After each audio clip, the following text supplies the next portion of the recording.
Hello, hello, hello, my lovely, lovely imps. Toast Pup, Spinkle, Scrambly, Biceps and Bikinis, Rivi, Aska, Ashenwan, the real JS23.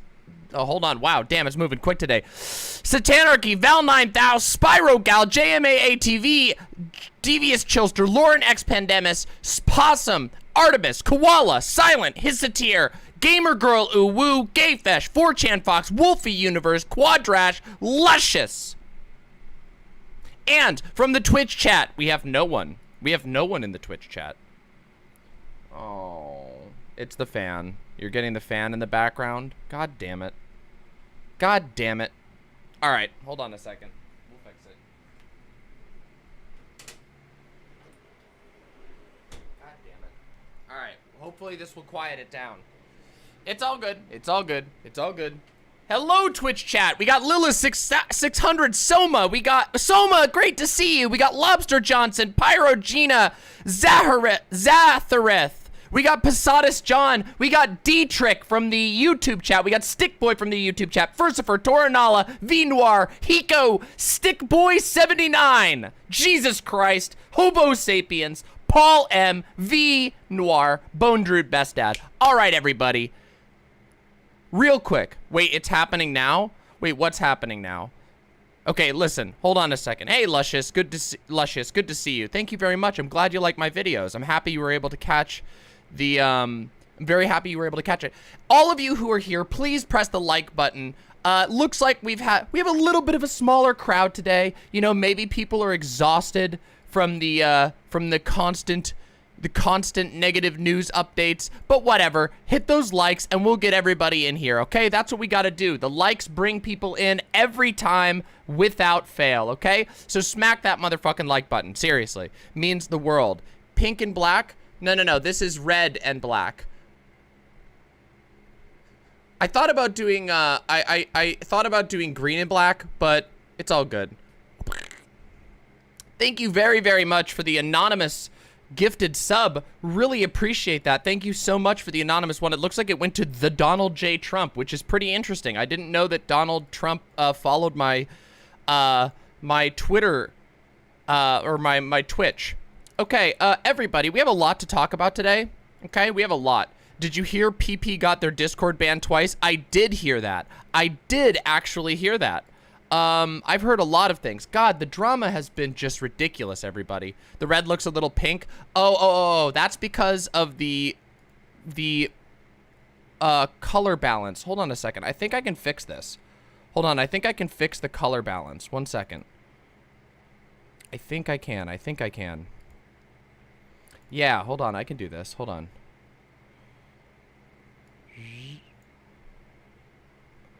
Here, let's get the most realistic color that I can. It's got to be a little darker. Oh, hold on. So here we go. There we go. Contrast a little higher.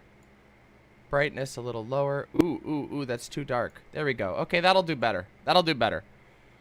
There we go. That's a little more accurate. Yeah, we got the peach. Wait, now my hair looks orange. It's peach IRL. Look, the color balance got messed up, okay? Listen.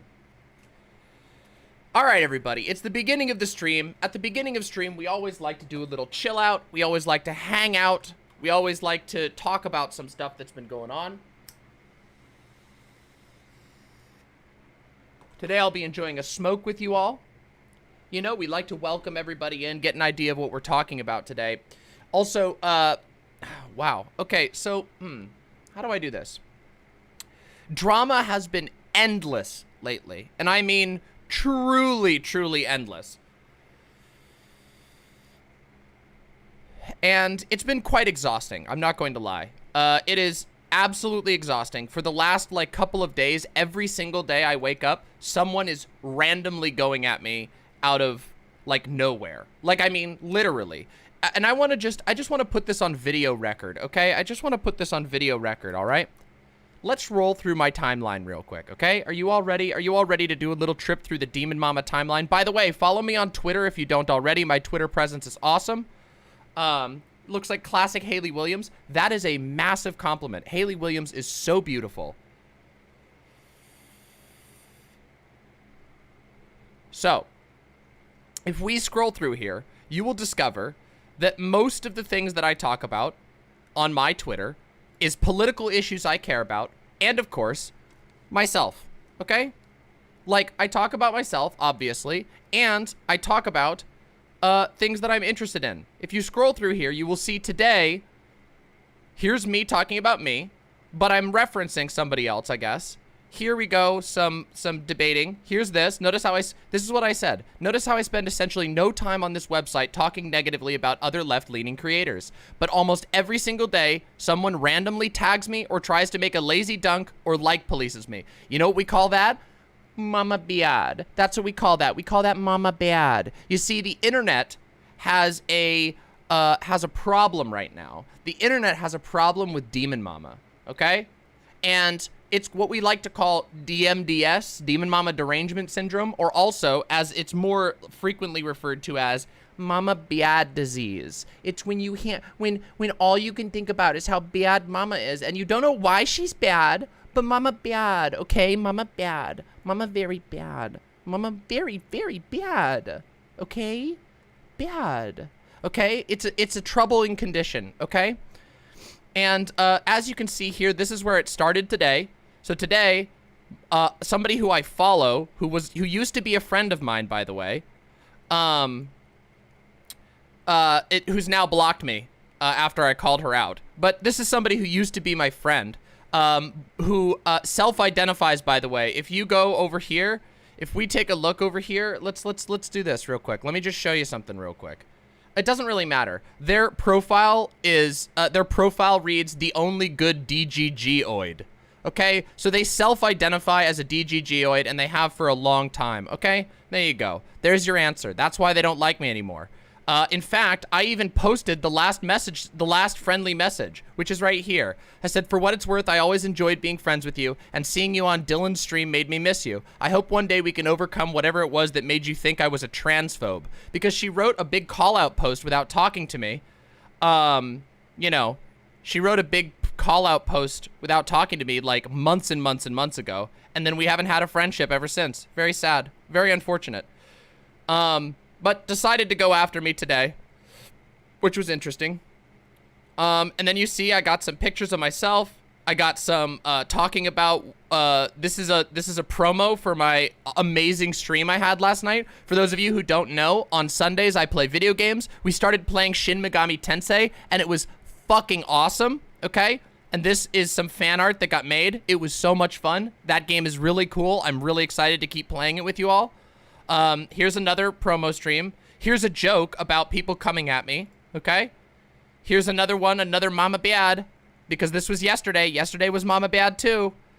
Here's me talking about that. And then, you know, you scroll back. Here's me talking about queer people. Here's me talking about property managers. Here's me talking about pollution. Here's me retweeting art I find interesting. Here's me talking about how I think we should improve the Twitter space. Here's me talking about heat wave and climate again. Here's me talking about my own value. Here's me talking about some like marketing issues that I see. You know? Here's me talking about Lauren Southern, who is a right-winger. Here's me retweeting a picture of me and my girlfriend that's really beautiful. By the way, look at this beautiful picture. This picture is one of the most affirming pictures I've ever had made of me. This is a beautiful picture, and Fawn looks beautiful too. Then here's some memes about me. Here's some updates to my life. Here's me talking about Twitch. So as you can see, oh, here's me memeing about Krobus. When was the last time I actually talked about a left-leaning person on the internet that I was shitting on? It basically never happens. And yet, I have a reputation for being Mama Bad, for being so bad all the time. And I never go after anybody. They just come after me constantly. And let me tell you, folks, I have had some very interesting leaks come my way recently. You know, it's really funny. I happen to know that there are some Mama Bad hubs out there, okay? Okay? I happen to know this. I happen to have seen it with my own goddamn eyes. Listen, I'm a very well-connected person. Something that people don't realize is that even though my reputation online, meaning on Reddit and on Twitter and essentially nowhere else, but on Reddit and on Twitter, my reputation is for being very bad. But it's very funny because I'm friends with most, if not all, of the let's say the non-DGG content creators, okay? Let's put it that way, okay? I have very good relations with tons. I have good relations even with some MLs still, even though I have massive, massive critiques for MLs. Oh, it went out again. Keeps happening.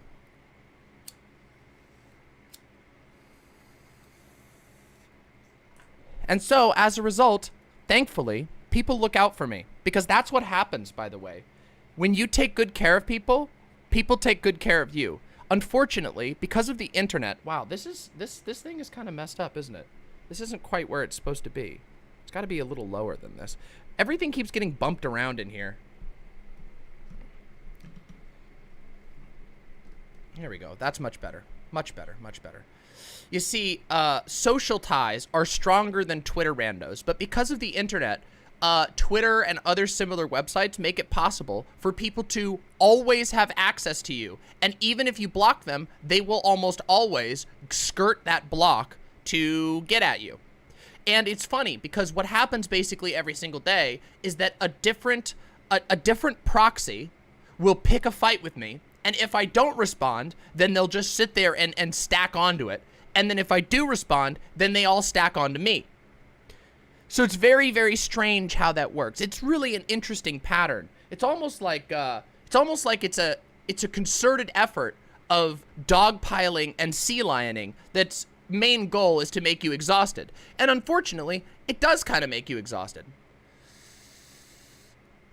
Which means I get to make less stuff for you because I have to spend a bunch of time doing my own shit.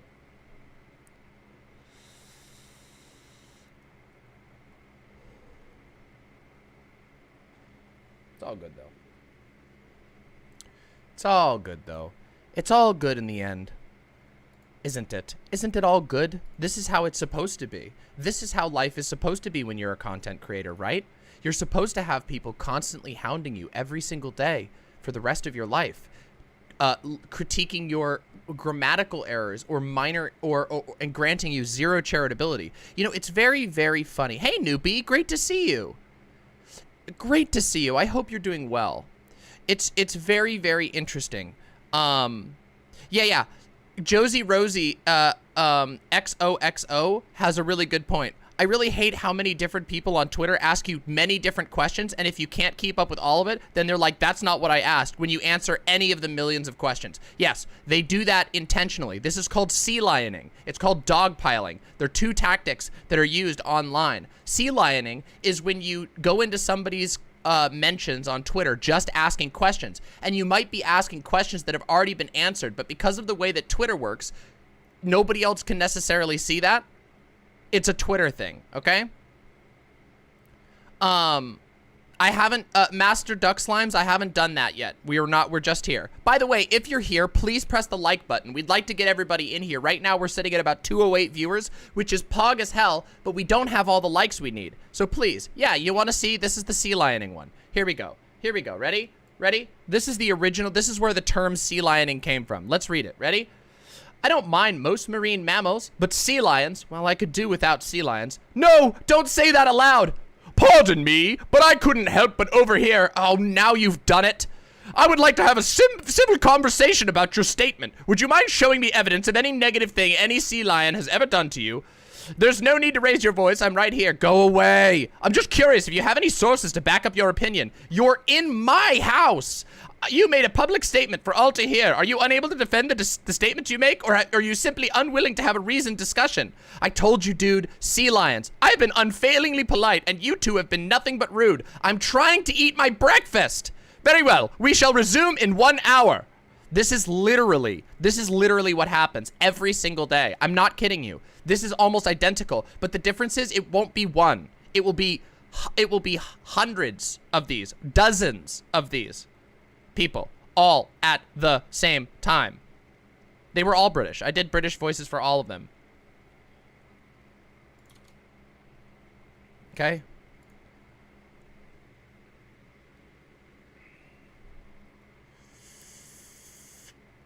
And they're always like 30 follower accounts who think they're entitled to your time. And if you don't give it to them, then they think that they have a right to basically make, you know, make threatening. Kook. Yes. The person said mean shit about sea lions in their own car. And a sea lion appeared out of nowhere. That's how this shit works. I know, we know you're... Can we get a chud tag on Kook, please?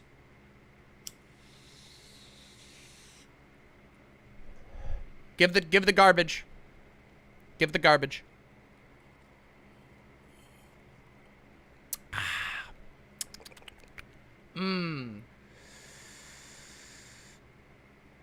Why is the chud tag not working? That's odd. Oh well. Unfortunate. Demon bot must be busted.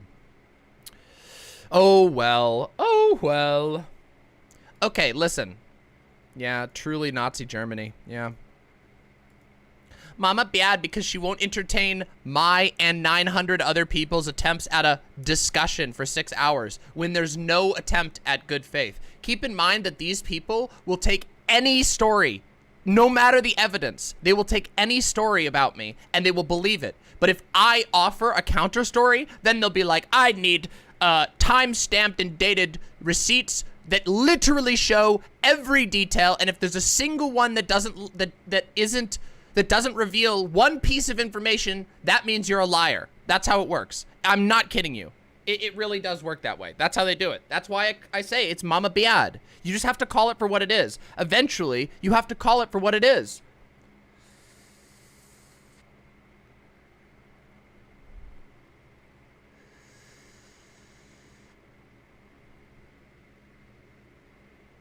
So, anyway, it's very tiring. It's very, very tiring, okay? It's exhausting, it's annoying, it's stupid. Yeah. It's very stupid. And I hate it, and it makes me tired. It's my least favorite part about everything that I do. You see, every single day I come on here and I talk about a whole bunch of interesting stuff. In fact, you know what? I just want to have a momentary sanity check, okay? We're going to do a little sanity check together, okay? Is everyone cool with that? Everyone cool with a fucking sanity check? Because I want to show you the sort of stuff that we've been talking about recently, okay? Also, didn't Synth never say you were lying? Just insinuated you didn't have that discussion over DMs, where you stated conversation was across multiple mediums. Yes, interesting how that works. Interesting how that works, right? Let's do a quick sanity check. Let's look at my channel. Conservative Lauren Southern gold scam. Debate Mama deep dive and analysis on the Lauren Southern debate. Bleach Bond Ghoul Lauren Southern. I've been doing a lot of Lauren Southern because Lauren Southern's back here. Conservative react to Matt Walsh. Surprise guest dominated on the Hippy Dippy. Me. It was a Hippy Dippy. This is a VOD from my Hippy Dippy. Dunking on Matt Walsh. Talking about the rent apocalypse. This right here, the rent apocalypse, this is a praxis segment in which I teach people practical ways to deal with issues in their community. This is me talking very, very nuanced and carefully about the Christine Weston Chandler drama. This is me talking about, yes, you should vote, but don't fall into electoralism. This is nationalism debate. This was a fucking great debate with counterpoints. A friendly, good faith, one of the most amazing, Kook, you're an idiot. This is a drama mama. This is a hangout with Goat and the Goblin. Do you see what I do with my channel? My channel is mostly just political, anti-conservative stuff. And a lot of praxis mixed in, a lot of practical advice mixed in, a lot of like receipt getting, a lot of conversations with friendly other people. And of course some fun mixed in. This is my channel. This is what I do, and yet my reputation, I'm told that my reputation is that all that I do is apparently shit on people, you know? That's apparently what I do. All I do is look for fights. All I do is I'm an evil clout shark who doesn't have any personality outside of being evil and bad. Evil and bad. Bad and evil all the time. Why? Nobody can tell you. It's just that I'm bad faith. In fact, if you look at 99% of the arguments against me, it's bad faith. Hence, Mama Bad. See, we've just had a sanity check together. This is what you have to do from time to time. This is what we have to do from time to time in order to remind ourselves that the internet is full of people who literally don't know what they're talking about. They just don't like you. And if you don't engage with them, they will take that back to their little respective social group and they'll tell their social group that you're a bad person. I'm not gonna ban you, Kook. You're just annoying. I mean, I might ban you if you keep being annoying, but can you just chill out and have a good time? Like, Kook, I don't know what your angle is here. Just relax. Just sit down and have fun with the imps. Yeah, the chud tag is busted right now. It's too bad.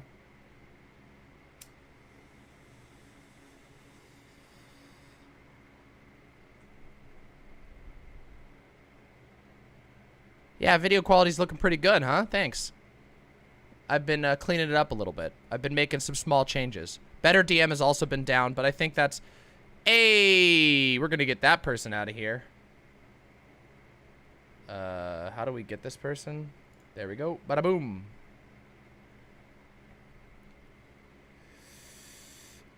Hey, Comrade Mark. Good to see you. Yeah, we got him. We got him. I know. We need to ban this person. I got him. I got him. Oh, we're getting raided. Ugh. All right, I'm gonna have to go. All right, gotta make a change. We're getting raided on YouTube again. Do you see? Do you see what I'm talking about? This is constant. It's constant. Here we go. We're gonna put this to 5 minutes. No, actually, no. We're gonna put it to 1 hour. That should stop it. We're putting this up. No, 20 minutes. Sorry.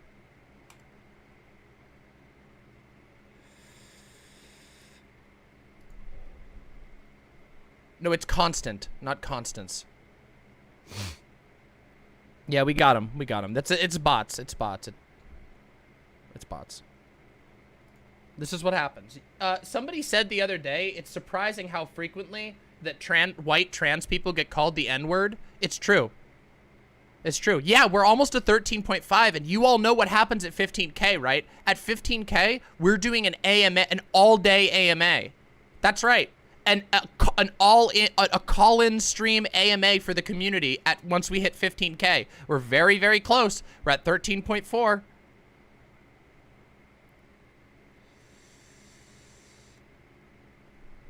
Yep, it's gonna be super cool. It's gonna be super fucking cool.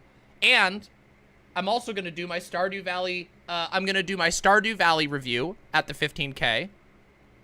And I might do something else as a surprise. AMA is an ask me anything. It means you can call in and you can basically ask me whatever you want. Yeah, it's gonna be super, super cool. And I'm gonna do my review of Stardew Valley because, guys, I fucking love Stardew Valley.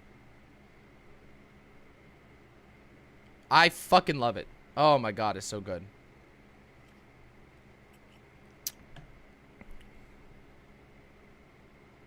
Would I ever play Stardew with Lumi? Yeah, absolutely. I love Lumi. No, please do call in, Katie. Seriously, I'm not as scary as people think. Don't worry. I'm not as scary as people think. Please, please consider calling in. Who are we getting rated by on YouTube? Unknown, kook. We have a lot of people who hate us. I am currently married to Abigail in Stardew. I love her so much. She gives me bombs as gifts, and I feed her rocks and pancakes because she likes those. I bake her pancakes every single morning in Stardew. Every morning, I give I give Abigail pancakes or a gemstone because she eats gemstones. It's a kind of a thing. What's the next segment? The next segment is going to be talking about Afghanistan, but I want to make sure we got plenty of people in, and I always do like a little warm, like a comfy warm-in welcome to my streams. Always, every single day, I always do a cozy welcome to the stream. That's just how I do it. That's just how I do my show. So if you're here, you're in the Impo comfy zone. It is very comfy, and usually I talk about personal things or whatever, stuff like that. Yeah, it's super cool.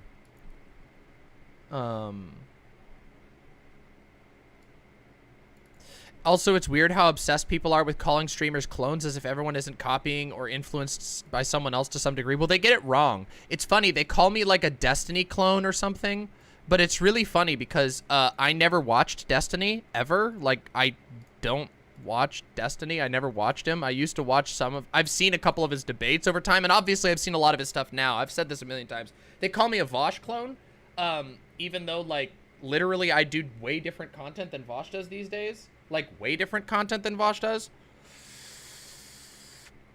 We do drama mamas, and we do cooking mamas, and we do our own, we like react to different people than Vosh does. We haven't, like, there were some similarities really early on because I was learning how to be a streamer. So of course there's some similarities between a streamer that I really like and myself. But we have a totally different stream now. The only similarity is that we're both streamers. You know, Shark, you know that one of Shark's earliest appearances was on my stream? Did you know that? Not to say that I, like, made him, but that, like, one of Shark's earliest streams was on my stream. Like, I have good relations with lots and lots of streamers, and Shark is super good at what he does. Super good. Yeah, Zan is very different. They're just stupid. They're just stupid, is what it is. They're just stupid in bad faith. Oh my god, Kook. Okay, you're getting out of here. You're getting out of the Twitch chat, buddy. I have to get you out of here. You are obsessed. This Kook person is truly obsessed with Bad Bunny, and it is very weird. Please stop. Please stop. It's so fucking uncomfortable. Holy shit.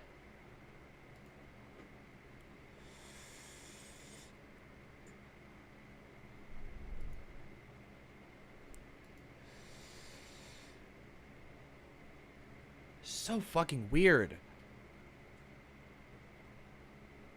You're clones in the sense that you're basically the same genre of content, but a genre is huge. What do you mean, politics? That's, I don't know. Oh my god, this is so fucking weird. God, this is so fucking weird. The stream vibe has been so goddamn weird.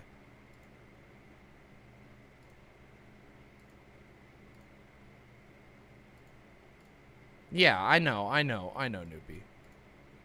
You know, it's funny. I used to listen to David Pakman daily. I used to listen to David Pakman every single day. My show is way more like a radio show than Vosh's. Way more. My show is way more like a fucking radio show than Vosh's is. Although my soundboard is down right now.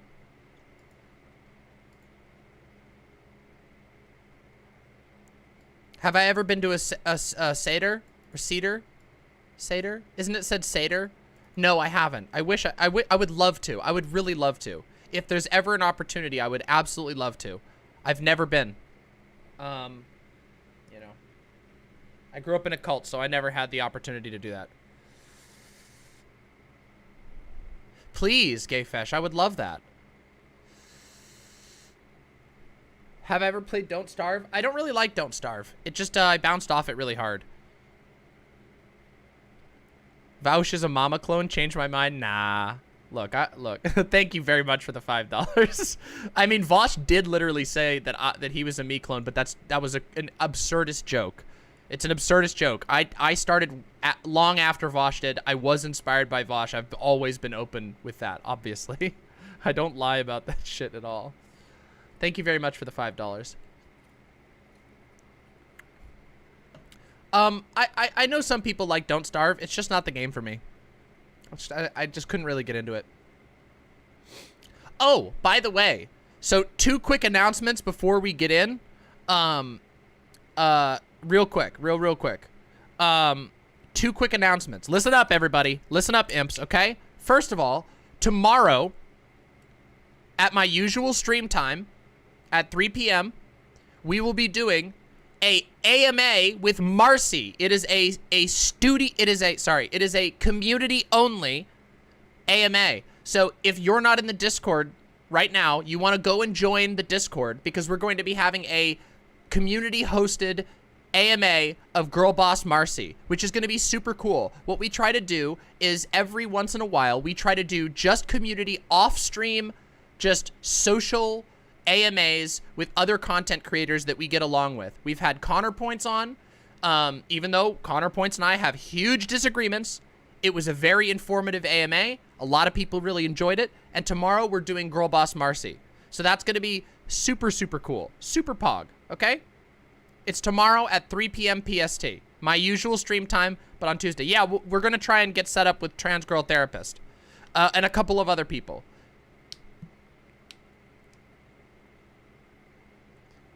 No, Kook, you're obsessed with one thing I mentioned in passing on one of my streams. You need to chill. You fucking need to chill. So, this intro is too long. Suck my cock.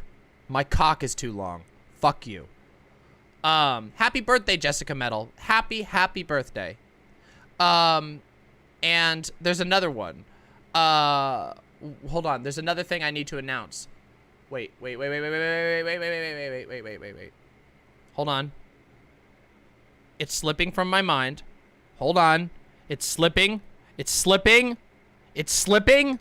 God damn it. Fuck. It slipped.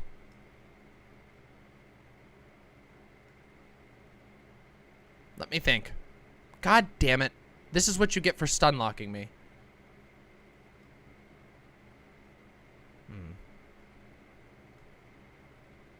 Bazinga. I don't fucking remember. Ah, well. It's gone. So the AMA was the main thing. Yeah? So go check that out. It's going to be super, super cool. It's going to be super cool. Yeah, ADHD brain moment. I have a square brain. Everybody who's just, if you're new here, and I don't know how many new people we have this morning, but if you're new here, I have a square brain, okay? My brain is super cool, but it's shaped like, it's called square brain. It's when you get distracted all the time and your brain doesn't work like everybody else's. That's just how it goes. Okay? Square brain. It's fine. Yeah. Minecraft brain? Sure, you could call it that. Yeah, you could call it that. It's square brain. It has some very good uses, and it has some other weaknesses. Empress! Oh, Empress! What? I need to give you a name. Hold on, I need to give you a fancy name, Empress. You're cool as fuck. Let me give Empress a name. Here we go. Notable. Bam. There you go, Empress. Enjoy your new name. Enjoy your new fancy name. Yeah, look at that. Look at that. You got a fucking demon name now. We love Empress. You're welcome. You deserve the support and you deserve the love.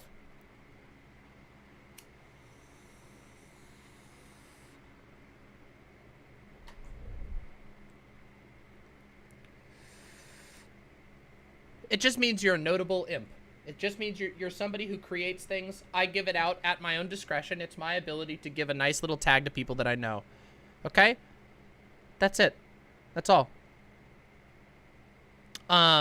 And there was another thing that I was going to talk about, and I really wish I could remember it. Narco Socialista. Hey, I just wanted to let you know that I'm cracking this next cold one for you. You do great work, and I feel that you go unappreciated sometimes. So here's to the mama past, present, and future. I also went to my first visit to the doctor for HRT on Friday, and I'm getting my titty pills tomorrow morning. So the next Frosty Boy is in celebration of that, too. Lol, I just got a lot to celebrate, and I thought I'd share. Narco Socialista, that is so motherfucking cool. Congratulations, and thank you very much. I do feel like I'm underappreciated, okay? Like, again, I don't mean to be, look, I appreciate every single one of you imps, but I want you to look at how many videos I have up. I have 13.4K subscribers, and I just, oh my God, look at all these videos. I make so many videos. We put so much love into our thumbnails. I've been going for a long time. I know I deserve more subs, but, you know, that's just how it goes sometimes. That's just how it goes sometimes. Hey, Constance. Sup, chuckle fuckera. I am here. Good job, let's go. Yeah, I'm almost to 15K. 15K would be great. But it's okay, you know what? We keep trucking. That's how we do it. We keep trucking. One of these days, we'll get through. Have you seen the Matt Binder versus Convo couch debate? I would love to see you react to it. It's so fucking cringe. I haven't. I don't know anything about that, Peaceful Warrior. Can you DM that to me? I'll take a look at it. If it's good, maybe we'll react to it as a fun little random one. Those thumbnails are made by Glooby. Glooby is our thumbnail artist and channel animator who is pog as fuck. And I just think Glooby is amazing. Okay? So our amazing thumbnails are thanks to Glooby. We love Glooby around here. Glooby is very good. Okay?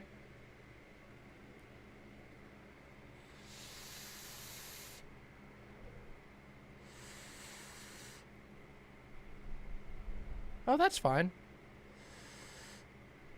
Eblin Dawn, don't worry about it. You gave it to an even smaller creator? That's okay. It's all good. Don't worry. We love Glooby.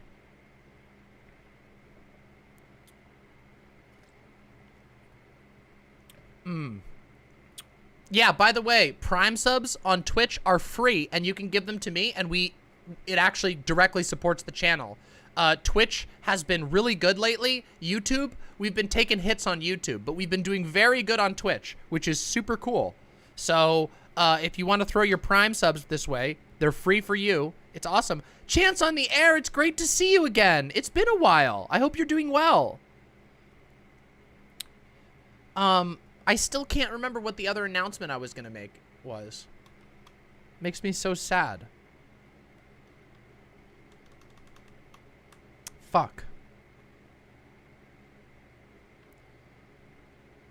Fuck. Are you going to watch the interview with the vampire new show? No, I don't watch a lot of TV. YouTube thing? Yes, thank you! Thank you, the YouTube thing. Everybody, we are going to be doing a unique event, okay?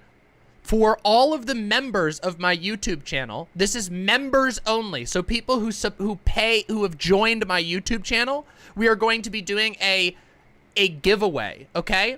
So let me do it right now. We're gonna write it up together right now on stream. That's what I was gonna do.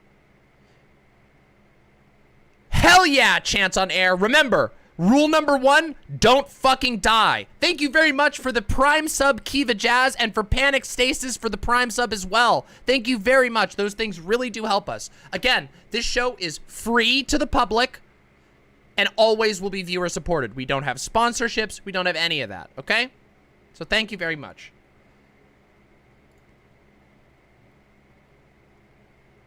All right, so here we go, everybody. Watch this. Okay, we're gonna type this up together. Watch this. This is only for channel members. Hello, lovely YouTube imps.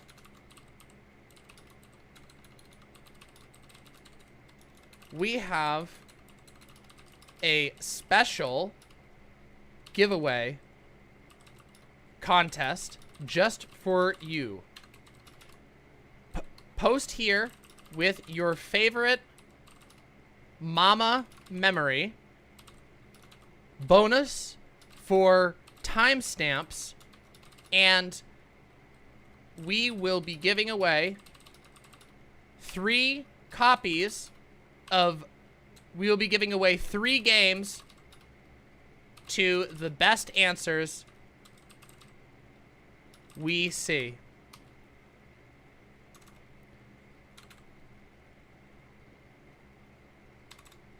Game 1. Pathologic 2.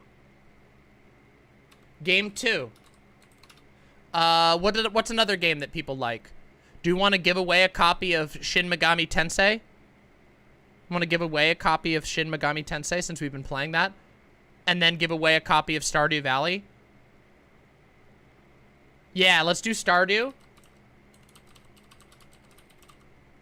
And then game 3 will be SM Shin Megami Tensei Nocturne HD. Ooh, a copy of Sekiro? Ooh, but Sekiro is like... Well, yeah, but we haven't played Sekiro on stream.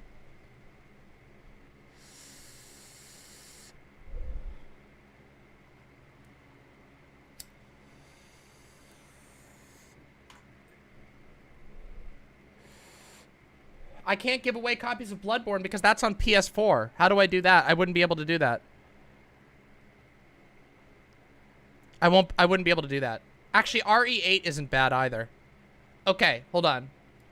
Watch this. I'm gonna modify this. We have a special giveaway contest just for you. Post here with your favorite mama memory, bonus for timestamps, and we'll be giving away 3 games to the best answer. A choice of 3 games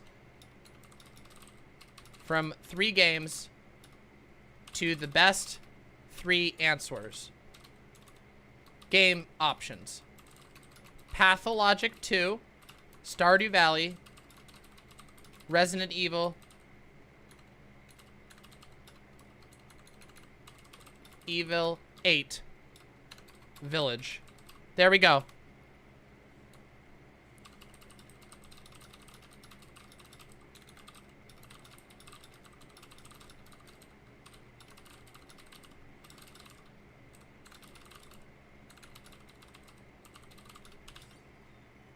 Hey, Fawn, come say hi to the stream.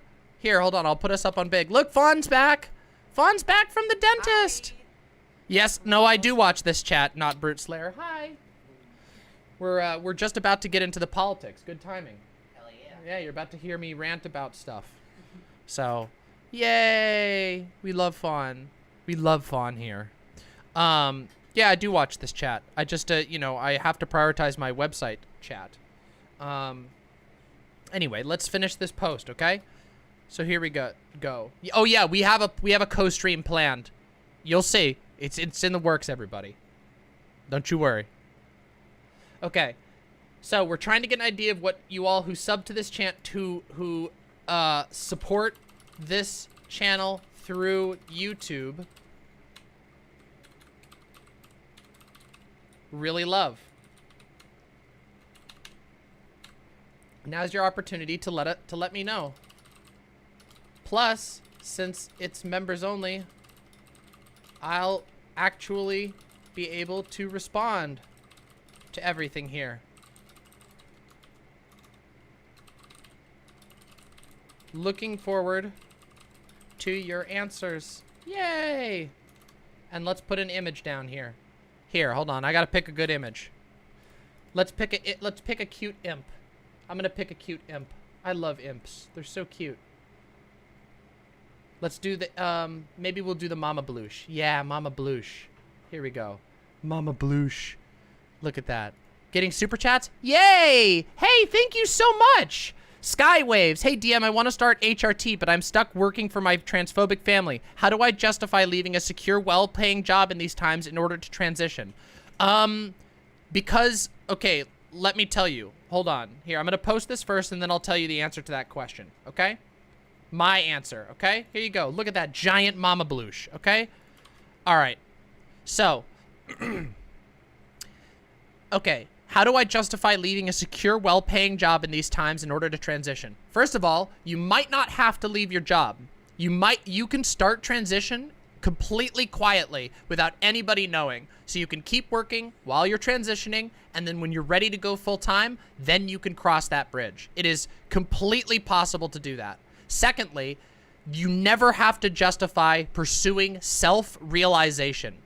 Who you are, we have one life to live on this earth. One single life, as far as we know, okay? Maybe there is an afterlife, but as far as we know, there is one life that we have to live. Your self-realization is one of the most important things on this entire planet. I'm sorry, it is. You being able to live as yourself, honestly and truly, is one of the most liberating things you could possibly do. I promise you. I have suffered, and I say this as someone who has suffered greatly as a result of my transition. Anybody who knows my coming out story, anybody who knows my background knows that I have suffered greatly in the process of pursuing living as my genuine self. And I promise you, there is no price tag you can put on that, okay? It is, I cannot imagine a worse fate than spending the time you have on Earth living as not yourself. And I can speak from experience because I've spent time on this Earth living not as myself. And it is very difficult, and it is very painful, and you can never You can never get another life to do that, okay? How do you hide the effects of HRT before you go full-time? Nobody will notice.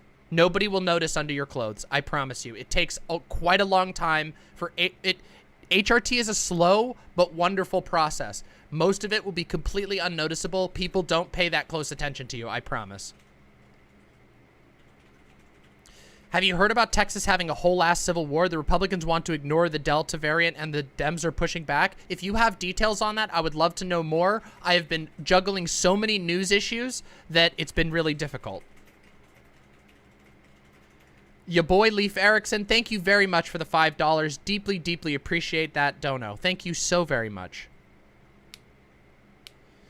It's draining to live every day haunted by the you that you could have been if you'd only been able to transition sooner. You cannot let that haunt you. You can't. You have to let go of it. I'm sorry.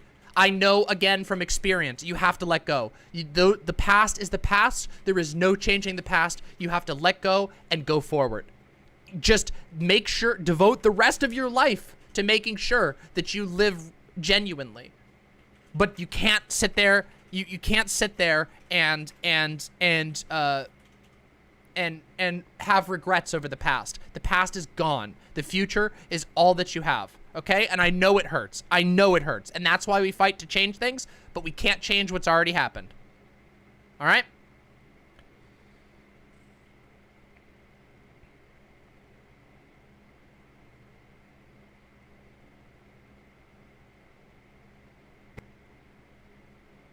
True, Elac. Okay. All right. Yeah, actual social stress. If you guys have stuff on Texas, maybe we could do a Texas segment on Wednesday. Okay? Hey, you're very welcome, Skywaves.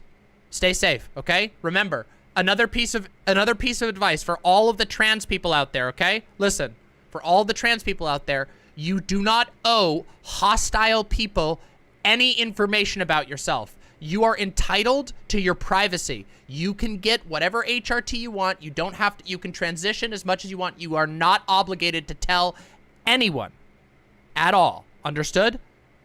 Anyone. You are not obligated. Never let them guilt you, okay?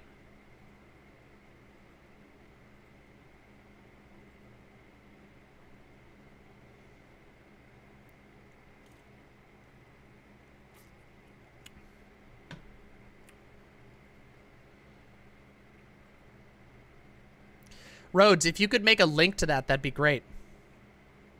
Of course, all of the imps are going to. What's a good way or starting point to start teaching someone about trans issues? I would have to get back to you on that. That is a huge question. That is a massive question because it depends on the person. Okay, there are tons of good videos out there, but it really depends on the person. Maybe I'll do a stream on that. Okay.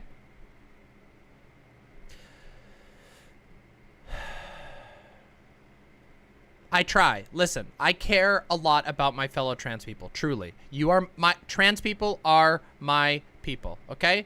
I think I missed it. Was there any resolution with Samantha Banana? I mean, Samantha Banana's gonna do what Samantha Banana wants to do, okay? I did talk to Samantha Banana in private, and, you know, we're not like, we don't hate each other, but but I was very clear. I don't respect that decision. I don't respect the decision to create content for Lauren Southern. I don't. Okay, if Samantha's gonna do it, that's fine. I don't like it.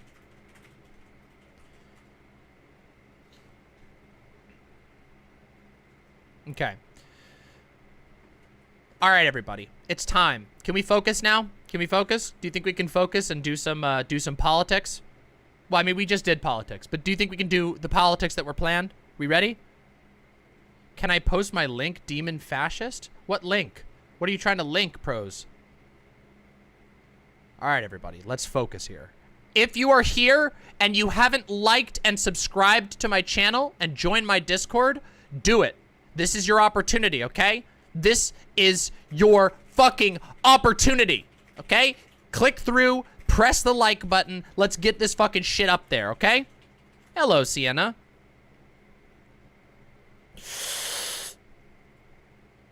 All right, here we go.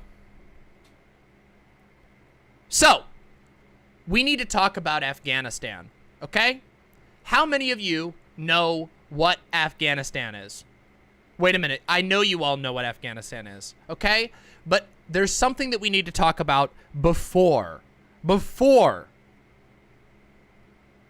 we get into talking about Afghanistan, okay? All right? And what that is media literacy, okay? So what this is going to be before we dig in on the Afghanistan situation, I am going to teach you all a couple of very basic, quick tips and habits that can help you genuinely improve your media literacy, okay? And when I say media literacy, what do I mean? Does that mean, I'm literate, I can read words? That's not what I mean.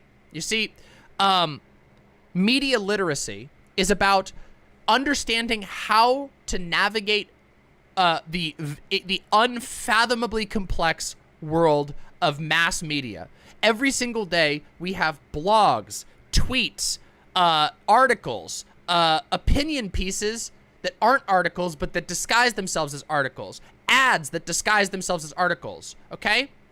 And a lot of people have some level of media literacy, but very few people have sort of like disciplined or structured media literacy. So what we're going to do today is I'm going to give us a real quick, very simple, just point by point guide to some basic media literacy, okay?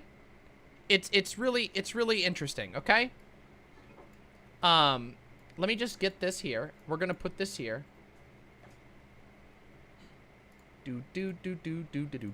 I've had that song stuck in my head. Okay, here we go. All right.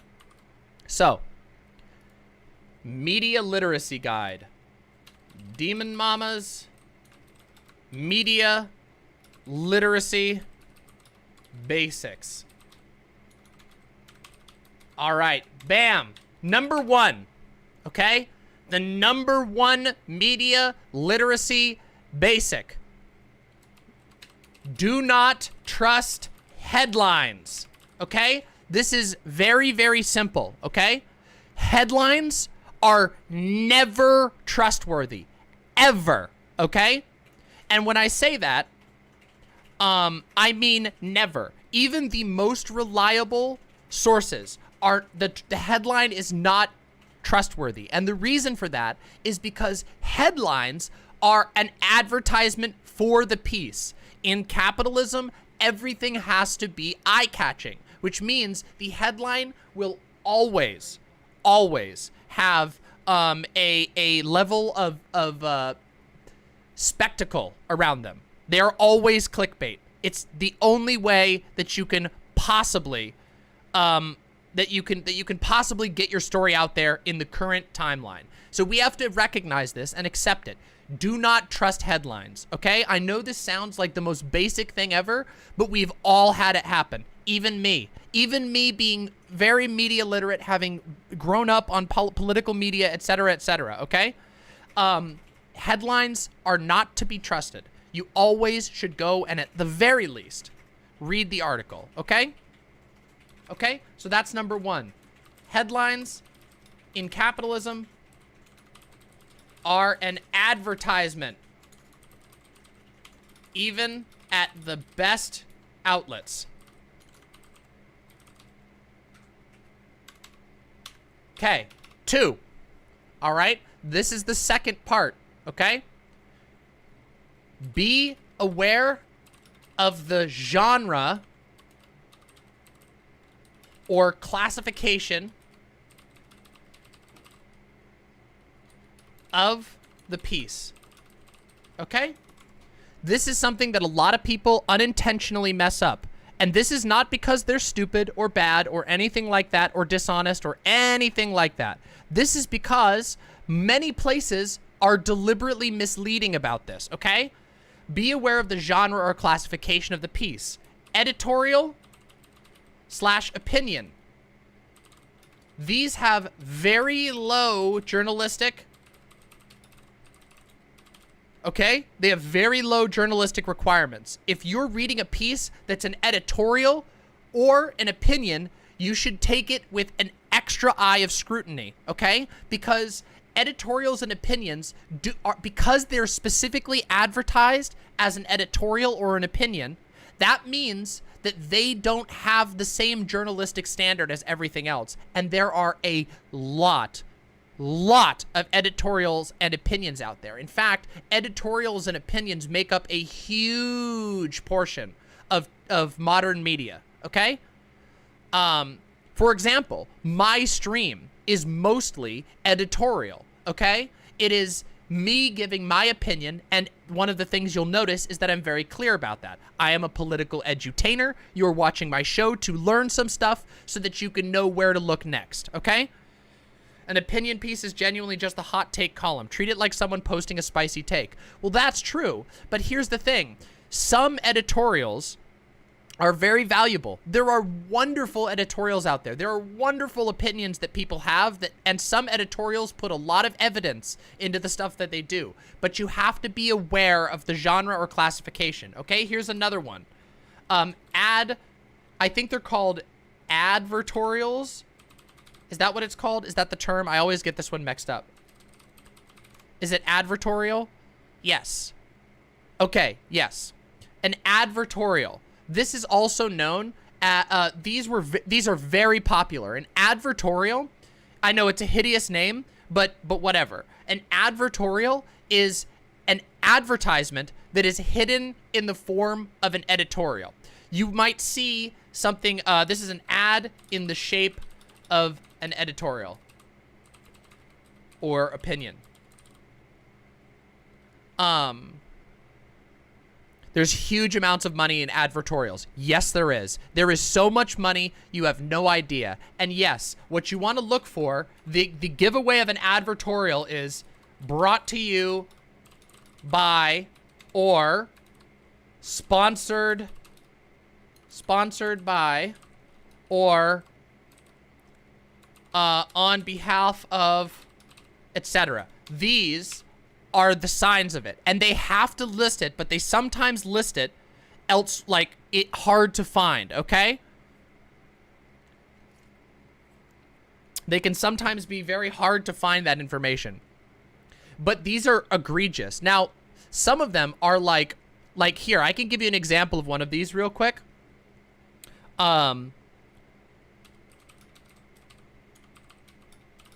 Watch this, okay? Here we go.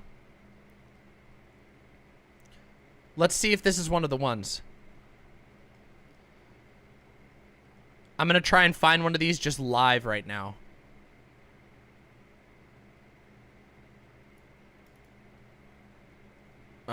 This one isn't one of them, actually, believe it or not.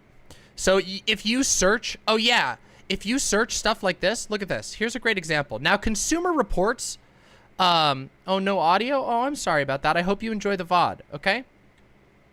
We have everything's, okay. So now Consumer Reports I mean, in the past, they tend to be very good.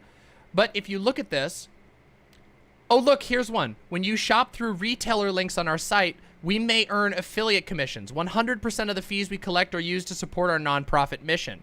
So like, this is them having to tell you that they make money off of every one that they put in here. Do you see how that is? They're literally making money off of recommending these, and they get a cut of it, which means that they're incentivized to sell you more expensive vacuums because they get a cut when you buy it. So you see, you have to watch out for stuff like this, because even though this isn't a traditional advertorial, this is one. Thank you very much, Piftle Cakes. Thank you so much for the tier 4 gifted tier 1 subs. Thank you so very much. Really appreciate that, okay? So this is an example of advertorials. You need to be careful. Listicles are also bad, but most people recognize that.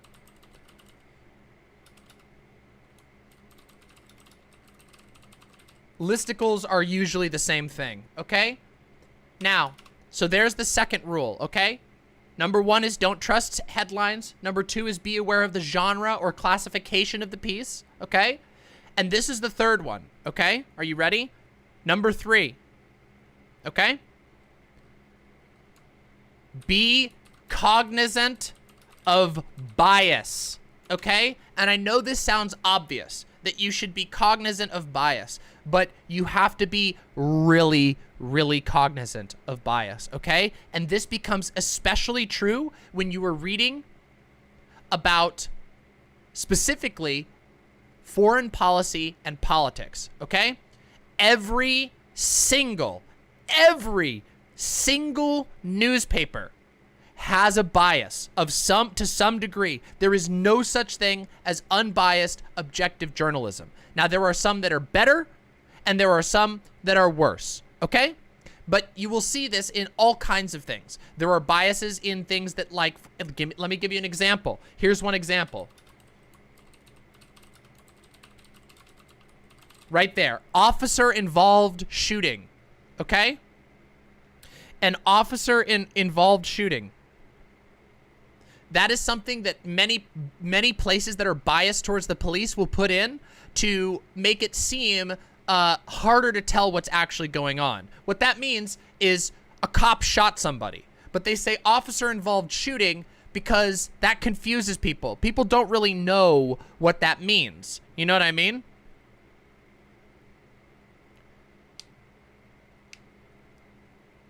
And then, of course, there's stuff like RT. Here we go. Let's give some other examples. More obvious examples.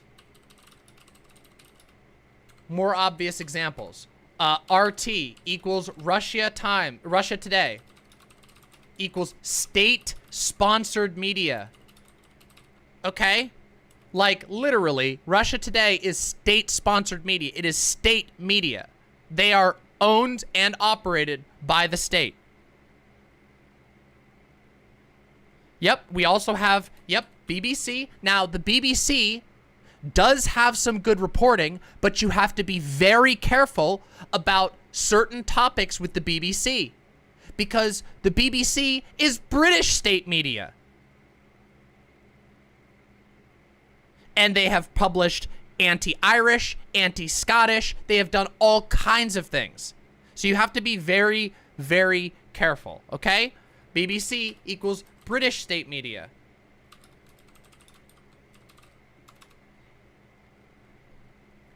PBS is U.S.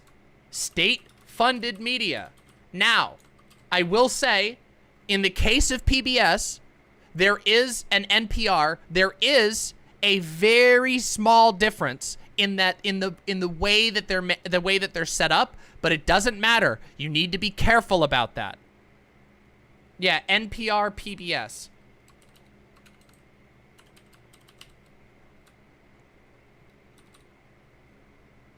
Okay? So you have to be careful, okay?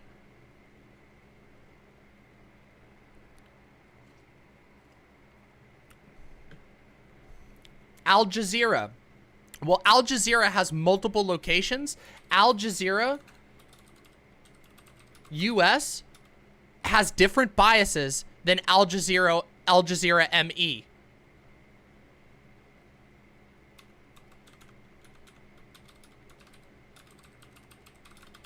Okay?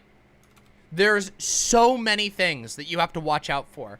And so what I want you to do is, there is no possible way that you can disentangle every single news source to its absolute core. It's almost impossible to fully vet any news source as an average person, okay? So what you have to do is you have to be cognizant of the bias. Be fucking cognizant of that bias. So viewers like you was a lie? No, that is true. PBS is public funded media. Now, it's very complicated. Like I said about NPR and PBS, their funding mechanism is a little different. They are less, I don't want to say significantly less, but they are slightly less under the jurisdiction directly of the US government because they're funded by donations.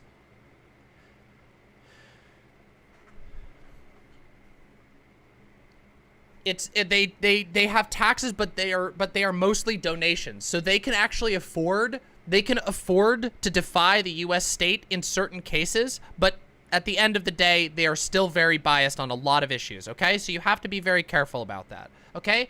Now, this is like I said, this is the basics of media literacy, but you will have a much, much better time and you will come to better conclusions about politics if you recognize that there are massive and often very sinister biases at play in nearly every major media corporation. Remember that most of media is owned by a handful of broadcasting companies, one of which is Walt Disney Corporation. You know that, right? You know that Disney owns multiple news channels. Fox owns multiple news channels. Murdoch is the worst, of course. Thank you. I love my nails. I've been very happy with them. Thank you so much, Mixed Dizzy. Isn't this borderline Trumpian, fake news and all that, question media? No. What are you fucking talking about? I'm saying that this is basic media literacy, Irate God. What the fuck? Are you being for real? There is so much good stuff that you can learn from media, but you have to do so carefully. You have to ask questions. You have to be willing to look deeper. Yeah, true. That is a Papega take. You put Kappa, but that's a Papega take. And oh yeah, Bloomberg is a great example.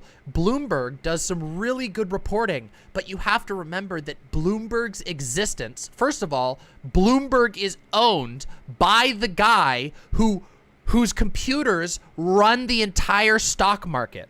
So you have to recognize their bias is very deep. Bloomberg will never, ever threaten Wall Street. Ever. Because their entire existence is predicated on promoting Bloomberg and the associated companies. Bloomberg is Wall Street. They can't.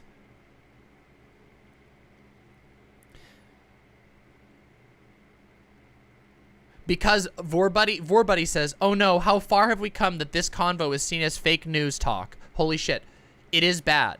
But that's because the state of distrust right now in our society is out of control. Yes. The manufacture of consent. Yes, exactly. I was about to talk about that, okay? And this is the last segment. This is the last piece. Resist the manufacturing of consent, okay? Okay, this is the last segment, okay? And I highly recommend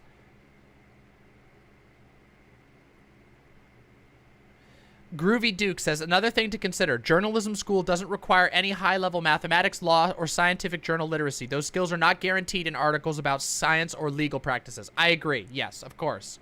Absolutely, of course. Okay, here's what I need you to recognize, okay? Chomsky wrote a book called Manufacturing Consent. I'm not gonna fully invoke the book here. It's a great reading. There's also a documentary on it that I think is fantastic. That's free to watch on YouTube. It's called Manufacturing Consent. Super, super cool. Okay? Now, what is the manufacturing of consent? Okay?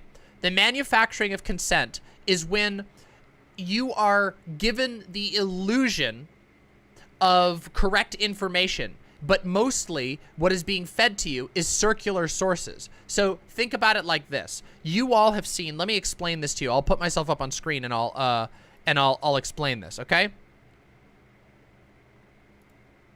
Okay? So, manufacturing of consent is like this.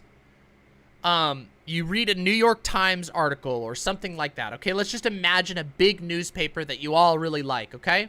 Or that everybody really likes. CNN, NBC, doesn't matter. Just imagine one, okay? And they're talking about usually a foreign policy issue or something to do with the police or the military. That's the most common ones. And if you, what we call manufacturing consent is when basically they will source only sources that are favorable to a certain way of interpreting it. So imagine it like this. Imagine if the only place that you got information on foreign policy was the US State Department. So for example, the experts that they're citing, the citations that they're giving you are documents that are published by one of the people involved in the thing. It's like, another example of manufacturing consent is when there's a conflict with the police and then the news talks only to the police chief and they sell the police chief's story as correct. This happened in Seattle. A great example of this that happened was, did anybody hear the story about Chaz Chop shaking down businesses for like protection money? Did anybody hear that back during the George Floyd stuff? Probably a lot of people did. You probably heard the story of like anarchists shaking down businesses. That was literally made up by the police chief. The news, the local news, and the national news took the police chief's statement at face value, and the police chief had no evidence. It was corrected later, of course, but by then the damage was already done, and everybody now believes that there was this widespread shaking down of businesses. It never happened. It never happened. Yeah, Carmen Best lied. And guess what? There's no repercussion for that. There is no, she can just do that. And the news reported on it uncritically. That is what we call the manufacturing of consent. They are giving you, they're telling you, oh, you're very informed, but the only sources that they're giving you are sources involved in it. They are manufacturing your consent. So resist it, okay? When you read a story where there's 2 parties involved or 3 parties involved, ask yourself, are they fairly representing the perspective of all of these sides? Who are they quoting? Who are they asking? Is this entire article written for, based on the perspective of only the police? Is this entire story written only on the perspective of the United States State Department? That is what you have to do. And this is the hardest step of all, okay? But these are the basic literacy things. Watch sources closely. Listen for if only one side is being presented fairly. Watch for weasel words, weasel words are another thing. Actually, you know what? We're going to make this its own rule, okay? 5, watch out for weasel words, okay? Let me show you some weasel words. We're going to just bring it up because this is one of the most useful fucking articles you can get. All right? Here we go. Weasel word. Okay? Ready? A weasel word, or an anonymous authority, is an informal term for words and phrases aimed at creating an impression that something specific and meaningful has been said, when in fact only a vague or ambiguous claim has been communicated. Examples include phrases like, some people say, most people think, researchers believe. Using weasel words may allow one to later deny any specific meaning if the statement is challenged, because the statement was never specific in the first place. Weasel words can be a form of tergiversation and may be used in advertising, conspiracy theories, and political statements to mislead or disguise bias. There's a whole bunch of these. Look at this. A growing body of evidence. Okay, where's the raw data? People are saying. Which people? How do they know? It has been claimed that. Who claimed it? Where and when? Critics claim. Which critics? Clearly, as if the premise is already true. It stands to reason that. Again, as if the premise is undeniably true. Questions have been raised. Who raised the questions? What's the flaw? I heard that. Who told you? There is evidence that. What evidence? Is the source reliable? Now, it is impossible to not use some weasel words at some point, okay? Like, it happens. Weasel words happen in conversation. But you have to be careful when you're seeing weasel words in media. You have to be very careful. And when you spot a weasel word, you should ask the question, okay, who was it? Sometimes there will be an answer. Sometimes the weasel word is backed up in a later sentence, but usually it isn't. If you see a lot of weasel words, if you hear a lot of weasel words, then you got to be careful, okay?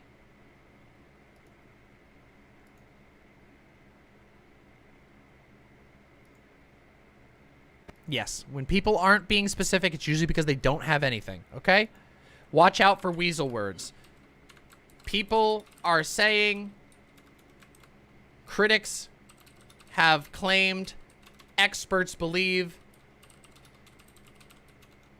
4 out of 5 dentists support X. Okay? These are the things, okay? So here we go. We're going to go through this one more time real quick, and then we're going to go in and we're going to read a bunch of articles about Afghanistan together. And then we're going to talk about my opinions on everything, okay? 1, do not trust headlines. Headlines are advertisements, even at the best outlets. 2, be aware of the genre or classification of the piece. Editorials have low journalistic requirements. Advertorials have essentially no journalistic requirements. Listicles are similar to advertorials and usually very egregious. Be cognizant of the bias. Watch out for things like officer-involved shooting. Watch out for state media and media that is biased in a specific direction. Cookies, thank you very much for the Twitch sub. Sorry, Jaded Gotato, thank you very, very much for the 1 gifted tier 1 sub. Thank you so much. Really means the world to me. Thank you. Okay? Resist the manufacturing of consent. Watch your sources closely and listen for if only one side is being presented fairly. Okay? And 5, watch out for weasel words. People are saying, critics have claimed, experts believe. These sorts of things. Okay?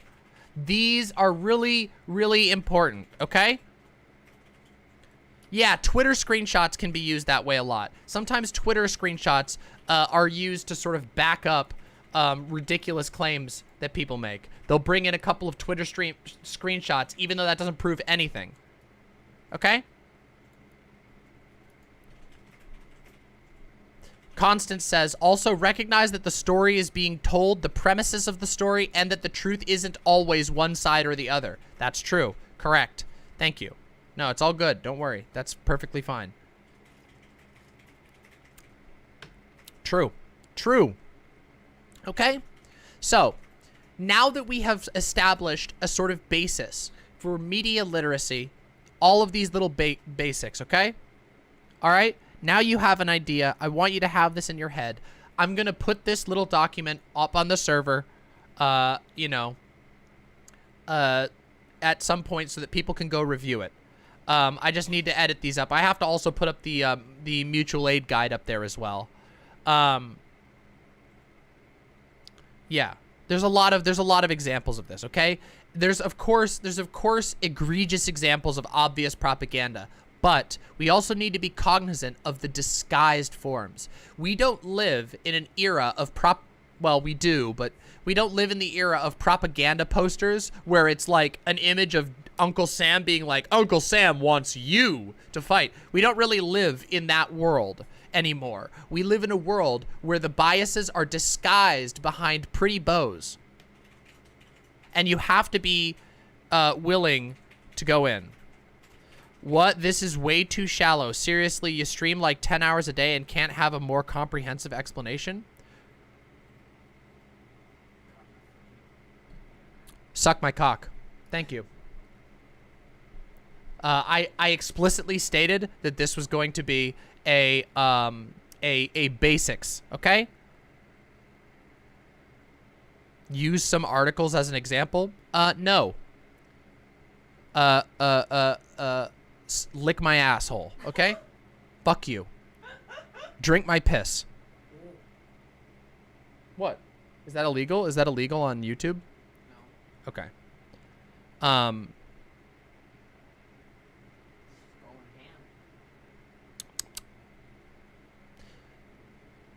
All right. Give me a second here. Huh? Since you're not using this computer, can I take its Ethernet? Of course. Yeah, go for it. Just be careful not to knock everything else out. Your Wi-Fi is turned off? Oh, that sucks. We need to get the new router. That's the next thing we got to do is get the new router. It's all good. Okay.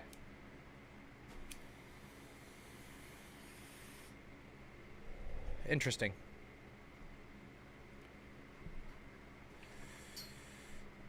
Everyone loves your shirt, by the way. Which shirt is that one? It's my Illegal Beagle? Yeah. Which one's this one? Oh, I love this one. Oh yeah, I love this one. Salt Lake City Ska. This band probably doesn't exist anymore, but you know how it be. Hey, Kez, thank you so very much for the raid. Welcome, Kez Boxers. Kez, you're awesome. Thank you so very much for the raid. Welcome, everybody. Consider coming by the website to get cozy with everybody who's up on the screen. You can sign in with your Twitch. Super easy. demonmama.com/live. Come get comfy. Okay, everybody. So, we now have a lot of stuff to go over. We are about to talk about Afghanistan right now. I needed to talk about media literacy, okay? Because we're going to be seeing a lot of potentially biased sources today. I've done my best. Thanks to Silent for helping me gather all of these sources. We're going to talk about what's going on in Afghanistan, and then I'm going to give my full take on it, okay? Now, look, before we get started on this, I am not, okay? I am not a foreign policy expert. I am a political edutainer. I am, however, very anti-war, and I want to be upfront with you about my personal biases. I am a very anti-war person, okay? War is truly more horrible than you can imagine, okay?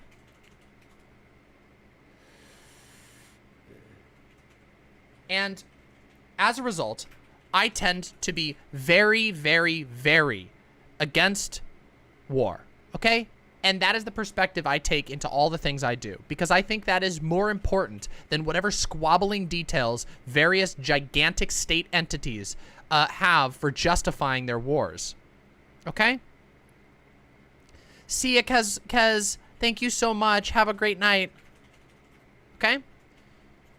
So, first, we are going to pop onto this right here, okay?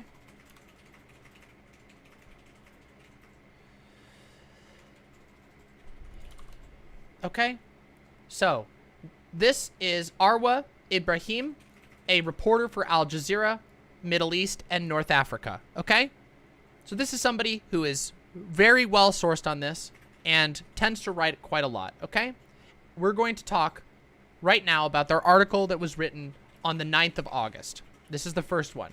Taliban claims capture of more provincial capitals in Afghanistan. Now keep in mind, we are rewinding just a couple of days. As you can see, right now it's the 16th. This is from the 9th. So this was 7 days ago, okay? So we're going to start and we're going to move forward in the timeline so that we can actually have a nuanced conversation about this, okay? Russ, watch this. You are going to go in an 8-hour timeout. Enjoy being in timeout for 8 hours, Russ. You're very, very annoying. Congratulations. Okay? Here we go. Taliban claims capture of more provincial capitals. The battle between the Taliban and Afghan forces has intensified as foreign troops are scheduled to withdraw from the war-torn country. The Taliban has continued to advance on urban centers in Afghanistan after capturing smaller administrative districts in the past week, claiming to have taken over a 6th province capital in 4 days. So, what this is talking about here, the Taliban is a very powerful political faction in Afghanistan. They are in opposition to the Afghan government, which is backed by the US and others, okay? As of now, the Taliban has completely taken over Afghanistan. America has completely lost the war in Afghanistan. We withdrew, they took over the capital within days, okay? We're not there yet, but we will get there. What happened first is that the Taliban, essentially, as America started to withdraw under Biden's withdrawal plan, the Taliban moved in very hard and they straight up attacked and took over provincial capitals. Basically, you can imagine that like taking over state capitals here in the United States. I want you to put yourself in the shoes of somebody who is living in Afghanistan. A heavily armed force of people you may or may not agree with, or you may agree with partially, or you may disagree with partially, is moving in and violently taking over capitals. So a state that might be next to your state suddenly belongs to a different government. We have not had that happen here since the 1800s in the Civil War. You cannot, I think it's very hard for people to imagine what happens when the government that you had there is taken over by another government that has very different rules, okay? It's very, very, very intense, okay? The cities of Ibak and Sar-e-Pol joined 3 other provincial capitals, now fully under Taliban control. Zaranj, the capital of Western Nimruz province, the city of Sheberghan, the capital of Northern Zazjan province, and I apologize for my pronunciation, I'm not there, and Talakan, the capital of another northern province with the same name. Afghan forces have meanwhile tried to push back the Taliban's advance, alleging to have killed more than 500 members of the armed group. So this is explosive fighting all over the country, okay? Here were the updates on Monday. The security situation is not going in the right direction according to the Pentagon. Pentagon said that the security situation in Afghanistan was not going in the right direction, which would mean favorable to the United States. Because this is the Pentagon after all. This is a great example of where we have to be very scrutinous here because they're citing the Pentagon. Pentagon spokesman John Kirby said the U.S. was deeply concerned about the trend, but that the Afghan security forces had the capability to fight the Taliban. Now, I want you to notice, this was on August 9th. We now know that this was completely false. The Afghan security forces did not have the capability to fight the Taliban. We now know this is true. Remember, we have the advantage of retrospect. These are their military forces. These are their provincial capitals. Their people to defend, and it's really going to come down to the leadership that they're willing to exude here at this particular moment. Notice how this guy right here is putting all of the blame very strategically on the Afghan people. These are their military forces, their capitals, their people to defend. Despite the fact that we've been involved in Afghanistan for longer than many of you have been alive. But it's this Pentagon guy is telling you that it's all on the Afghan people. Residents of Afghanistan's Kunduz recount the Taliban takeover. This is important right here. What we're going to listen to here is reports of individuals on the ground, okay? Late on Sunday afternoon, the Taliban flew its flag from the main roundabout in the northern city of Kunduz. It marked the 3rd time in 7 years that the armed group had managed to wrest control of what the government had hoped would be a model for all of Afghanistan's 34 provinces. Okay, again, we're going to be taking a lot of moments here to talk about this stuff. I want you to imagine what it would be like. Okay, real quick, let's do a quick little vote here. Have you lived in the same place for 10 years? Yes or no? Okay? Have you lived in the same place for 10 years? Not necessarily now, but at any point in your life. At any point in your life.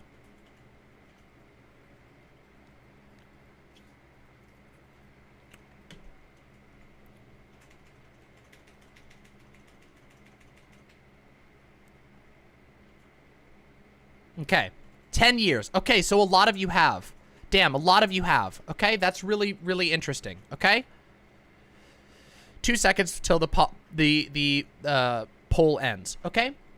Those of you who have lived in the same place, which is about 75% of my audience, somewhere in that ballpark, somewhere between 70 and 75% of my audience has lived in the same place for 10 years. I want you to think about what it would be like if, I'm sorry, 3 times over the last 10 years, you had a complete change in government. A total change in government from a US-backed style government to a Taliban government. 3 times in 10 years. I don't think most Americans can even imagine what that would be like. To have all of the laws, all of the policing, all of the rules that you have to follow be changed, and it gets to a point where the chaos is so intense you could basically be arrested for anything because you might not even know who's in charge anymore. Okay? Like, imagine living a life where you don't even know who is the government currently. Well, you might, but it could change any day. 3 times in 7 years.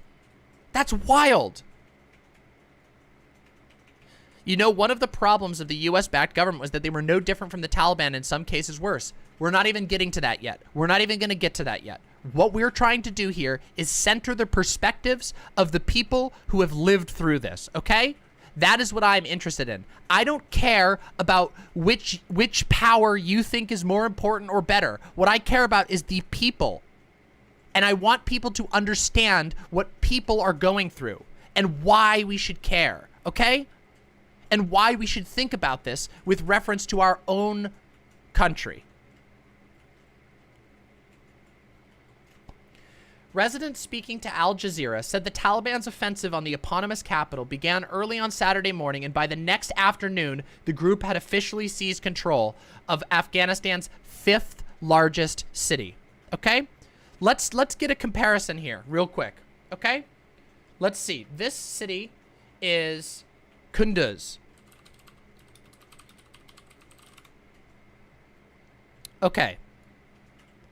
Let's take a look. This is the 6th largest city, 5th largest city now. It has a population of about 300,000 people approximately.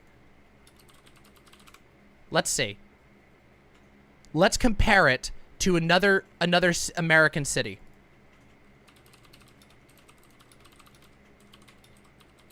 Let's find a city that's similar here, okay? Let's see.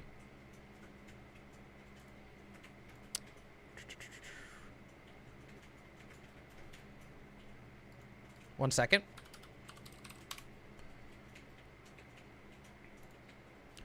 Let's get down here and let's take a look. So we are looking at a city approximately the size, for reference, approximately the size of Tampa, Florida, approximately the size of Anaheim, California, Honolulu, Hawaii. Newark, New Jersey is about the same size. The city of Newark, New Jersey, you know, the capital. Orlando is about the same size. Pittsburgh is about the same size. Buffalo, New York is about the same size. Reno. Let's take a look. Norfolk, Virginia is about the same size.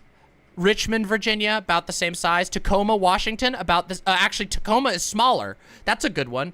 Sorry. Trent, my mistake. I forgot Newark is not it. But that's just a mistake, small mistake. But you got it. Tacoma, okay? For those of you who live in my area, Tacoma, okay? Okay. Yonkers is smaller. Rochester, smaller. Little Rock, Arkansas, smaller.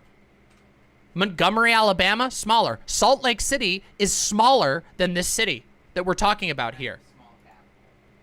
What's that? It's kind of small. Yeah, but seriously, huge. Okay, so we're talking a massive city, and I want you to think about that. You're just living in a city the size of Tacoma.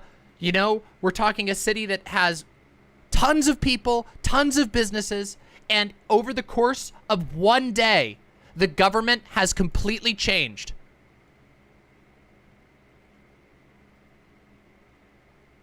Can you imagine that? Can you imagine the chaos, the pain, the unfathomable chaos and pain that would be wreaked upon your city? Okay? It's almost incomprehensible.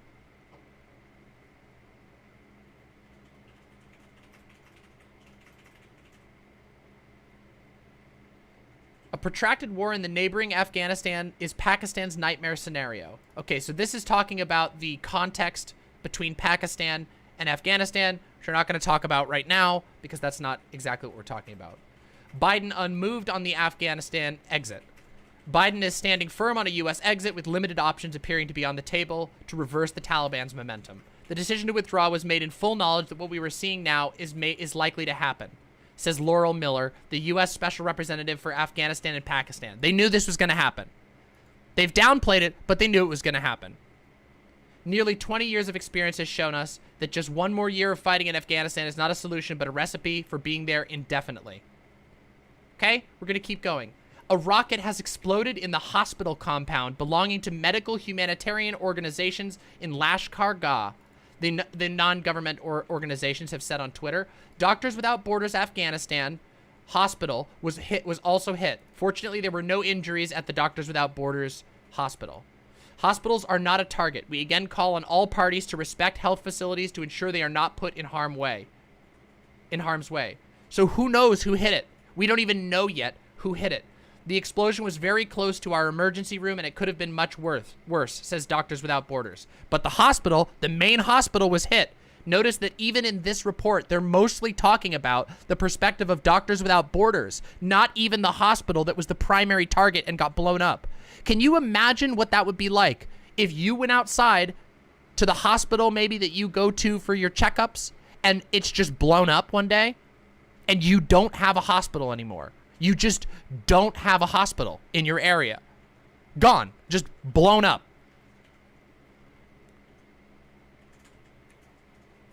In Kunduz, many desperate families, some with young children and pregnant women, have abandoned their homes, hoping to reach the relative safety of Kabul, which is 200 miles to the south, a drive that would normally take about 10 hours. Now, keep in mind that a lot of the people fleeing are not fleeing in vehicles. They're fleeing on foot. A 10-hour drive, 200 miles on foot, because you are scared that your home will be blown up. Because you're grabbing your things, your precious, whatever you have, your dog, your most precious things, but only what you can carry, if you're lucky, in a car, if you're not, on your back. And that's after living through 3 regime changes in your city. We're going to watch that in a minute, Shaloon. We'll get there. It's gotten worse. This is through desert, mountainous terrain. Yeah. This is very, we're talking about an incredibly intense experience for these people.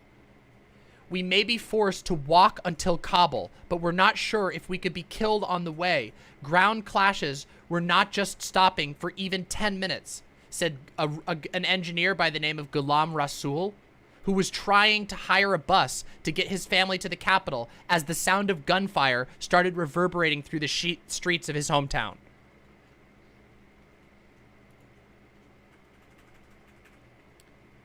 Pakistan urges global community to look into the meltdown of Afghan forces. Pakistan says the international community needs to look into the meltdown of the security forces in the face of the Taliban offensives instead of blaming Pakistan for the situation. The capacity building, the training, the equipment, where is it? Issues of governance and the meltdown of Afghan National Defense Forces needs to be looked into. Pakistan should not be held responsible for the failures of others. So here's the game that we see, where everybody points fingers at everybody else. Heavy fighting underway. We got a video here. Let's watch the video.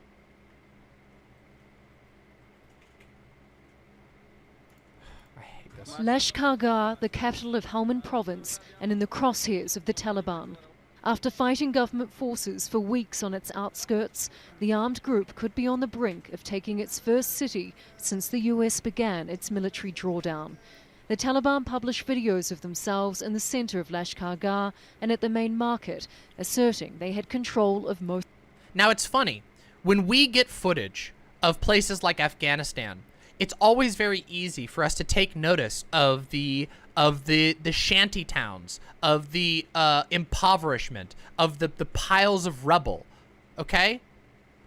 It is very easy for us to take note of that. And I want you to remember why that is. Your hometown, wherever you live right now, would look like this or worse if your city had violently changed hands 3 times in the last 7 years. No matter what, you might have, you sit here right now watching this on the computer. You get to play your video games while you're listening to me, or watch the stream, or participate in chat or whatever. But your town would look exactly like this. If your infrastructure gets blown up, you just stop having it. If there's a bomb that goes off down the road, you might lose internet forever. You might go from being somebody who's connected to the internet to just having to sit outside bored all day, every day. And it gets even worse if you're also having people shake you down. if you're also having the cops come after you for or whatever the you know, whatever the Taliban's equivalent of the cops are, coming after you for violating some rule that they put into place. Rushish, being bored in a war zone is the worst. I know who you are. I know you're the same person that I muted, so I'm gonna mute you again.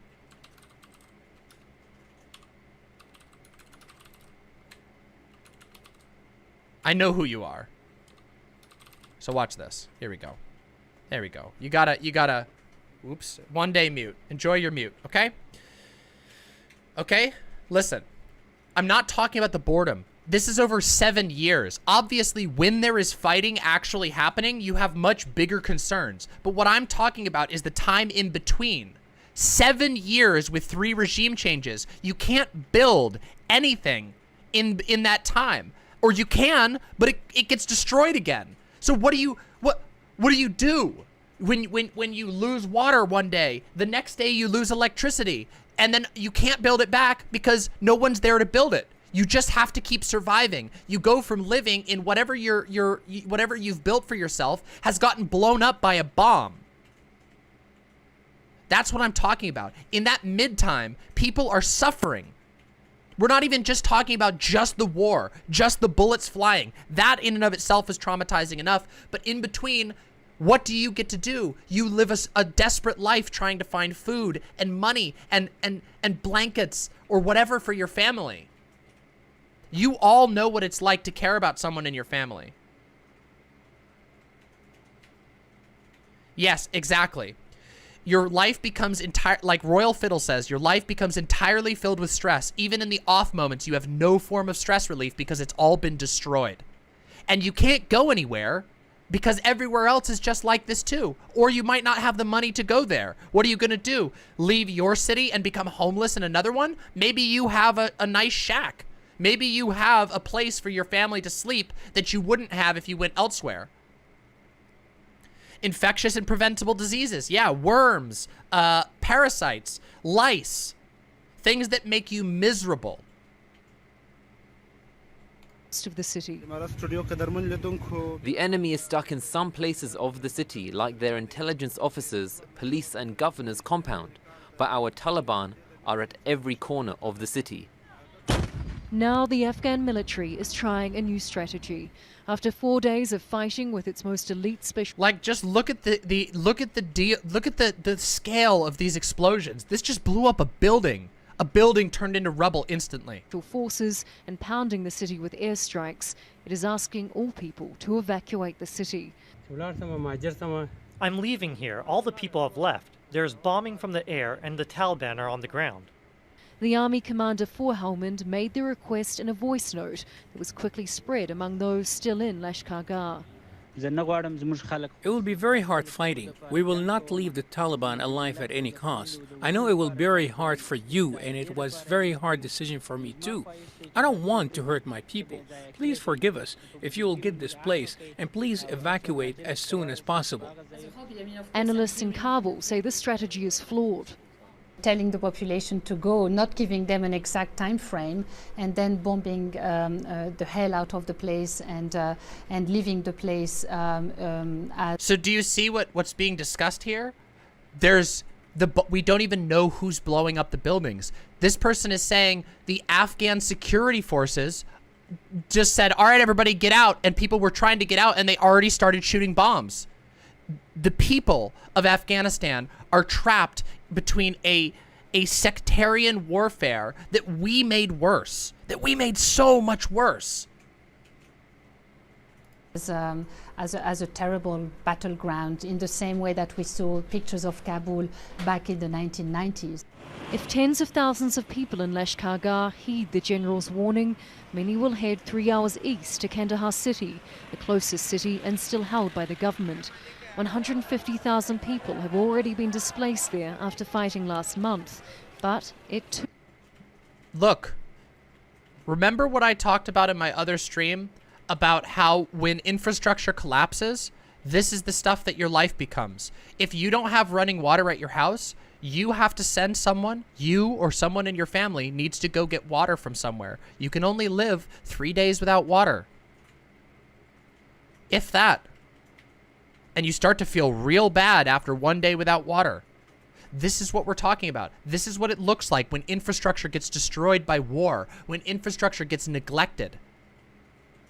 Is contested by the Taliban. The people fleeing their villages can't find a place to sleep, not even in tents. The situation is so bad. We want both the Taliban and the government to stop fighting. For God's sake, stop the fighting. In the western city of Herat, the situation is equally fluid. Special forces arrived to bolster the military and allied fighters after the Taliban cut off the city's airport last week. Even then, for a brief period, the Taliban got within 3 kilometres of the city centre.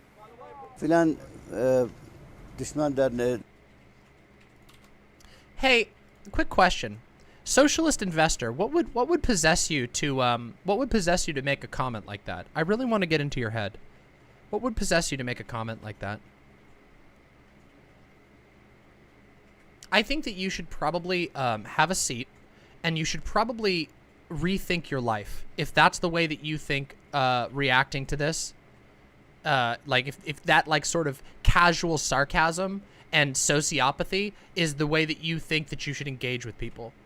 I truly worry about you.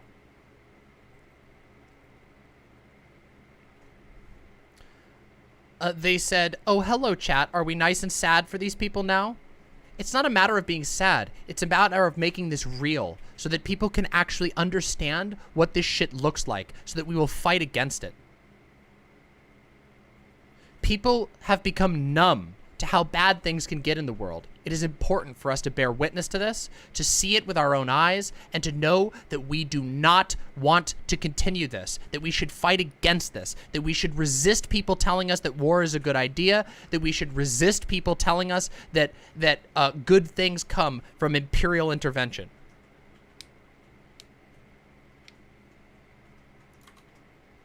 Now the enemy is close to the city and we are very serious in defending the city. We hope we will push them back. It's our responsibility and we need to step up. The Taliban pressure on provincial capitals is growing every day. The move to evacuate Lashkar is unprecedented and raises questions about who will support the thousands who may be displaced and what will become of the city when the battle for Lashkar is over. Charlotte Ballas, Al Jazeera, Kabul. Okay. So now we've seen some of this with our own eyes. NATO's drawdown is continuing. NATO's exit from Afghanistan is continuing, an official of the military alliance has said. NATO's resolute support mission continues and our drawdown is ongoing, the official told Reuters. There is no military solution to the conflict and the Taliban must understand that they will never be recognized by the international community if they reject the political process and try to take the country by force. They must cease their attacks and take part in peace talks in good faith. Let's watch this one. Yeah, here we go. Silent has brought up something good here. Something to think about. Imagine a right-wing militia. Here, I'm going to read this with me on the screen here so we're not looking at this real quick. Okay?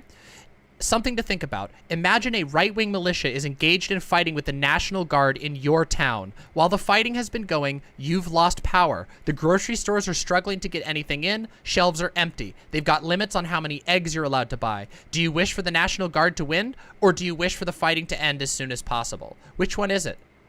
What if you hate both of the factions that are fighting and all you want to do is feed your family? What do you do in that situation? And don't think that sort of story is forever far away from us.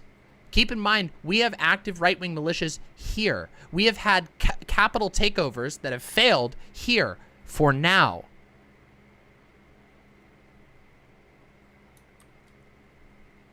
The fight for Afghanistan is inching towards the capital, Kabul. The Taliban says its latest attacks on government leaders marks the start of a new campaign. Could this mean a return to full-scale war? And have peace talks become pointless? This is Inside Story.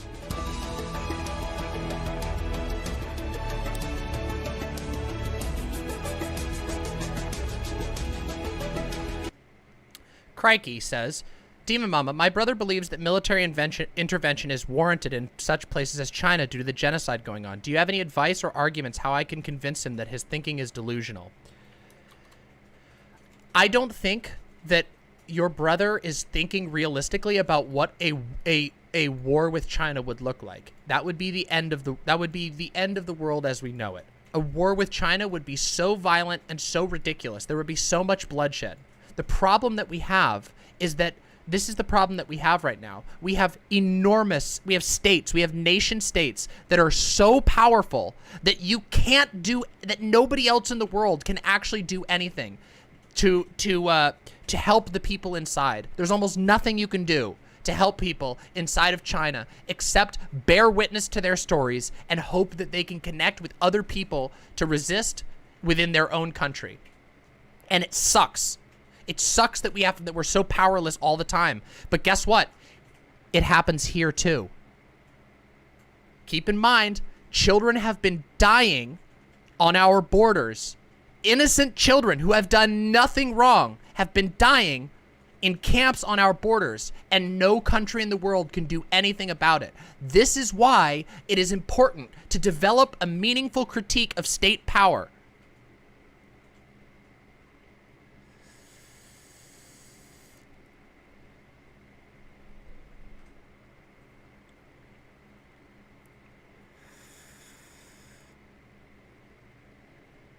What's up? There you go. I have a cousin who was non-military contractor in Afghanistan and married an Afghan woman. He's been trying to get her into the U.S. for literal years, and she's been turned away multiple times. I'm just glad she's not in Afghanistan right now. Me too. Don't forget the involuntary hysterectomies. It's by any definition a genocide. Yes, I know. I recognize that. But what I'm trying to point out is that we have numerous things going on in our country right now that other countries would see as monstrous, and they can't do anything about it. We are the only ones who can do anything about it. Do you understand that? This is part of the reason why I personally am very critical of state power. When you give unfathomable power to a state, when a state has a level of dominance that nobody can possibly reach you, do you know what usually happens? A lot of people just die. We learned about this with Nazi Germany. Nazi Germany is the clearest cut example of this. How many people died before the war even got there? This is the problem.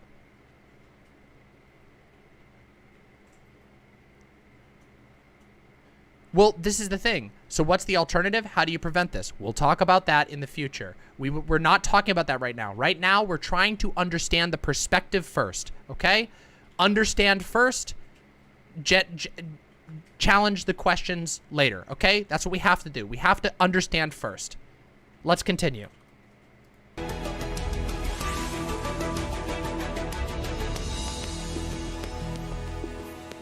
Oh, we're not gonna watch this whole segment. I thought this was some clips. Here we go. Let's watch this one. UN official extremely concerned over indiscriminate attacks. Martin Griffiths, the Undersecretary Undersecretary General for Humanitarian Affairs and Emergency Relief Coordinator, has said in a statement, "I am extremely concerned by the deteriorating situation in Afghanistan, where more than 1,000 people have been killed or injured due to indiscriminate attacks against civilians in Helmand, Kandahar, and Herat provinces in the last month alone. There are grave concerns for women's survival and basic rights," he said, adding that 40 years of war and displacement compounded by climate shocks and COVID-19 have left almost half of Afghanistan's population in need of emergency aid. Okay? Look at this. I want you to think about that. Almost half of the population is in need of emergency aid. You cannot imagine that. You can't. I can't. I can't imagine what it would be like to look outside and know that every other person that you see is in need of emergency aid. Not just aid, not just general aid. They're not just lacking. They're going to die if they don't get what they need ASAP. And a lot of them are not going to get it. Thousands of Afghans being displaced by the Taliban. Look at this. And I want you to take a second and I want you to just admire the strength of these people, okay? For just a second. I want you to just admire the strength of these people. These people are living in a desert, in tents, and they are still hugging each other, holding each other together, okay? I want you to understand what it takes to live like that. I want you to imagine what happens if your building gets blown up and there's nowhere for you to go. There's no shelters. There's no nothing. Would you be able to do it? Would you? They are. These people are. These are humans just like you. These people aren't like, these aren't people who've never seen the internet or never seen a TV. These are all people who at one point in their life enjoyed modern comforts just like the rest of us. And not that it would matter if they hadn't, but just challenging that illusion. There's this illusion that a lot of Americans have in their mind that people elsewhere just have lived like this. No, they haven't. People in Afghanistan fucking played video games and had fun and did all kinds of stuff just like anybody else. They lived good lives. Offensive against government forces, UN aid workers are sounding the alarm on human rights abuses in Afghanistan as civilians, not to mention more than 1,000 UN employees, get caught in the crossfire. UNICEF said today it is outraged by a report that a 12-year-old boy from Shirin Tagab district in Faryab province suffered a brutal flogging by a member of an anti-government group. Women in particular are at risk from violence and the loss of basic rights. A letter signed by prominent feminists and rights activists calls on the Security Council to authorize a peacekeeping force. Yep. Under Resolution 1325, which demands the protection.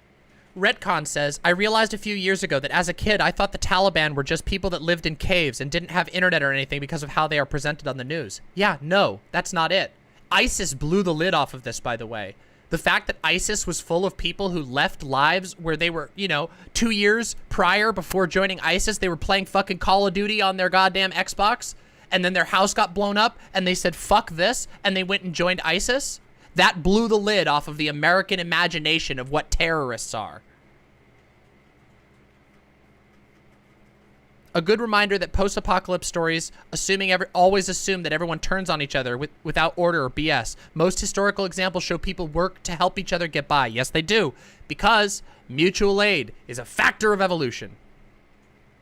Protection of women in armed conflict. Women are at risk for being women, and we know many of the things that are happening. I will not repeat the litany of what has happened to women during the advance.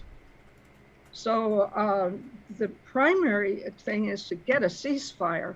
Betty Reardon, who worked to get the resolution passed in 2000, says it also promises women a seat at the negotiating table. The protection of women in armed conflict is not just some lofty UN ideal. It was enshrined in international law right here by the UN Security Council, which is under increasing pressure to help stabilize the situation in Afghanistan. But the Council is unlikely to authorize a peacekeeping force, given that any mission would have to be approved by the 5 permanent members who all have veto power. There is now a real danger of spread of extremism and terrorism in countries surrounding Afghanistan. There's no doubt about that. Kai Ida is a former UN envoy for the region. He says with the withdrawal of U.S. forces, the we'll take a look at this. needs Perfect. extra incentive to negotiate. He's calling on the Secretary General to appoint and the Security Council to get behind a single UN-appointed mediator for peace talks. It's been said for a long time that it should be Afghan-led, Afghan-owned negotiations. Well, thank you for that, that doesn't work. We'll bring this up in just a second. You have to put somebody else in charge here.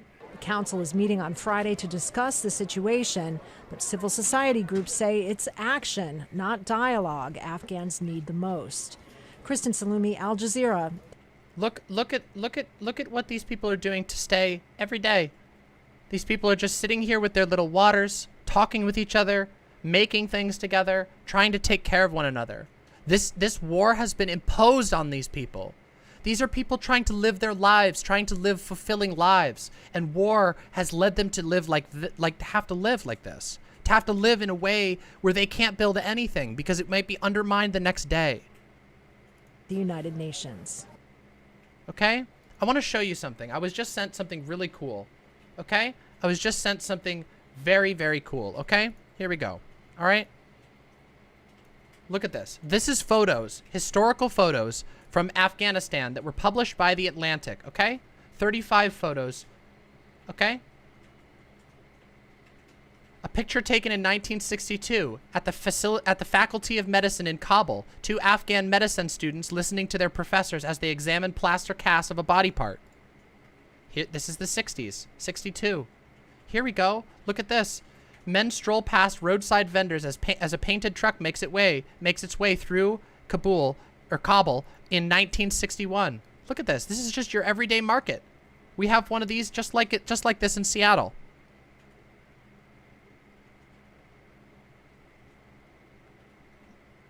(1966) government printing plant, which housed the Kabul Times, a news place. Most of its machinery was furnished by West Germany. Architecture in Kabul, seen in May 1968.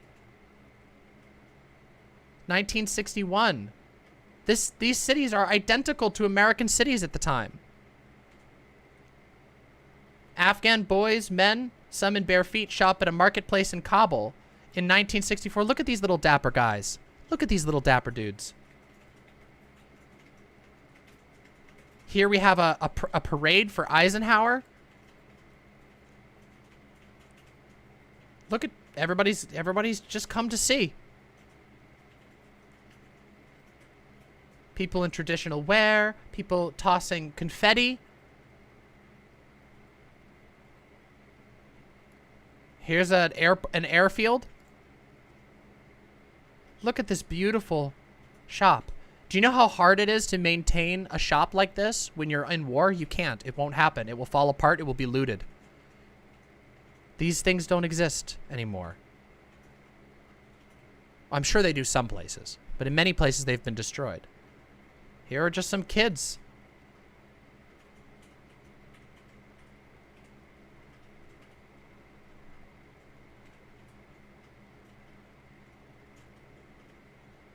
Here's a mechanic shop in 1960, or sorry, here's a, which one is this one from? An Afghan worker checks a Russian-made truck.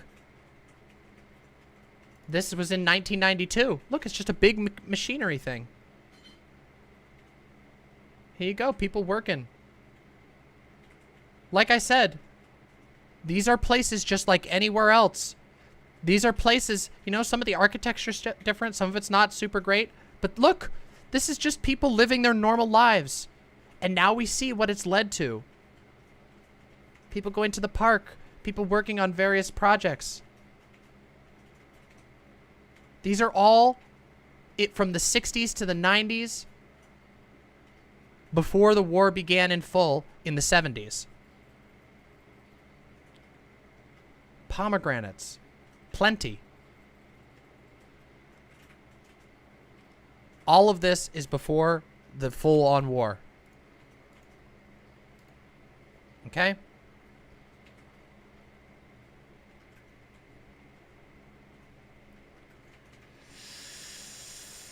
Omicron, it wasn't just the Taliban. Have you ever looked at the population charts in Afghanistan? The population growth that happened in the war that started in the 70s? I've looked it up on this stream before. It's incredibly destructive. Here we go again. Let's continue.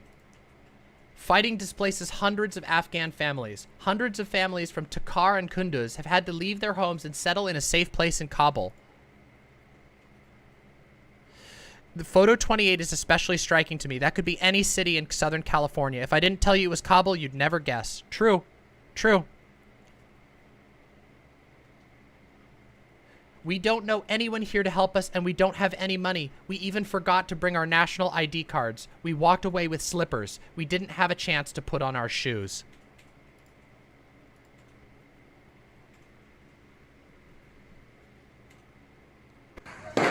Razing the city of Lashkar in a bid to control it. Taliban fighters filmed this on Friday morning in the central market. Omicron. No one on earth is doubting that the Taliban is misogynistic.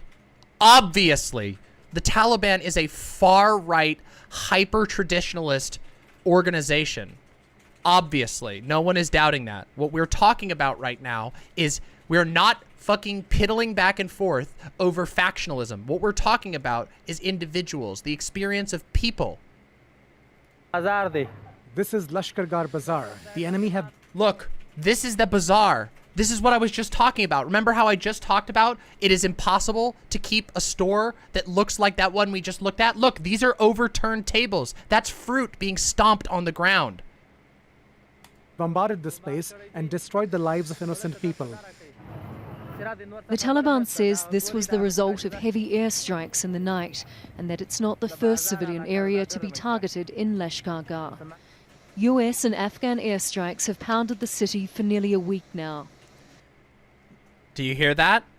US and Afghan government airstrikes have been blowing up this city.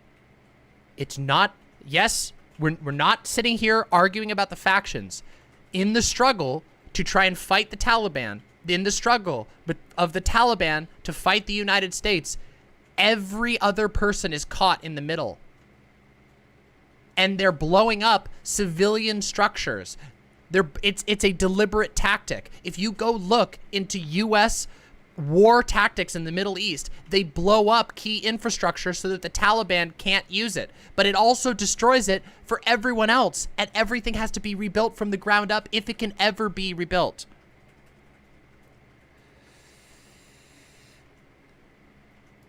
Helmand's army commander asked residents to leave on Tuesday to avoid civilian casualties.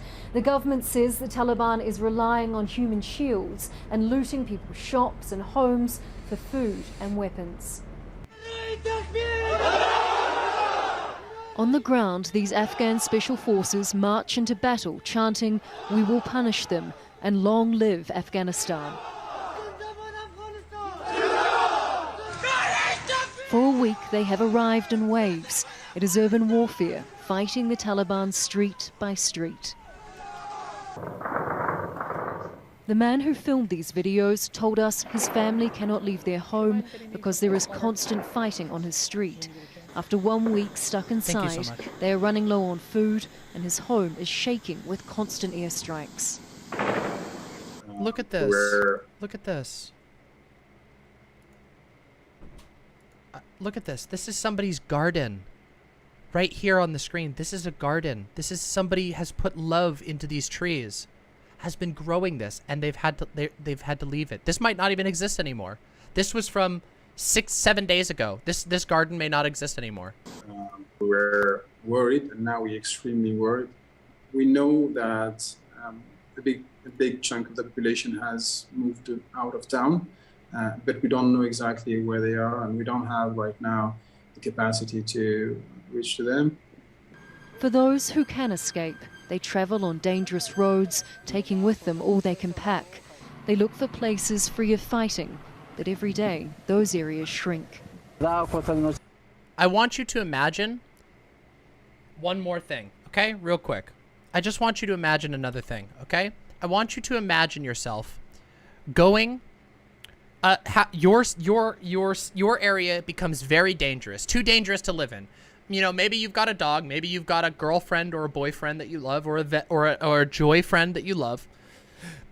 And thank you very, very much. A companion, many companions, maybe a whole family. Yeah, go for it. Okay? And then I gotta focus on this. Just take it with you, okay? So I want you to imagine that, and then I want you to imagine you somehow manage to get your stuff together into your car. You get your essentials. Maybe you pack your IDs, your animal, and some supplies, food, drink, some books that are important to you, some keepsakes that are important to you from your past, and you leave everything else. You get all that into your car, and then you go to leave, and on your way to a place that you think is safe, you get stopped by armed guards. And you don't know who those armed guards represent. They could be the Taliban. They could be the Afghan forces. They could be U.S. They could be a local crime syndicate. You don't know. Maybe they extort you. Maybe they take your money. Maybe they say they do other horrible things to you and your family. You're not getting through to that safe place unless you do what they tell you.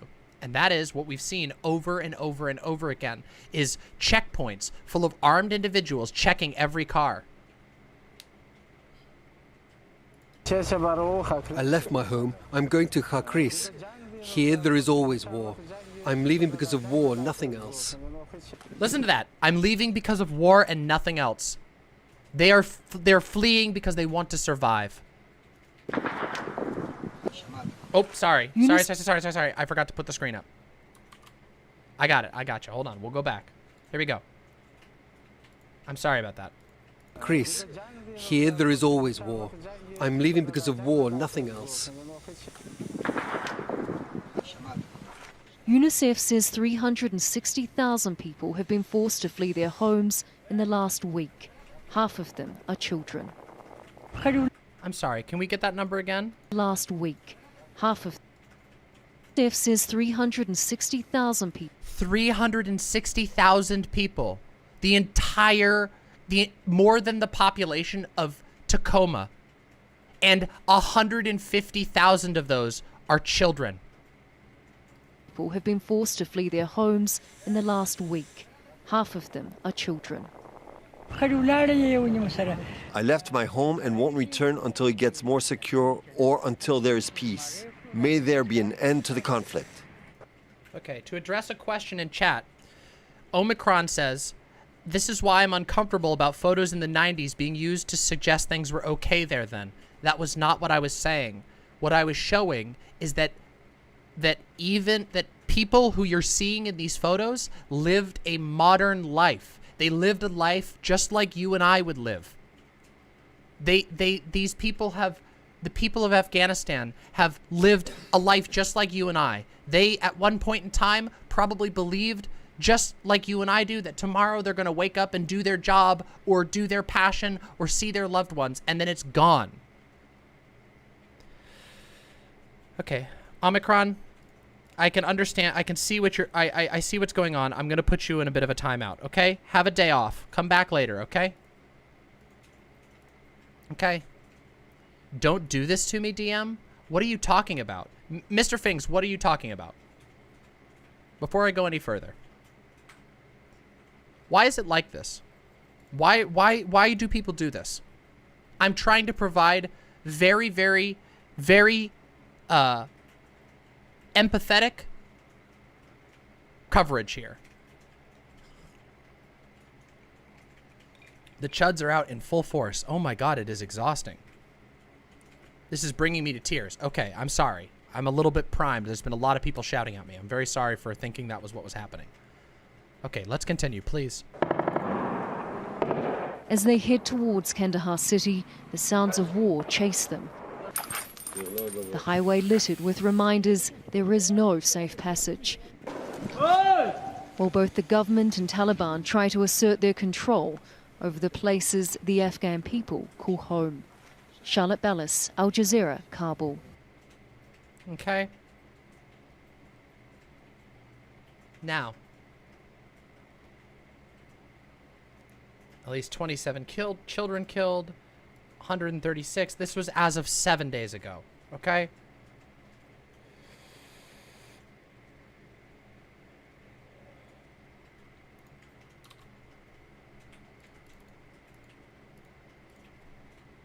Okay.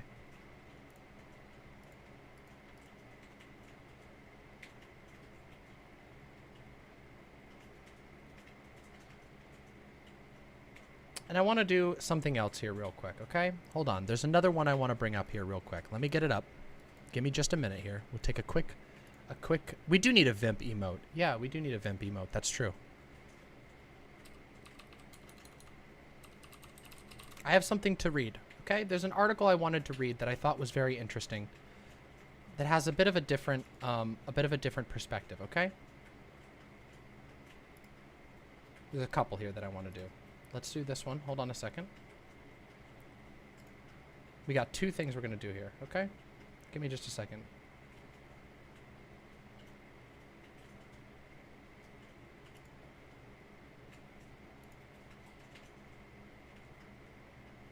Okay.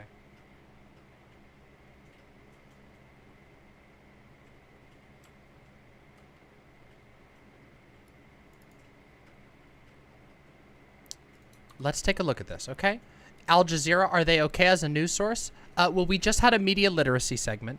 Al Jazeera does do some very good reporting, but like all media sources, they all have their biases. Al Jazeera US is a little bit worse than Al Jazeera's overseas coverage in general, just because Al Jazeera US does a lot of because of the media environment here. Al Jazeera US does a lot of opinion and a lot of special productions. Okay, they're decent.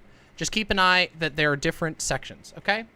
This is an article called Feminationalism, White Savior Feminism in Afghanistan, okay? And I want to read this because this is a slightly different perspective, and we're going to discuss what we think about this, okay? Western feminists often discuss and offer solutions for the position of women in Afghanistan. However, as Mizuna Ebtekar writes, these viewpoints are often stripped of the context of decades of military devastation and silence the voices of Afghan women who are fighting for change, okay? Cheryl Bernard recently published an article comparing the current plight of Afghan women to women in Western civilization. In Bernard's views, Afghans have been organically resistant to the imported American ideas and modernity. She advises Afghan women to learn to fight for their own rights and to ally with the Taliban, an insurgency group with the worst track record on women's rights, in order to stand against Afghan anti-woman traditions. This civilizational grandiloquence, pitying non-Western women because we in the West are more civilized and rational, is championed by white feminists who suffer from a white savior complex. This understanding assumes that gender relations and women's rights are more advanced in the West and need to be imparted on non-Western women as agentless objects of unchanging patriarchal systems. It also detracts attention from the discrimination to which women in Western Europe and North America are subject. Sarah R. Ferris has coined the term feminationalism to describe how right-wing nationalists and neoliberals instrumentalize women's rights to advance their anti-Islam and anti-immigration campaigns in Europe. Feminationalists include feminist theorists and policymakers, or femocrats, who frame Islam as being a wholly misogynistic religion and culture. In a similar way, Bernard takes pride in having worked on Afghans' women's rights for over 20 years while publishing on Euro Jihad, or how Afghan refugees in Western Europe are criminals and rapists.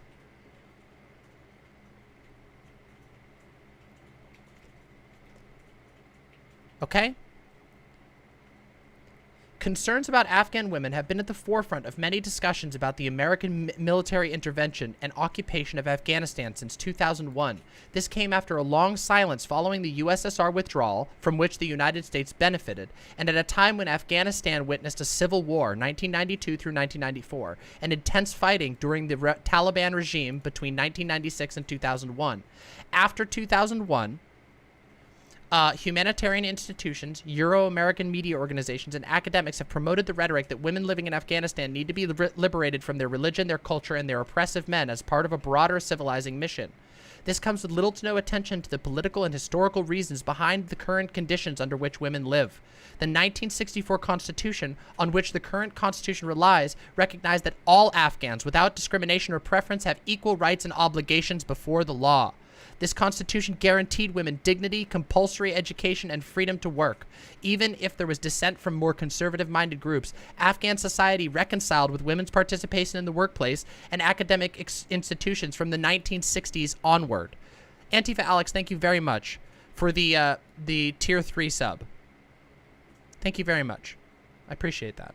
Okay? There is a long history of women fighting for their rights in Afghanistan. As a response to the communist coup in 1978, followed by the Soviet invasion in 1979, various underground women's groups undermined the USSR-backed government. Women students took part in massive anti-government demonstration in Kabul, where many were arrested and some were killed. Meanwhile, women in rural areas actively supported the resistance against the USSR and the USSR-backed government. Even during the years dominated by the draconian Taliban regime, Afghan women risked their lives to open underground schools for girls at a time when schools and universities were made inaccessible to female students and teachers. But even when we look past the most recognized forms of resistance in which Afghan women have engaged, that is, those forms that are politically intelligible within Western traditions, we can better understand the lessons that leading feminist scholars such as Leila Abu Lugad and Saba Mahmood have taught us, that women are able to exercise their agency even within patriarchal oppressive systems. Afghan women are not waiting to have a people from a different culture far away feel sorry for us and send their soldiers and money to lift us out of oppression, quote unquote. Afghan women have exerted and still use their agency despite the insurmountable hardships that they face every single day.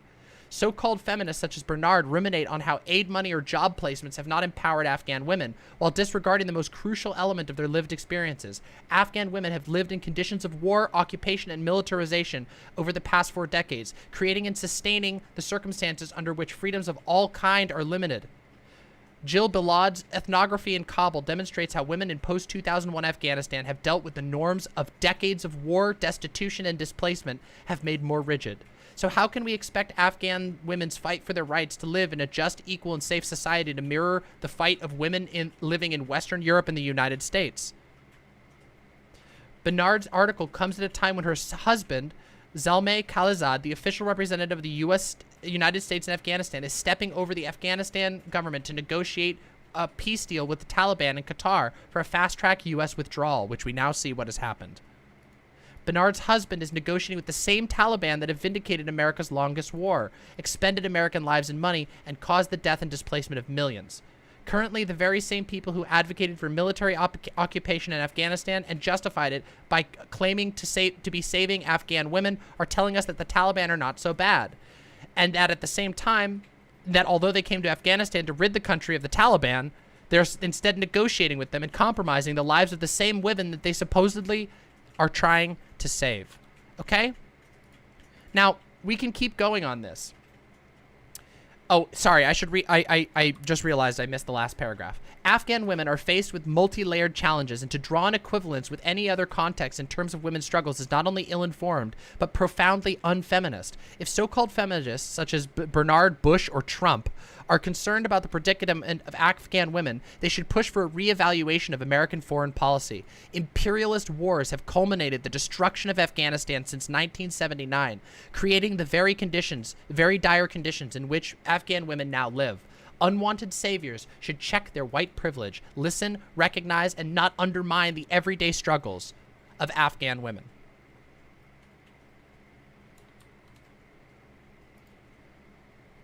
Okay?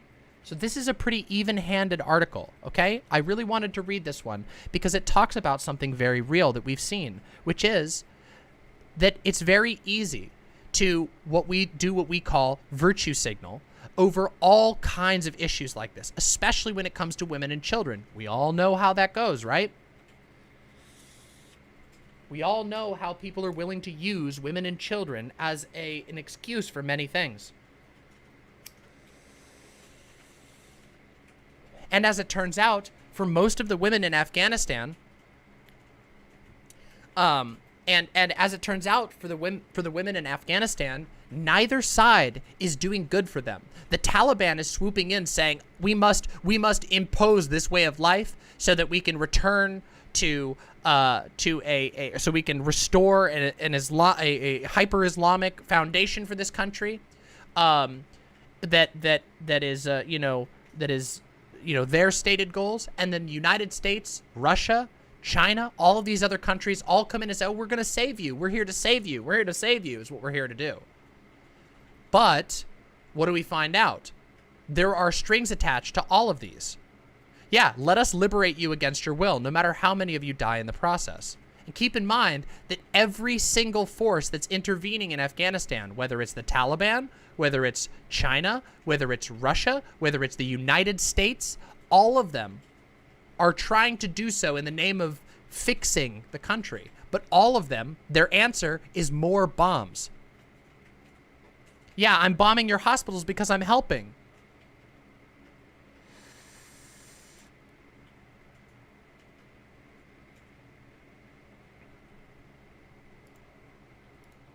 And I'm very distrustful when, oh, thank you. I'll check my DM real quick. Let's see what you got me here.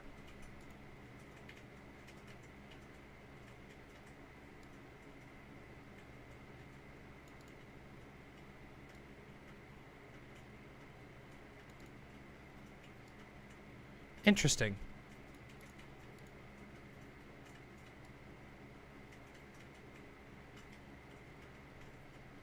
Sorry, I'm reading this real quick that was sent to me.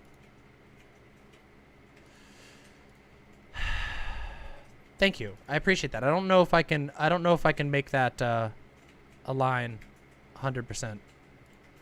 Hold on a second. I don't know if I can make that make sense in this particular context. But thank you. Yeah. Okay. We'll get there, okay? We'll get there, okay? We're gonna get there, I promise. So let's take a look at what someone who we generally like has to say about this, okay? Look, United States Representative Ilhan Omar. Ilhan Omar released a statement this morning. This morning. This was a statement that was released this morning. Let's listen it. Let's read this statement and let's see what conclusions we can come to, okay?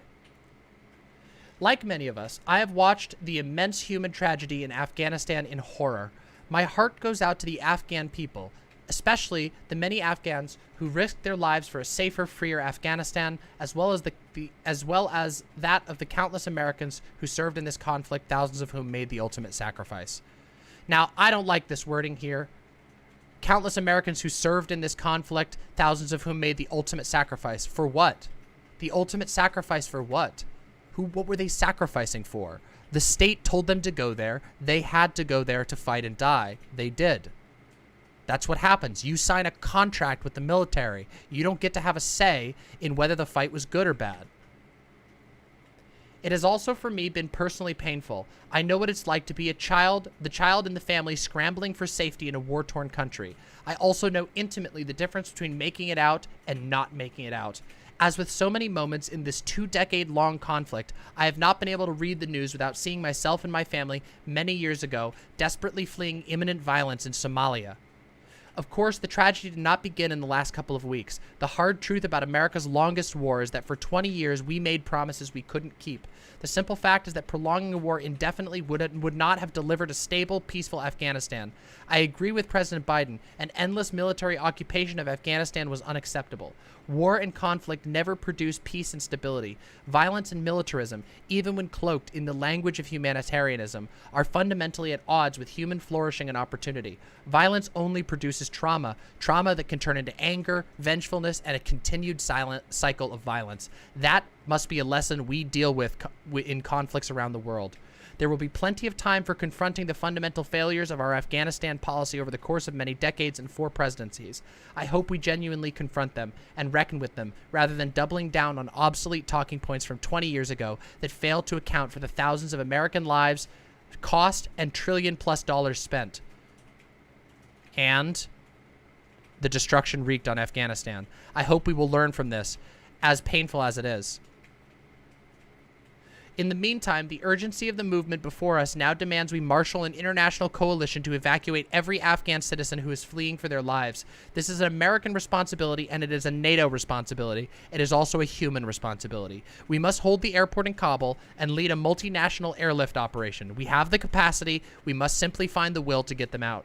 There will also be Afghan human rights activists, women, and civil society members who choose to stay. We have an obligation to them too. The president has been clear that the end of the war does not mean the end of our commitment to the Afghan people.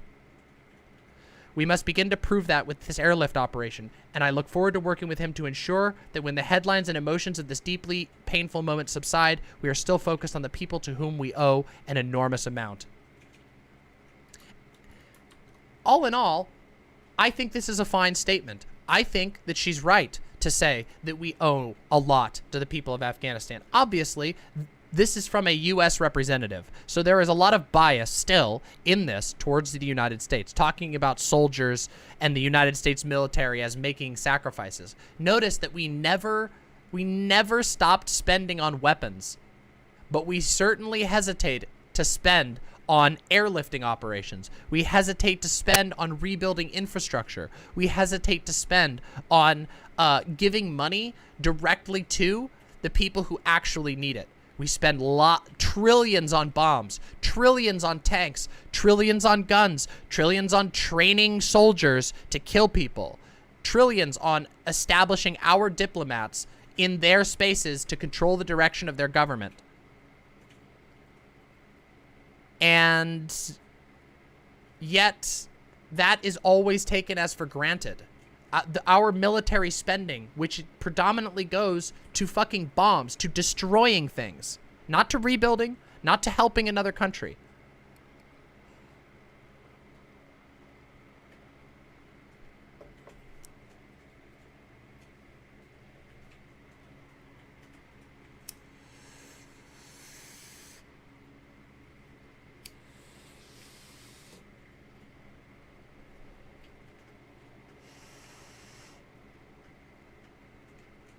Let's help evacuate everyone we can. We owe it to them.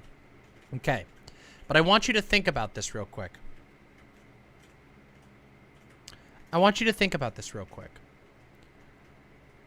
What we can all imagine would be a pretty good, like, a pretty good solution would be to fully support what Ilhan Omar is advocating for here.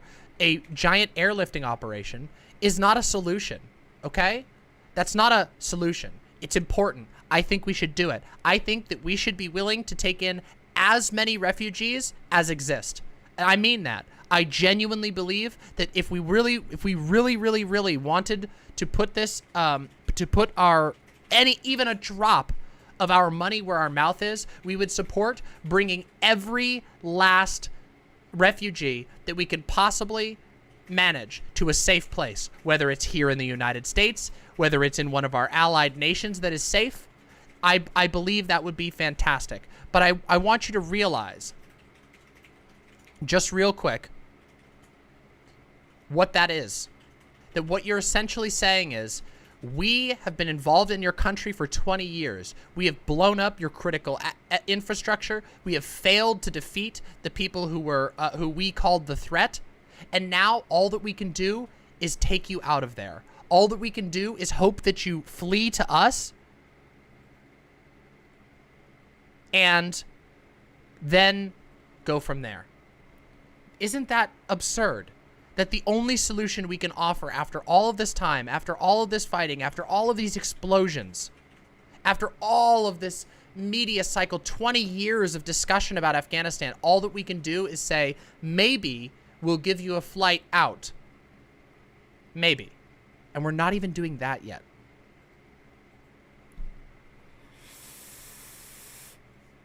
We destroyed their home. We destroyed it. And it's not, you can't just blame the Taliban, because yes, while the Taliban is a terrible group, remember, we supported the Taliban.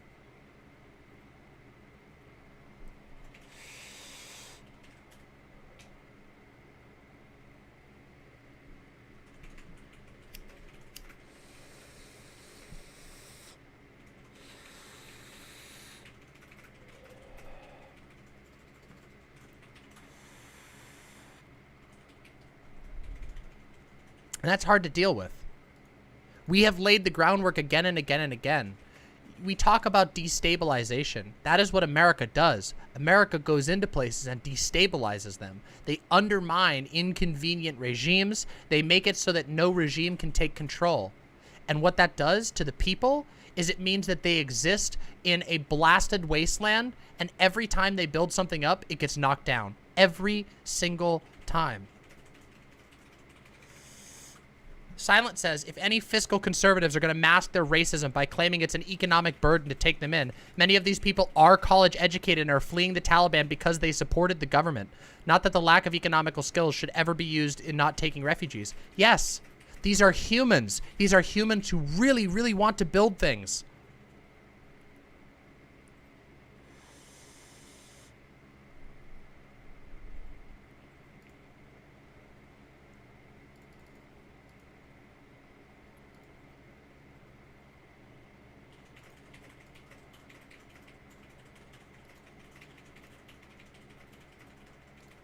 Okay. We do banana republics. Yeah, we do.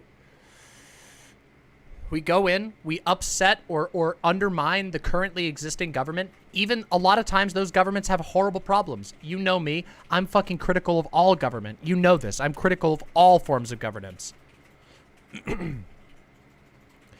A banana republic, okay, and for those who don't know what the term banana republic means, a banana republic is basically a puppet government that is set up because of an economic interest. It's called a banana republic because previously it was done over bananas. Bananas were incredibly, incredibly valuable. Bananas and sugar and coffee and a couple of other crops, like cash crops, were very valuable. And so the U.S. would go in, undermine the existing government, and set up a republic that was staffed by American favorable politicians. So it's called, yeah. Look up the history of Chiquita banana. Yes. This is public, by the way, this is a matter of public record. This is not like conspiracy stuff. This is a matter of public record. The United States has admitted to this.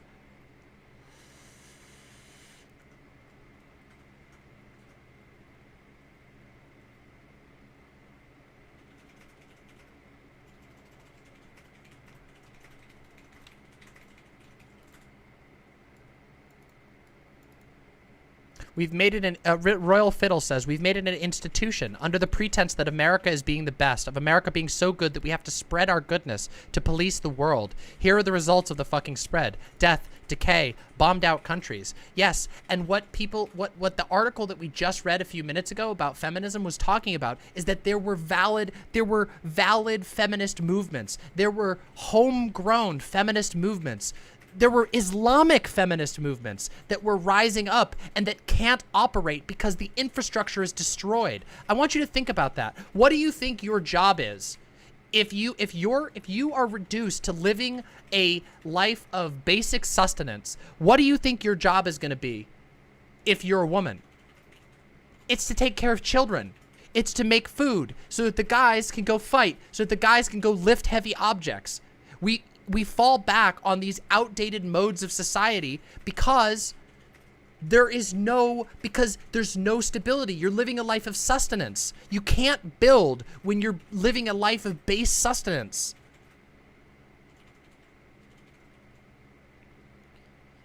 Yes, exactly. Royal Fiddle, it returns to the domestic servitude of the woman. Yes, because remember that at the end of the day, these people still have to exist in a greater capitalist context.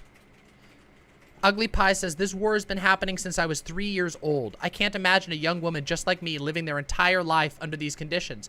You can't, yeah, and guess what they have? They have and they've fought and they've built things that are now getting blown up. And I want us to take a moment to just, real quick, to just have a check. Remember how we talked about all those videos we watched just a couple minutes ago of people fleeing? The city that they fled to just fell to the Taliban yesterday. All of those people got up and fled to the capital only to have the capital also fall. There is nowhere for them to run. And America is not airlifting people out. We are not responding to this refugee crisis.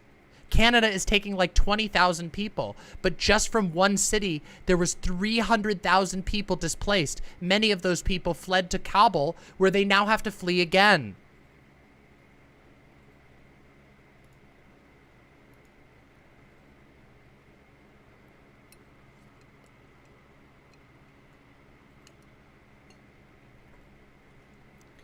Capo says, I'm forever haunted by one line from Dan Olson's video on the wall.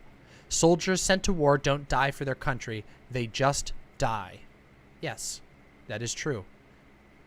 I talked about this in my conversation with Connor Points about nationalism and about how people chain themselves to an invisible construct that doesn't have a solid form.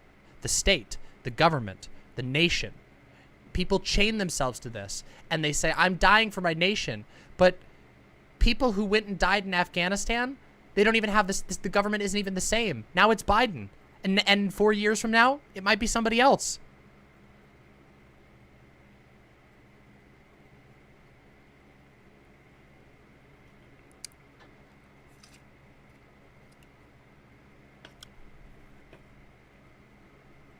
No one ever won a war by dying for their country. They win by making some other poor bastard die for their country.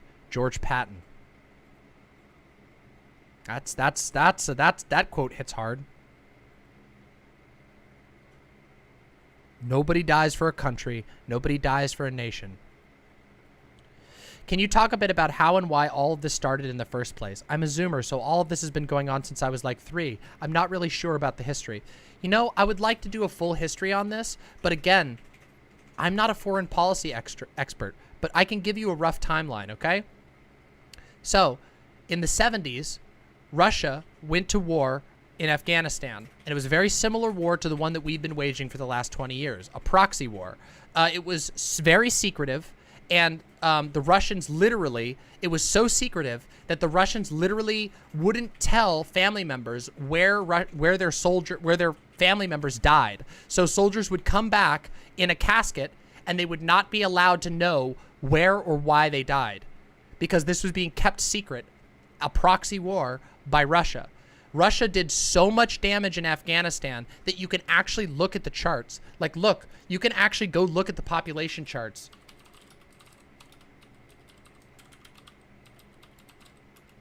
Let me show you. Okay? Let's see if we can get the chart here. Where's the chart? Okay? I want you to look at this, okay? Look at this. Annual percentage change. Okay, ready? Watch. Ready? Right around here is where the war in Afghanistan with the Russians begins. Look at that. Look at that dip. You can see it on a population chart. How many Afghans died when Russia began their proxy war in Afghanistan? Look at this. You can fucking see it.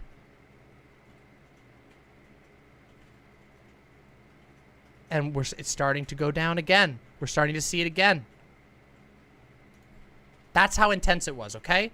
So, after that happened, a number of factions appeared in Afghanistan. One of these factions that gained a lot of power is the extreme far-right group called the Taliban. And the Taliban is fighting against Russia at one point. Everyone's seen the... hold on. Let's see here. So, hold on a second. Let me show you this. We've all seen this one, right? Everybody's seen this meme. Hold on. Let's see right here. Look at this. Hold on. Watch this. Ready? Everybody's seen this one from fucking Rambo. Rambo 3. This film is dedicated to the brave Mujahideen fighters of Afghanistan. These were the Taliban. American media was celebrating the Taliban because the Taliban were fighting the Russians at the time. This is from Rambo fucking 3. This is how America has treated this. Oh boy, we got breaking news. Okay, we have some breaking news. Joe Biden, I have authorized 6,000 U.S. troops to deploy to Afghanistan to assist in the departure of U.S. and allied civilian personnel from Afghanistan and to evacuate our Afghan allies and vulnerable Afghans to safety outside the country. The Taliban and the Mujahideen are two different groups. I don't believe they are. Mujahideen just refers to guerrilla fighters. At the time, the Mujahideen fighters would have been the Taliban, if I'm not mistaken. Oh, they turned around and fought the Taliban? The Taliban was created by ex-Mujahideen. This is what I'm talking about. I would love to do a full history, Mama. I'm just giving you the general arc. Okay? I'm just giving you the general arc. Okay? So that's where we're at right now. This just happened. 6,000 troops have redeployed into Afghanistan. Okay?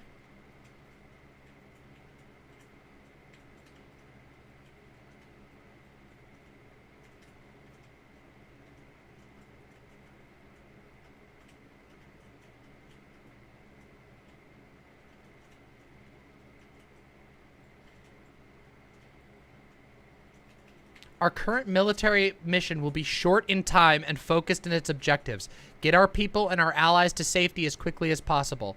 Once we have completed this mission, we will conclude our military withdrawal. We will end America's longest war. We'll end America's longest war with a loss. By the way, just so that we can be clear, with a loss.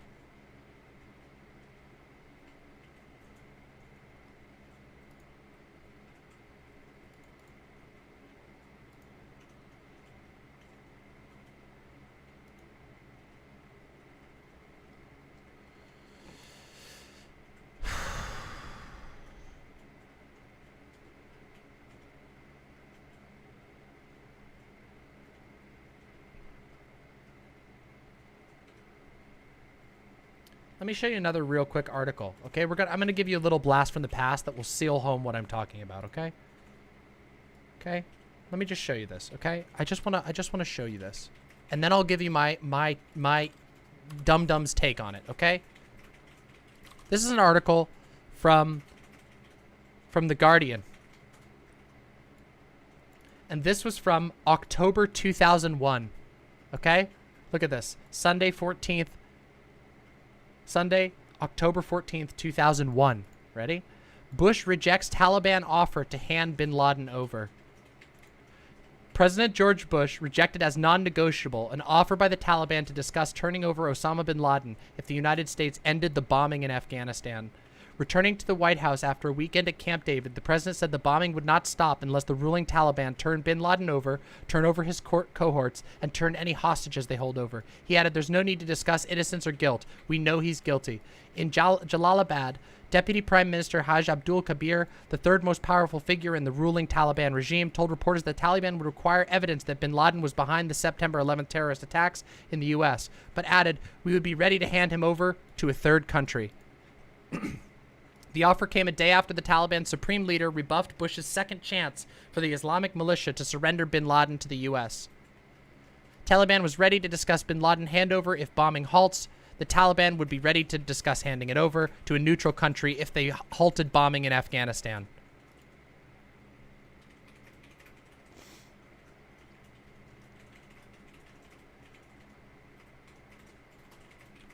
Large explosions caused by American bombs and missiles have been reported to the south and east of the Afghan capital of Kabul this evening. The sky above the city has filled with tracer fire from Taliban anti-aircraft guns once again. Before the start of the air campaign, the Taliban had demanded evidence of bin Laden's involvement in the attack and had offered to try him before an Islamic court inside of Afghanistan, proposals that the U.S. promptly rejected. Al-Qaeda warned it against an admission of guilt. Threats of new terrorist strikes against Britain and the U.S. from Osama bin Laden's group, Al-Qaeda group, amount to an admission of guilt for September 11th. Mr. Prescott, speaking while on a diplomatic mission in Moscow, argued the latest statement strongly suggested bin Laden's culpability, etc., etc. As rage grew over U.S.-led airstrikes in Afghanistan, one military leader exhorted followers to set Shahbaz Air Base in Jacobabad on fire at any cost, and another called on Pakistan's generals to overthrow the country's military ruler.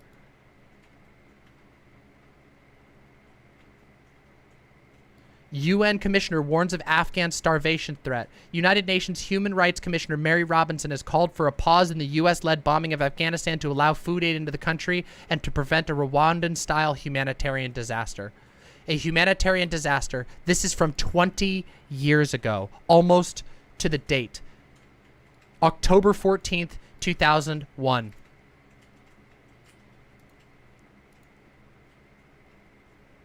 Okay? I just want you to be, you know, aware that this was being talked about 20 years ago. People were warning of this 20 years ago. We have been bombing a country for 20 years. The people who live there cannot build anything for themselves. And this is what we do. We bomb countries, we make them dependent, we make them unstable, so we can take whatever the fuck we want and then leave. And what's the cost? Who pays the price? It's not the U.S. I mean, we pay a lot of money for the war stuff, but that's very lucrative. That's very lucrative for our corporations. It's very lucrative for us to get access to everything that Afghanistan has to offer. It's very lucrative for us to be able to put the hurt on countries that we're opposed to.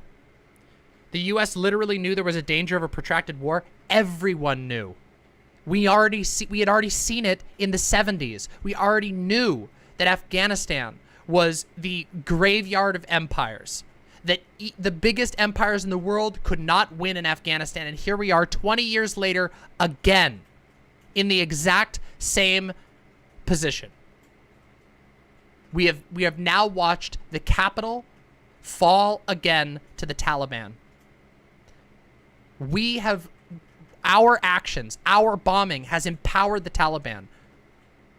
I want you to think about something, okay? Real quick. Put yourself in the position, real quick, okay? I want you to just take a minute and I want you to put yourself in the shoes of someone whose who's spent their entire life having everything that they know destroyed, taken out from under them again and again and again. Maybe you're apolitical. Maybe you're like, you know, you just want to live. You just want to fucking grill, okay? You just want to take care of your kids, okay? Maybe that would be, maybe that's your goal. Maybe you don't have any particular leanings.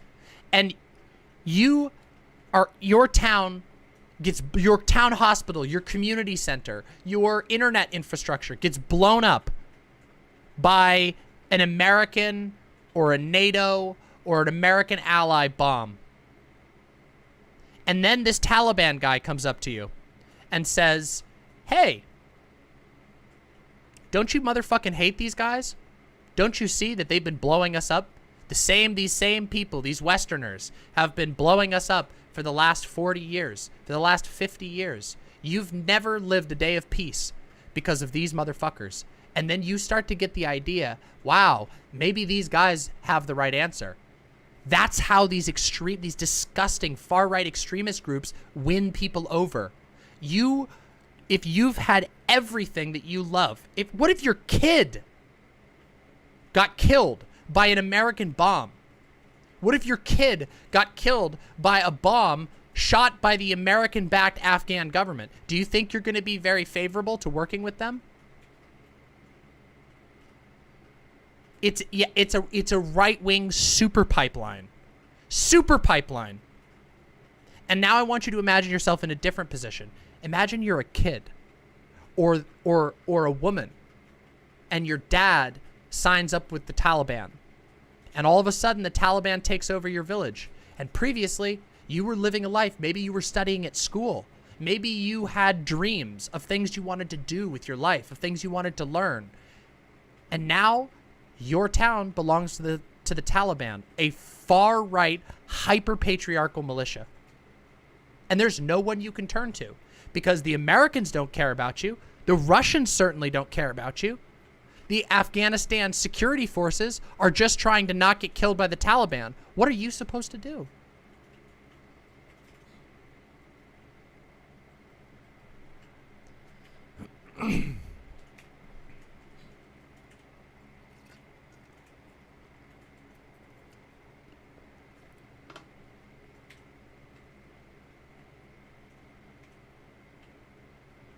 It's tough.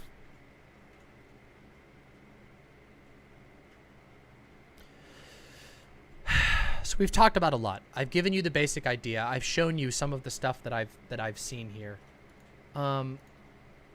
We've talked about the statement that just came from Biden. It looks like we're putting more troops in.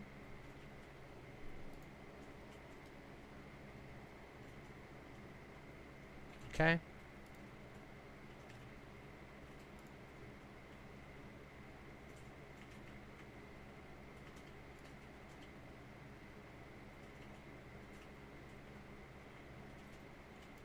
Now I'm going to read we're going to read a little thread together, okay?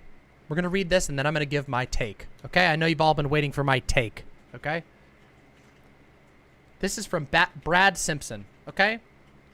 I was a radio producer for Democracy Now! On September 11th, 2001, and in the months afterwards. We love Democracy Now! Here. I think that's a fucking fantastic show. I don't agree with everything, but they do great journalism, okay? Okay? I had a unique vantage point to witness the anti-war movement against the U.S. invasion of Afghanistan. There was a massive anti-war movement, decentralized, local, and ultimately ignored by the media. Shortly after 9/11, we had Rita Lazar on the show. She lost her brother in the Twin Towers. She talked about her opposition to killing innocent Afghan civilians as revenge for the murder of innocent U.S. civilians. There were many, many Rita Lazars. One morning we had Colleen Stevens on. She lived in suburban CT and her husband had died on 9/11. She held a candlelight vigil to protest the prospects of war against Afghanistan, and 5,000 people showed up to support it. It merited one line in a single Associated Press report. There were more Colleens.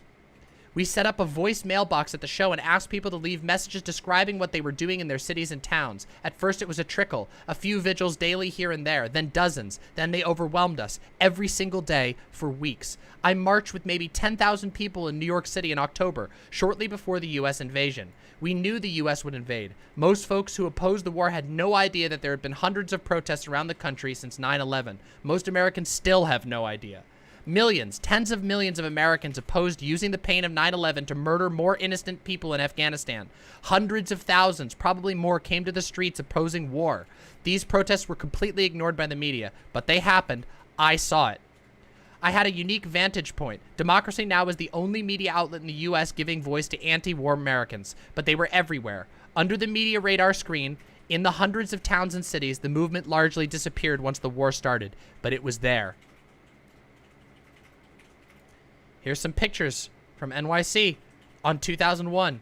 Our grief is not a cry for war. Our grief is not a cry for war. Our grief is not a cry for war.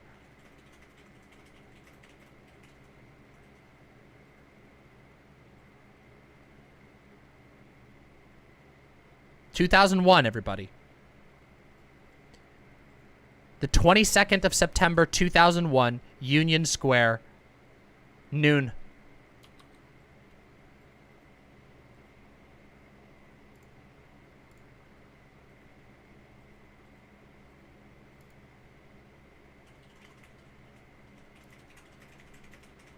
Capo says, not disagreeing that it's a loss, but what would have even constituted a win at this point?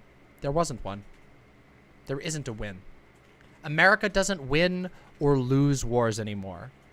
What America does is destabilizes and makes money off of war. It's war profiteering. That's what America does now. We call ourselves world police. We're not doing any of that. Countries are chosen for their strategic and economic value to the United States. A reason for going in is invented or found, whether it's something that actually exists or whether it's one that ends up being created, is justified, and then we go in and we fuck the place up and we benefit from it. The war is America's victory, and that's what I want people to realize. And I want you to notice, there were a lot of people who opposed the war in Afghanistan, but you know who didn't? The media. The media delivered. This is where the manufacturing of consent comes in. The media only listened, only reported on the people who were supporting the war, the people who had a lot to make off of it.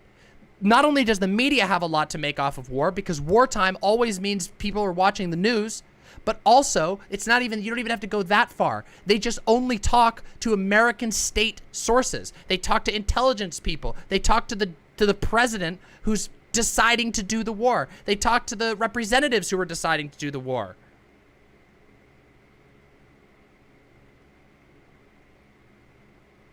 Lockheed Martin. What's it called? Halliburton? Is that the other one? I always get their name wrong. These enormous military industrial companies that produce weapons, that develop weapons, that make money contracting. Like, I wish that I could talk to you about the money that contracting has done. Do you know what happens? Listen to this. This is where it gets really fucked up, okay? Americans will blow up infrastructure, and then they will allow an American company to offer to fix the infrastructure for a price. Either it will be debt that the new government will owe, or it will have to be paid directly. This inflates the stock prices of those companies that are doing the contracting. Sometimes the contractors never even deliver. Sometimes the infrastructure they build is shit. Sometimes they just take the money and run. It's got to qualify as a scam. Who are you going to tell? Who are you going to tell? Who could challenge it? It doesn't matter if it's a scam. Who are you going to tell? Your infrastructure's blown up. Your country is full of soldiers. Who are you going to tell? The Taliban? That's what a lot of people are going to do. They're going to tell the Taliban. They're going to join the Taliban. They're going to join ISIS. They're going to join a terrorist group. Hello, famous horse.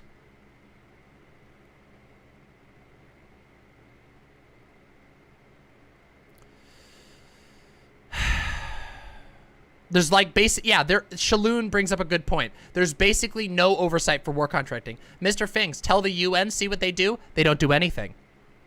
You want to know why? Guess who holds veto power in the UN? America, Russia, Saudi Arabia. Uh-oh.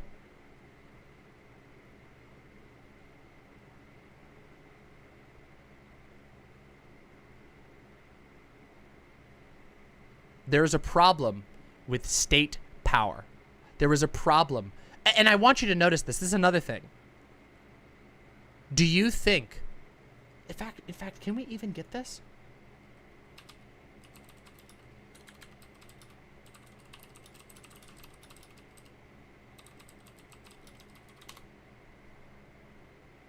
Let's see if I can find this out. Hold on, let's see.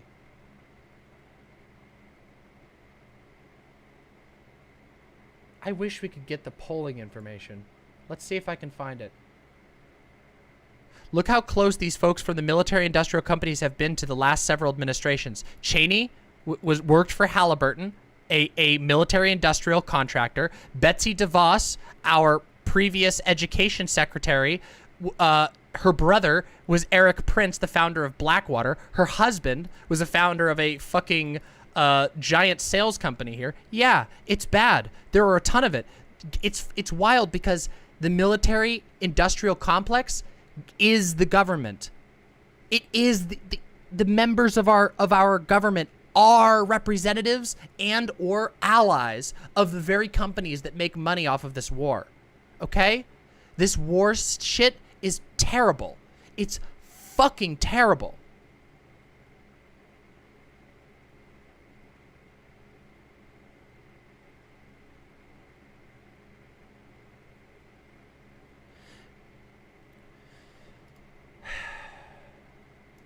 And it doesn't matter what Americans think. Because even though we live in a democracy, you know, we got a democracy, right? A very nice democracy we've got going on here. You don't get to decide on war. You don't get to really vote on war. You get to vote on the people who get to vote on war, but they might not, when you elect them, there might not be a war going on. You don't get to have a say. You don't do it. You just don't. Sure. Although before it was causing noise, so we'll see how it goes. On the microphone? Yeah. It's okay, though. It's really hot in here, so go ahead and put it up there.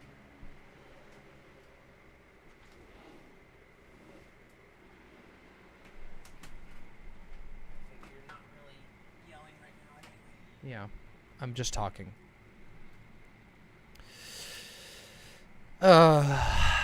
So here's my take, okay, everybody? There was no winning the war in Afghanistan, okay? From the moment we stepped in there, it has been a venture in profit. The only person that has won out of this war, or the only thing that has won out of this war, is capitalism. Not the United States, not any specific country, certainly not the people of Afghanistan. The people of Afghanistan have done nothing but lose. They've lost everything. They've had everything taken from them. And that is despite their struggles. Despite their fucking struggles. And we've lost.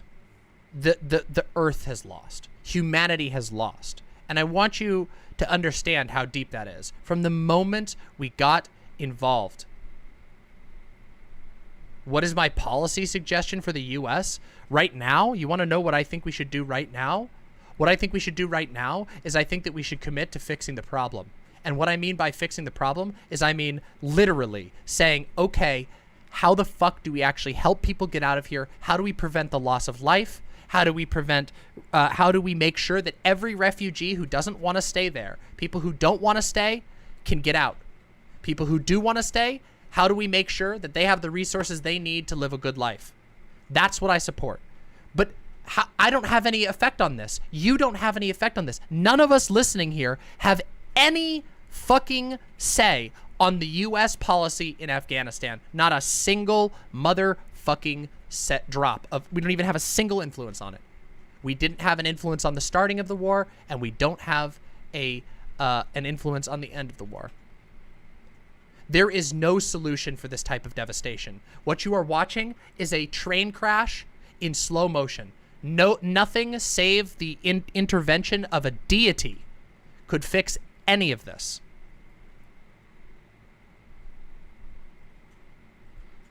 The only thing that we can do is challenge the state that made this possible, the structures that make this possible everywhere.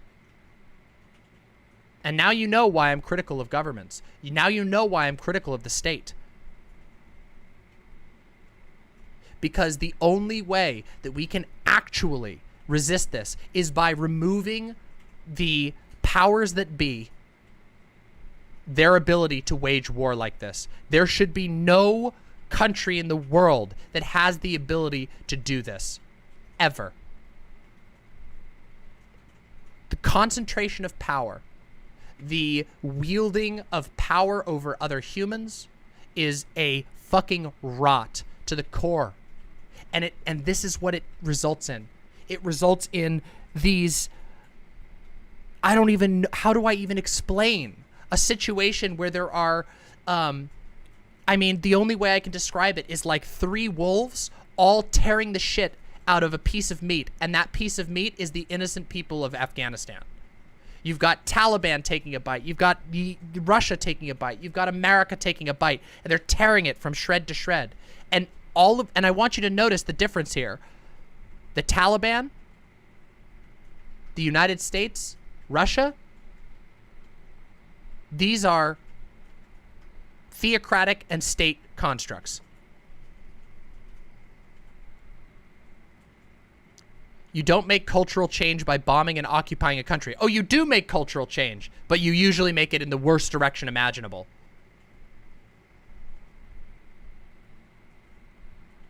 You do change it. Afghanistan has changed forever. There are countless generations now, countless families that have been permanently destituted, that have been permanently damned to lives of suffering and pain. Because of what? To keep the machine of capitalism going? To make money for Dick Cheney? To make money for Lockheed Martin stockholders? To keep the right wing in power in America? Guys, it's not worth it. Okay? It's not fucking worth it. It is not worth whatever you imagine we get from having a state power of this size, whatever you think we get from having a United States government that is capable of doing this, that is capable of wielding this power, whatever safety you think you get from us maintaining a standing military of this size, of researching weapons that can do horrific things to people, it is not fucking worth it. And we need to change the way we think about this. It is, and I want you to understand this from another perspective. I'm going to be employing a lot of different metaphors here in my take, okay? But I want you to think about this for a second, all right? You don't know what we lost. We can look at the numbers. We can see how many people died. We can see how many people are displaced. But I just want you to think about the wonder that's in this community alone for a second, okay? Hold on a second. Let me just show you, okay? Real quick. I'm going to show you something real quick, okay? Ready?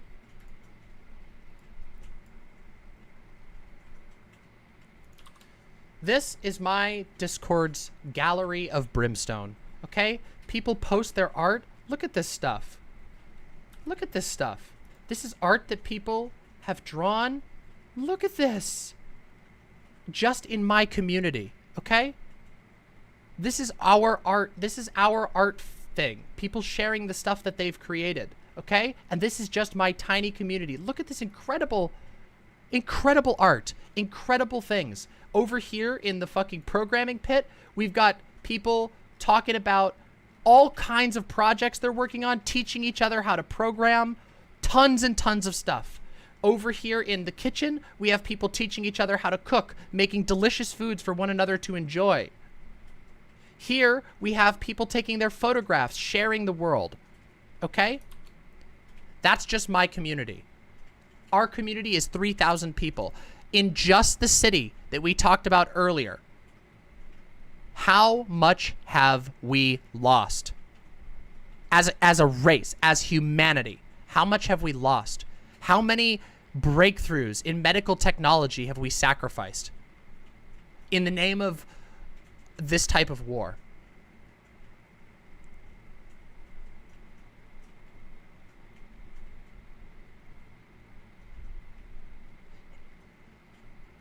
How many incredible technologies, how many solutions, how many environmental scientists, how many thinkers, philosophers, mathematicians, how many artists, how many mothers and fathers and children did we lose as a planet because of this war?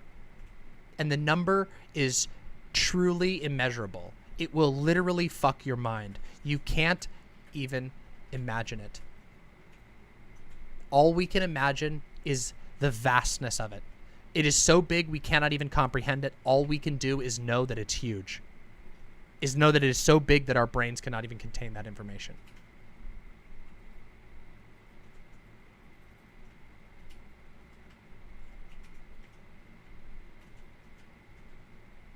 And all of this for what? Security? Revenge? Profit? A nation? For nation building? So that we can preserve this idea of the United States of America, a big nation that's a superpower, an empire? So what? For what? So you can what? So that we can have in the big picture, so we can have 100 different flavors of the same soda, so that we can have cars that all look exactly the same, 10 different models of the same car, 10 different designs of the exact same car.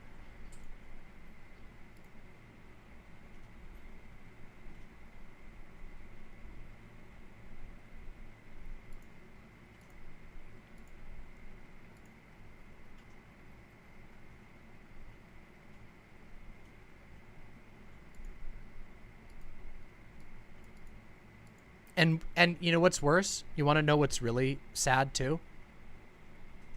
This state justifies all of this, and it tells you this is what we have to do. Wait, Constance, hold on a second. I want to address this. Constance says, I actually disagree with you on this, only because even if everyone you were talking about were never going to contribute to anything to science or humanity, they deserved a decent life. A decent life doesn't require contributing in any significant way. 100% agree, by the way, Constance. 100% agree with you. But I'm trying to appeal to many different people with this, okay? So I agree with you 100%. I believe that people deserve a life even if they're never going to contribute. But I'm trying to get people to think about this. I want people to realize what we have lost, that the things that they are supposedly interested in. Yes, I 100% agree with you. But what I'm trying to say is that even if we take it at the neoliberal face value, that we go to these places to liberate them. What was the actual conclusion? We didn't liberate anybody. We killed millions of people. And all of those people, I'm analyzing them at face value. Yes.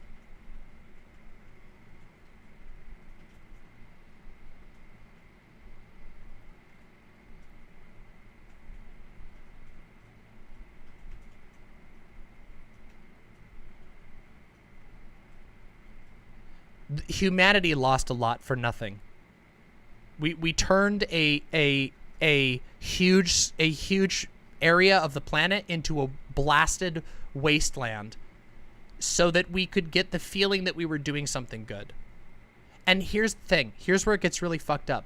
Those neoliberals, those warhawks, the neocons, the neoliberals, all of the warmongers out there, they tell you that this is necessary to maintain the quality of life around the world, to maintain our standard of living, that we're doing this for democracy. We're doing this for that. Do you feel more free? Do you feel like you've actually been enriched by this? Or is it just a handful of people who are in a position selling you a motherfucking lie? Because that's what they're doing. They're selling you a motherfucking lie.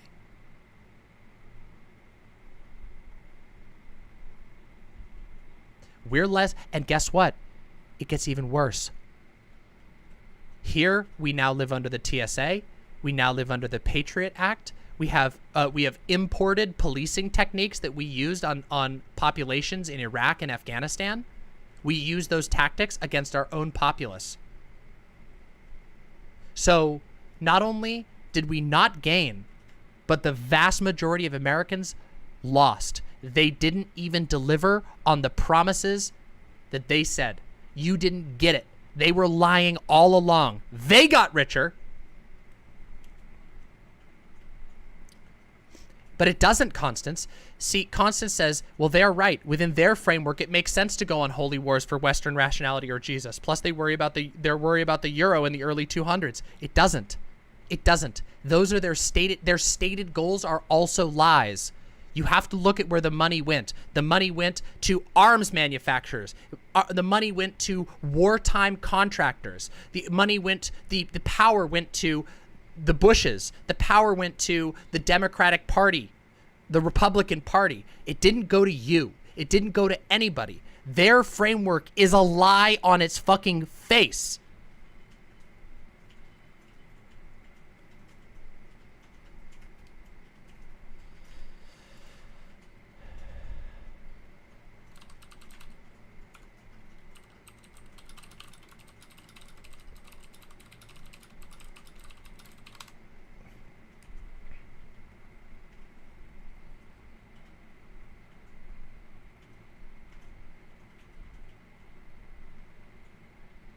And this is why I take such a solid anti-war stance.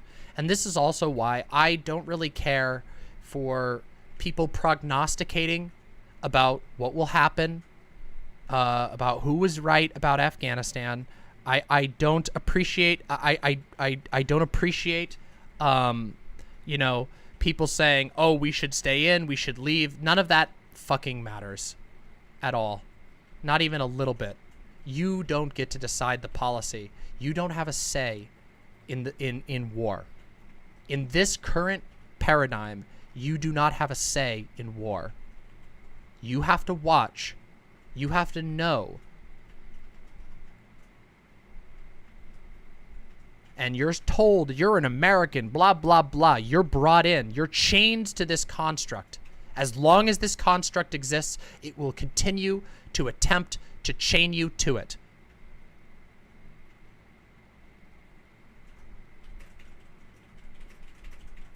Just pointing out, this war has not improved our lives in any way, but made it extremely worse. It made our lives worse. It made their lives worse. It made the world a worse place. But do you know who got rich off of it? Dick Cheney got very rich off of it. Halliburton's shareholders got very rich off of it. Lockheed Martin shareholders got very, very rich off of it. A lot of people got a lot of political power here in America off of it.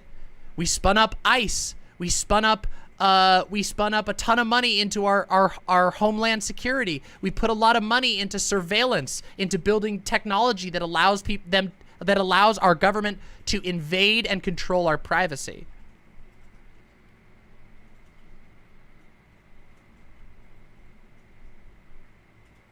The modern surveillance state. You want to know what's fucking insane? Out there, right outside. I'm pointing right out into my apartment complex. Did you know our apartment complex we have like fucking no crime here. A couple of cars have been broken into over the last 2 years that we've lived here. Some kids threw a rock through our window once by accident. It sucked.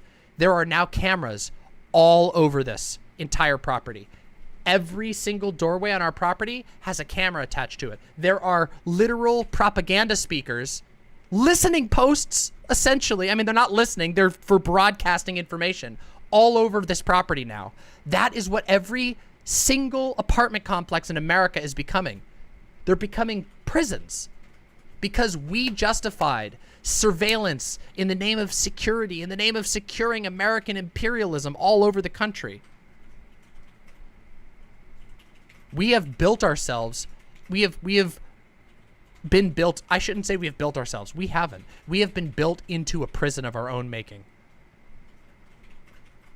And until we recognize that, until we can sit down and say, oh my God, these giant nationalistic structures, this forever going back and forth about who's the worst big guy, who's the big bad, who's the big good. As long as we buy into that fucking paradigm, we will continue down this path, and the world will be robbed again and again and again of human beings who deserve to live.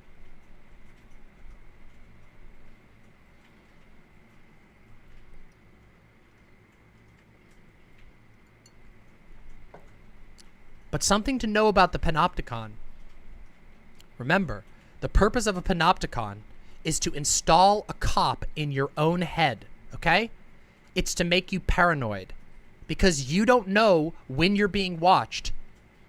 So you watch yourself. You police yourself. That's the purpose of a panopticon. All those cameras, did you know that a lot of the cameras at stores aren't hooked up to anything?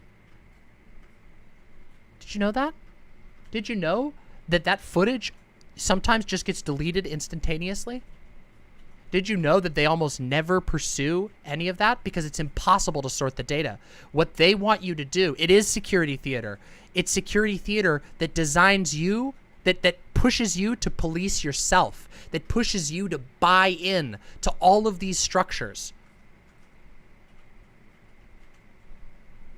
Yes, you never know when they might be on or when it might be a real camera. That's how they get you to police yourself. But it extends, you notice. This extends beyond. This goes on to everything. The paranoia, the fear is used to justify this war. It's used to justify you getting on board and resignedly saying, yeah, you know what? There's just nothing I can do about this. It's, you know, it's just our only options are to keep voting and to keep working and to keep wage cucking and to keep saying yes. Yes, you do. You do learn to be the cop of your own emotions. Yes, you do. Trust me. I know about panopticons. Listen, let me tell you about something. This is a little bit of a sideline, but let me tell you about panopticons. I grew up in a religion that taught me that God was watching all the time. You want to talk about a brain fuck?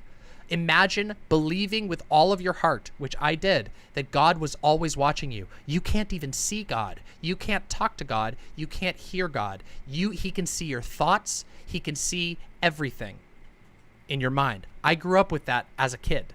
That knowledge that everything I did was being watched, and it led me to be a very paranoid individual when I was younger.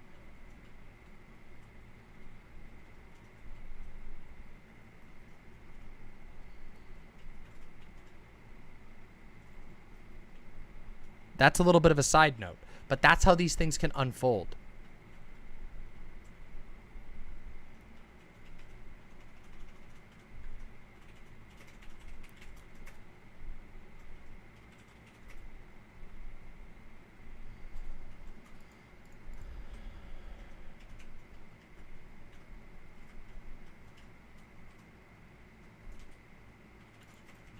So, you want my take? You want my take on all this? We need to stop. We need to oppose war. We need to oppose these imperial states wherever they are. Whether it's Russia, whether it's China, whether it's the United States, whether it's Nazi Germany, or any other of these fucking ghoulish constructs that are designed like a god to hover over you, watching you, making you feel afraid to be people with others. Making you be afraid to be yourself. Making you afraid that if you don't support them blowing up some country you've never been to, that you're going to be punished in some way. That if they don't go and bomb Afghanistan, you won't get an iPhone. Or that the economy will tank. You see, that's how they get you. They get you into thinking, they get you into buying into their lies, into thinking that, no, we have to do this. They manufacture your consent. They make you go, okay, yeah, I guess we have to do this, by telling you false information, by baking in assumptions that aren't true. We've gone full fucking circle. And that's how they get you. That's how they motherfucking get you. But you don't have to do that. You never have to justify atrocities. Ever. You do not have to do that. You don't have to justify atrocities on behalf of a state.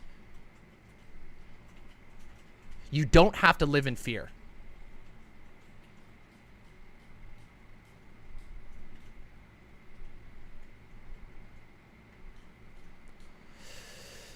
And that's my take on it. Okay?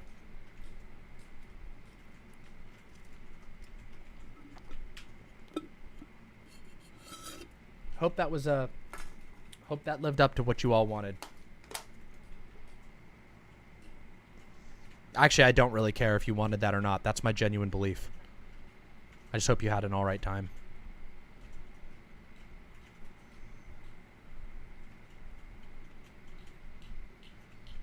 Oh, and I know some people, by the way, just before we go any further, I know some people are going to be like, oh, well, you know, you refuse to put forward a policy solution because I don't have an impact on policy, and neither do you. All of you are just fucking jerking off into your fucking hands. Like fucking Shinji in the hospital. That's all. Anybody who's sitting here telling you that we should do this or we should do that is just fucking jerking off. They don't have any say in it. You don't have any say in it. What's more important? So one thing, though. Do you agree with pulling out? We should have never been in there in the first place. I have no say in the pullout. Whatever happens is going to happen. I have no say. What am I supposed... What the fuck do you think? The fuck do you think I'm gonna... What am I supposed to tell you about whether or not it would be good at this point in time after we've bombed a nation into the ground for 20 years, whether we should leave some soldiers there or whether we shouldn't? I don't fucking... Do I look like a general to you?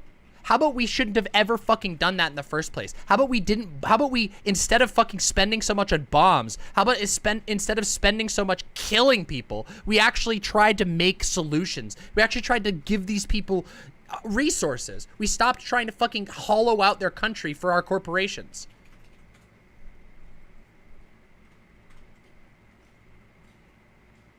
There is no position. There is no right here. There is no correct answer. No matter what we do, people are going to die. If we keep troops there, we continue the cycle. If we keep troops there, maybe we make one safe area that people can flee to. But everywhere else, the Taliban will keep growing. Every building we blow up will bring them more soldiers. And if we leave, then the Taliban will take over Kabul and torture everybody inside. And make it illegal for women to go to school. And force women to have to go to be cloven to their husbands. There is no winning move here. There is no winning move. You don't get to win. There is no right move here. We don't, none of us, none of America gets to walk away clean from this. You leave, it's bad. You stay, it's bad. We fucked up a long time ago.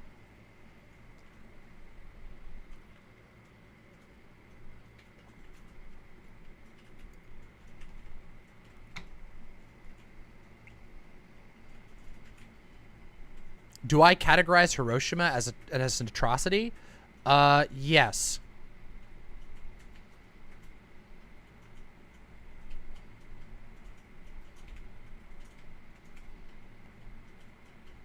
See, this is the thing. Everybody is always struggling to try and everybody's always trying to sit here and find justifications for atrocities. But what I think we should do is we should sit back and go, oh my God, how did we ever let this happen? How did we ever let this happen? And the answers are very clear how this happened.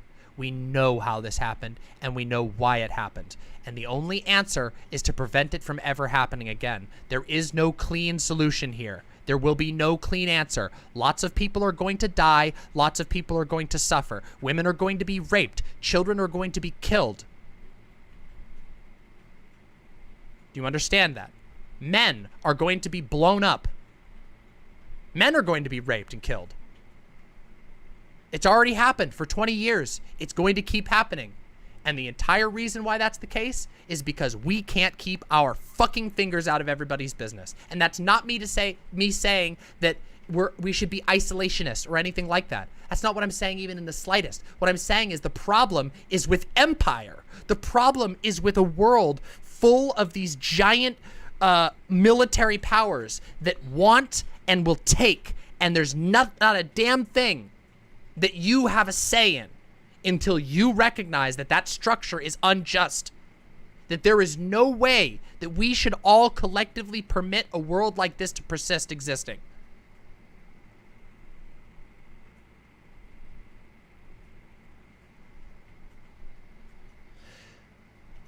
Hannah Reloaded, thank you very, very much for the raid. Welcome in, raiders. Please welcome in. I just finished a very dark segment. About Afghanistan. I'm very proud of it. If you want to watch that part, which I am very, very proud of what I just did, you can actually click, you can go right here. I'm going to put it in here real quick. Hold on, look. If you want to rewind, you can rewind on the YouTube link, okay? Alternately, we're about to talk about immigration. If you would like to come join us, please click through to my website, demonmama.com/live. You can sign in with Twitch. We would love to have you. You get all of the emotes for free with the exception of the animated emotes, the special ones that are only on my website. But you get a ton of emotes for free. Everybody can post their emotes. We just finished up talking about Afghanistan. I just gave my take on everything.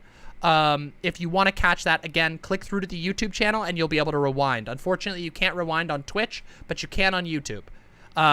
So we would love to have you all here. Thank you so much for the raid. Very happy to have you all. Most of my videos go up on YouTube, so if you want to follow me, feel free to follow me on Twitch. Of course, I stream on Twitch, but also click through to that YouTube and subscribe on YouTube. We're almost at 15K, and if we hit 15K, I'm doing a giant all-day call-in stream. So if you've ever wanted to talk to me, that's your opportunity, but we got to hit 15K first. Thank you all for being here, and thank you very much, Hannah. Much, much love to you. We still have a lot more to talk about. We're not done yet. We're just going to take a short breather here and catch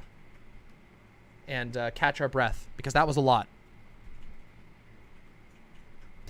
And for those of you who want the quick takedown, war is terrible. War is necessitated by imperial states. There is no clean answer in Afghanistan. Anybody who tells you they have the answer is a fucking liar. And I mean that. Is a fucking liar. There is no correct answer in Afghanistan, no matter how much posturing anybody does. Okay? We fucked it up 20 fucking years ago. And before that, Russia fucked it up. We have been engaging in a cycle of bloodshed that has made it impossible for the people of Afghanistan to build anything for themselves. The people of Afghanistan have lost, and the only people who have won are politicians and business people. And I mean that. That is the only people who have won. There is no clean answer. We have to live with the fact, humanity has to live with the fact that we let another horrific atrocity, that we have let millions of people die in the name of a bunch of different nations asserting their right to rule. There you go. There's my summary. And if that's interesting and you want to understand my rationale for that, again, click through to the YouTube and just rewind. You can watch it yourself, or you can wait and watch the VOD later. Again, I'm very proud of what I did today, and I think that you'll find it very interesting. Okay? Hannah, thank you so much for the gifted tier 1 subs. Hannah, thank you. Thank you so very much. Really, really appreciate that. Means the absolute world to me. Thank you so much. Damn, look at that. Beer Bash Johnson got one. Paladin Lost, Fanactmer, Xandris, Neurocroc. Yay! Thank you so much, Hannah Reloaded. How many terrorist groups has the U.S. directly created? A lot. A lot.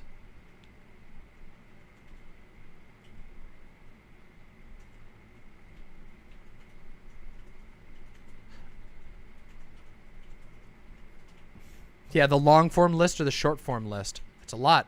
The answer is a fucking lot.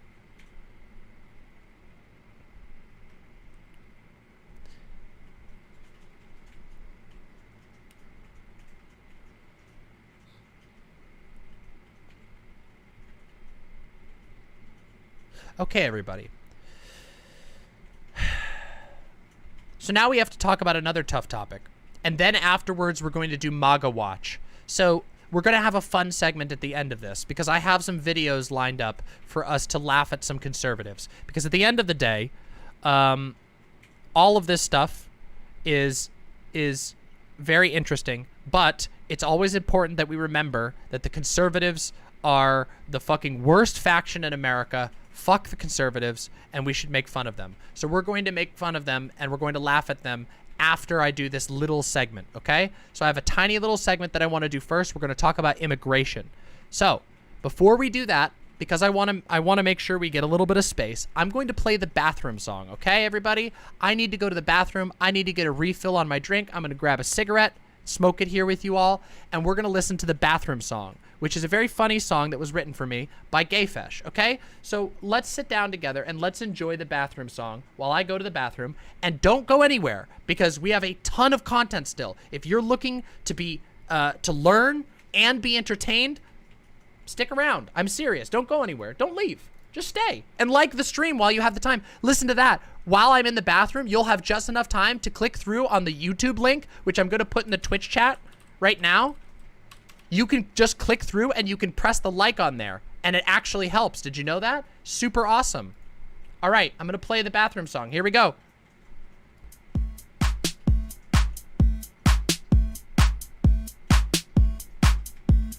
Hey chat, Demon Mama has to go to the bathroom, so listen to the Demon Mama bathroom song. She streams 20-hour days and 9 days a week, so let's give her and her bladder a little fucking break.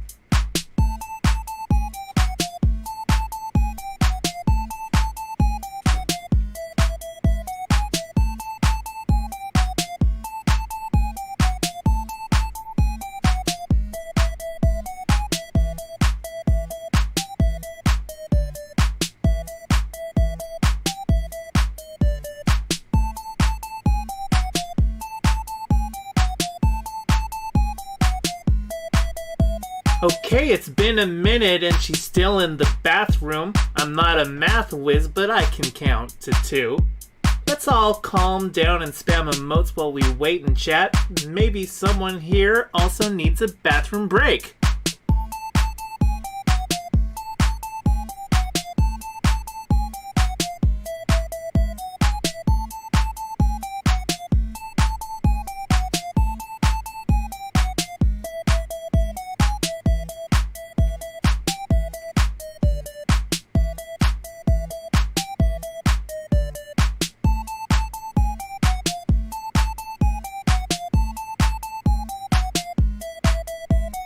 Been a bit since Demon Mama went to the bathroom. Not like I'm counting, but this track's at 142.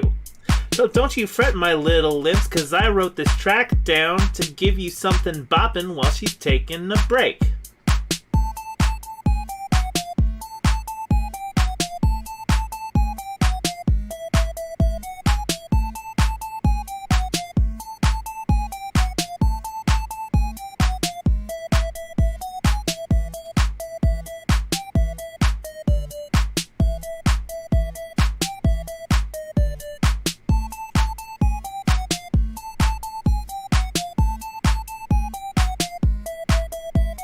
Jesus fucking Christ, can Fawn go check in the bathroom? I hope she doesn't lock the door when she uses it. But if she does, you might need a little running start and hope the door hinge is weak enough to break.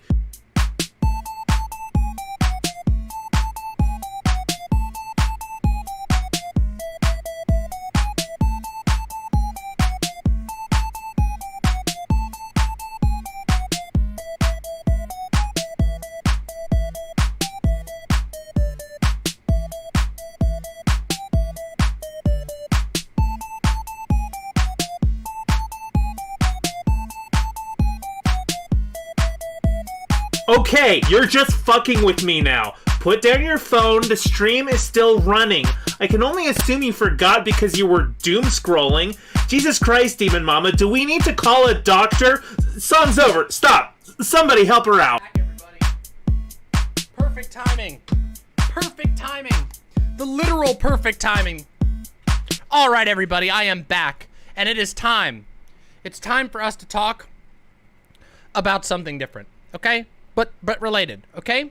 And what we're going to talk about, my lovely, lovely imps and newcomers who are yet to become imps, but almost guaranteed will become an imp after all of this is immigration, okay?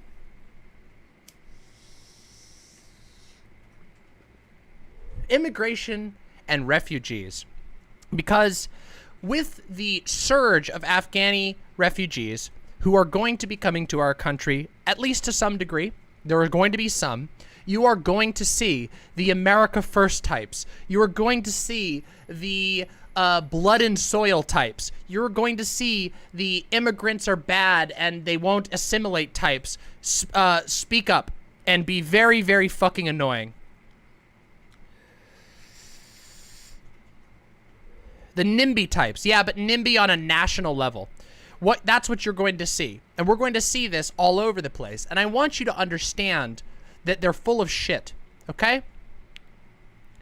Anti-immigration people have always been full of shit. They are still full of shit to this day. They will continue to be full of shit. Let me tell you something. America, the United States of America, right? Okay? A lot of people like to talk about borders and go, oh, well, how will things go without borders? You want to notice something very, very interesting? When was the last time you had to go through a border checkpoint from one state to the other? Ooh, interesting. Uh-oh. If you live in America or in Canada, between province to province, when was the last time you had to go through a border checkpoint between those states? You know, states have very different laws, and in the United States, states have very different cultures. Are you kidding me? The culture difference between Alabama and California is unbelievable. The culture difference in Texas to Maine is unbelievable. Miami to Dallas, these are huge cultural differences. Sometimes even language differences in some cases. New York and Maine aren't even the same planet. I know firsthand. Okay?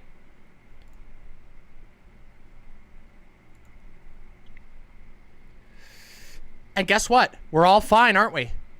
Oh, that's right. There's no real borders between the states. No actual political borders. I mean, there's political borders between the states, so we know which state starts where for various reasons. But there's no functional hard borders, is there? Weird how that works. Almost like people actually do a really good job moving from place to place. Humans have done this for all of their history. People move from place to place. They work out their little individual differences. And we don't actually have to have landmines and razor wire to be able to actually maintain a functioning world. Isn't that very strange? Big Blungus Gamer with the Prime sub. Thank you so much. If you're here and you have a Prime subs are free. But they make me money. And that means a lot to me because then I can eat food and upgrade things for my stream and buy video games to give away to you all. Thank you. Welcome, new imp.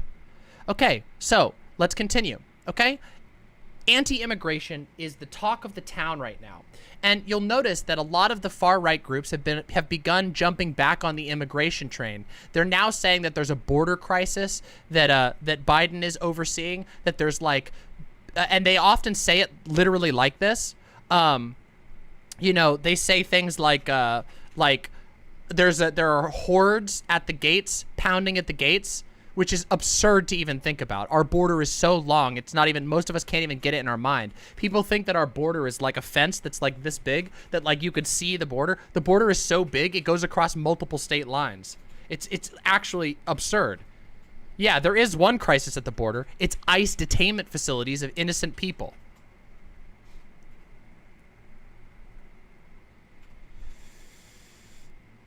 Yeah, the dehumanization is intentional. Don't ever think it isn't. Don't ever think that isn't intentional. Anti-immigration sentiment is fundamentally racist. It always is. It's fundamentally prejudiced. It is on its very face. And they might disguise it in different terms. They might say they're worried about the economy, or they're worried about American culture, or they're worried about this or that or the other thing. But it's always just racism in the end.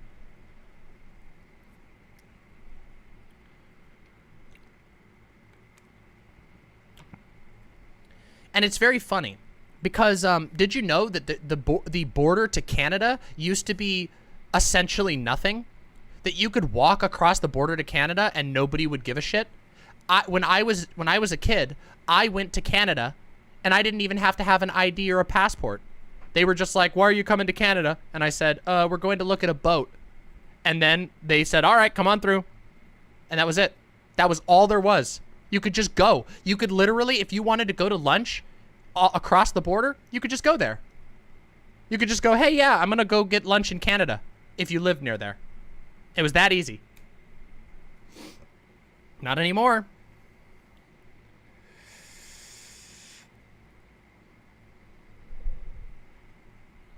So we all pay the price for this paranoia, much like what I just talked about the construction of an American panopticon, about the construction of constructs that make you live in fear so that you think that you have to say yes to everything the government tells you.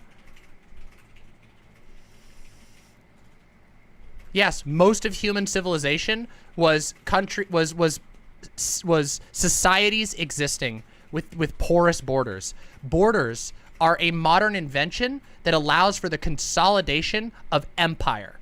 That's what the purpose of these violent, militarized borders does. It's not because it's going to harm the economy. It's not because it's going to do. It's because it threatens the power of the state.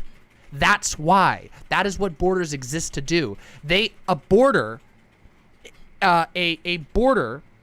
exists to say, this is where we can tell you you can't come. It is a power play. It is not about functionally keeping people safe. It is not about keeping the economy functioning. It's not about culture. It's about ideology. It is about a state asserting its right to kill you if you come to the place that they say is theirs. It is about instilling fear of the other, because fear of the other means that you will turn to the strong man that's nearby, the state. Right now in America, we enjoy the constitutional right of freedom of movement. You are not allowed to be restricted from moving from one state to another. States can't pass laws that restrict your ability to go from state to state unless you're a fugitive from the law, and that's a different discussion. We're not going to talk about that right now. That would open up a whole other can of worms. We'll just put that one on. Let's pretend that doesn't exist, okay? Let's just pretend that doesn't exist. Yeah, in America, if I decide I want to go see family in Utah, I can go see family in Utah. If I want to go see friends in California, I can, as long as I got the money, of course. That's another conversation we're not going to have right now. But as long as you have money, I can go down there and do that. There is not even a single border.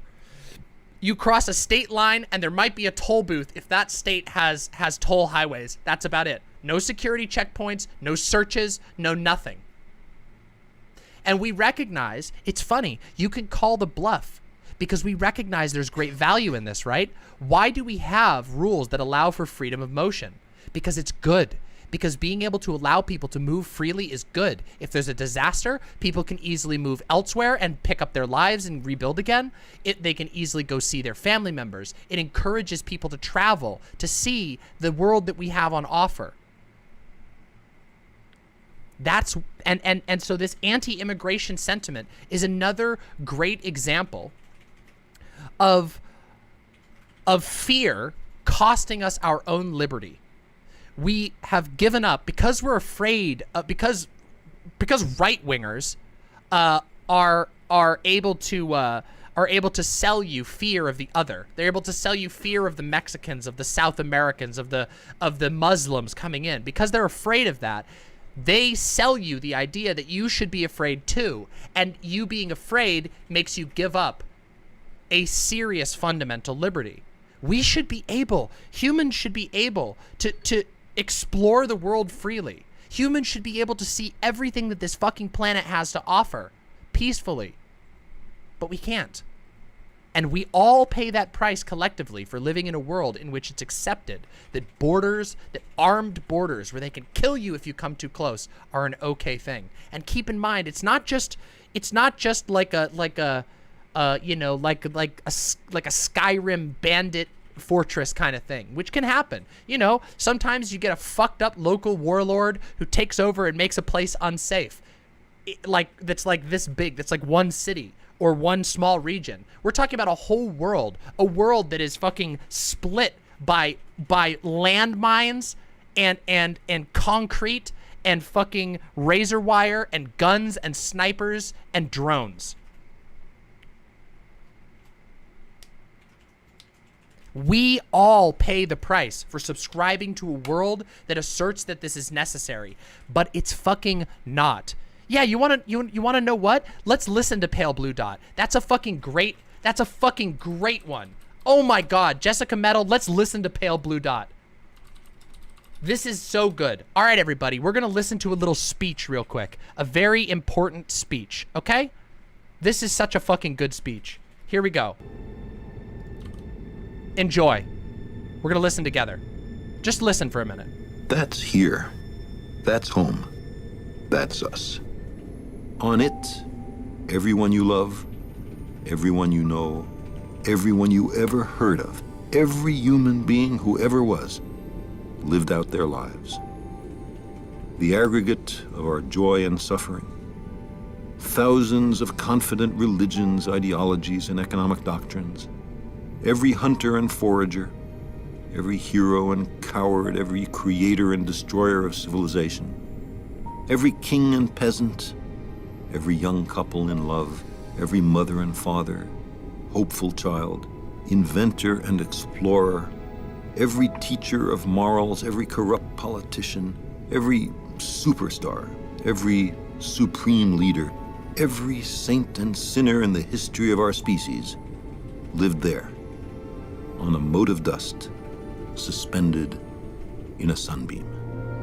The Earth is a very small stage in a vast cosmic arena. Think of the rivers of blood spilled by all those generals and emperors, so that in glory and triumph they could become the momentary masters of a fraction of a dot. Think of the endless cruelties visited by the inhabitants of one corner of this pixel on the scarcely distinguishable inhabitants of some other corner. How frequent their misunderstandings, how eager they are to kill one another, how fervent their hatreds. Our posturings, our imagined self-importance, the delusion that we have some privileged position in the universe are challenged by this point of pale light. Our planet is a lonely speck in the great enveloping cosmic dark. In our obscurity, in all this vastness, there is no hint that help will come from elsewhere to save us from ourselves. The Earth is the only world known so far to harbor life. There is nowhere else, at least in the near future, to which our species could migrate. Visit? Yes. Settle? Not yet. Like it or not, for the moment, the Earth is where we make our stand. It has been said that astronomy is a humbling and character-building experience. There is perhaps no better demonstration of the folly of human conceits than this distant image. To me, it underscores our responsibility to deal more kindly with one another and to preserve and cherish the pale blue dot, the only home we've ever known.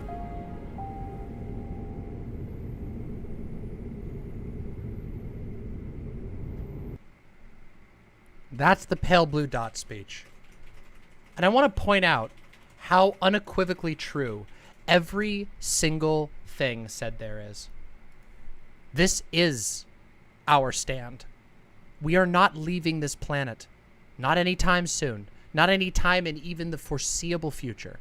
There isn't even a future that we can conceive of where we're able to leave this planet. We have to figure it out together on this planet now. That is all that we can do. The idea that we're going to flee to Mars or that we're going to colonize space is a fantasy. Even one of the most accomplished thinkers that in science that America can think of, Carl Sagan, universally beloved by everyone except for Christians, of course. Christians don't like Carl Sagan. But even a lot of Christians like Carl Sagan, to be completely honest. And yet, despite that fact, we are constantly sold the idea that no, we don't need to do that. Just keep doing things exactly like we have, even though it's causing us even though we're destroying our planet, even though we are killing one another, blowing one another up, even though we keep justifying these nation-based wars, these borders that tear us to shreds. Keep doing it, because if you do this, then Elon Musk will deliver you to Mars. But he won't. He can't. Even if every resource on the planet was directed to Elon Musk, it wouldn't happen. We don't have the technology. We don't have the ability. It's not possible. And that's not to say that it's not possible someday, but it will never be possible as long as the planet exists as it does now. So we cannot get lost in pipe dreams. We cannot get lost in fantasies. We cannot have a politics that is built around an untenable fantasy. You understand that, right? That our only option, our last stand, is together on a pale blue dot, suspended in a sunbeam.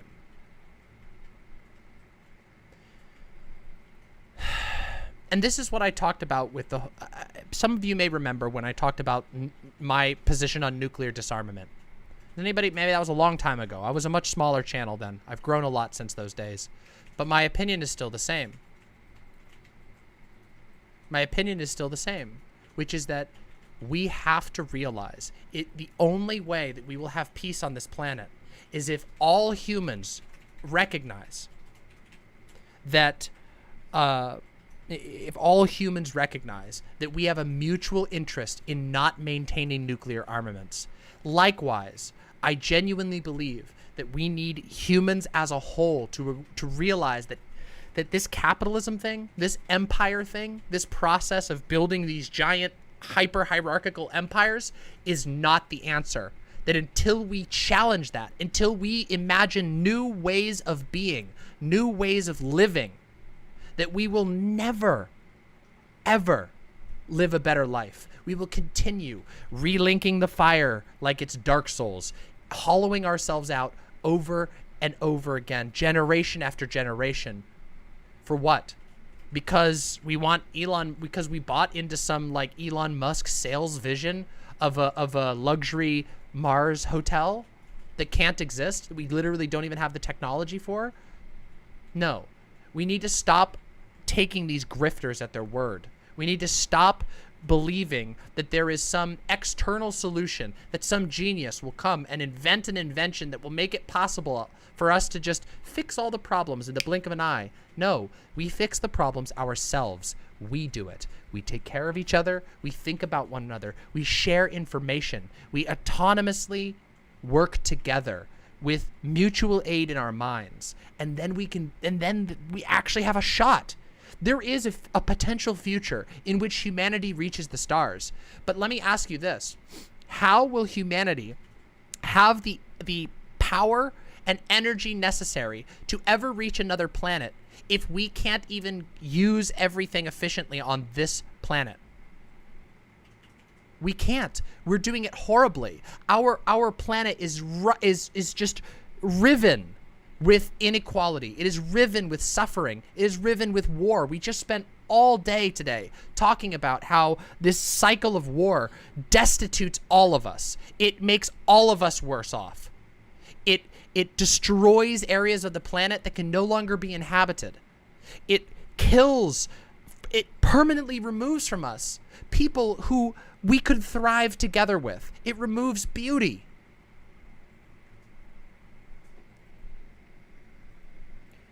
And until we realize, until we have a philosophical change in the way that we look at the world, until we challenge ourselves to think about the world differently, we will be caught in this cycle. You understand? We will be trapped in that cycle until we start to think about different ways of doing things. And I mean that on a structural level. We have to change the way we all interact with the world. We have to teach each other better ways to interact in the world. We have to collaborate with each other, teach each other together, discover together. We have to defeat fear.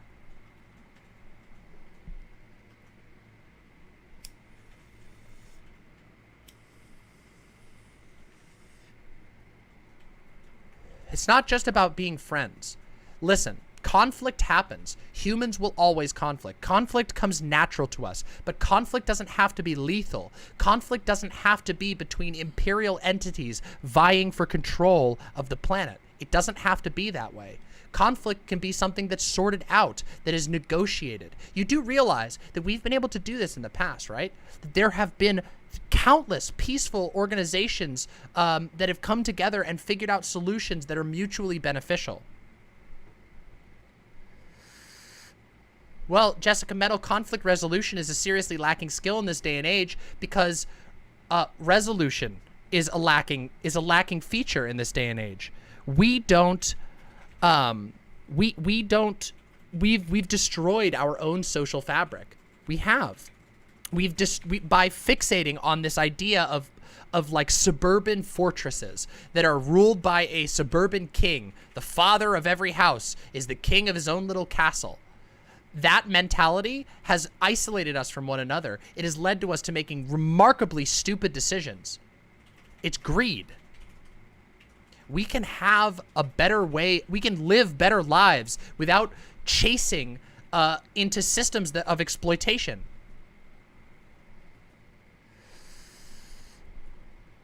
It is. It's greed and it's pride. It's greed and it's pride and it's ideology. And we have to recognize this. That's amazing, Clay Soldier.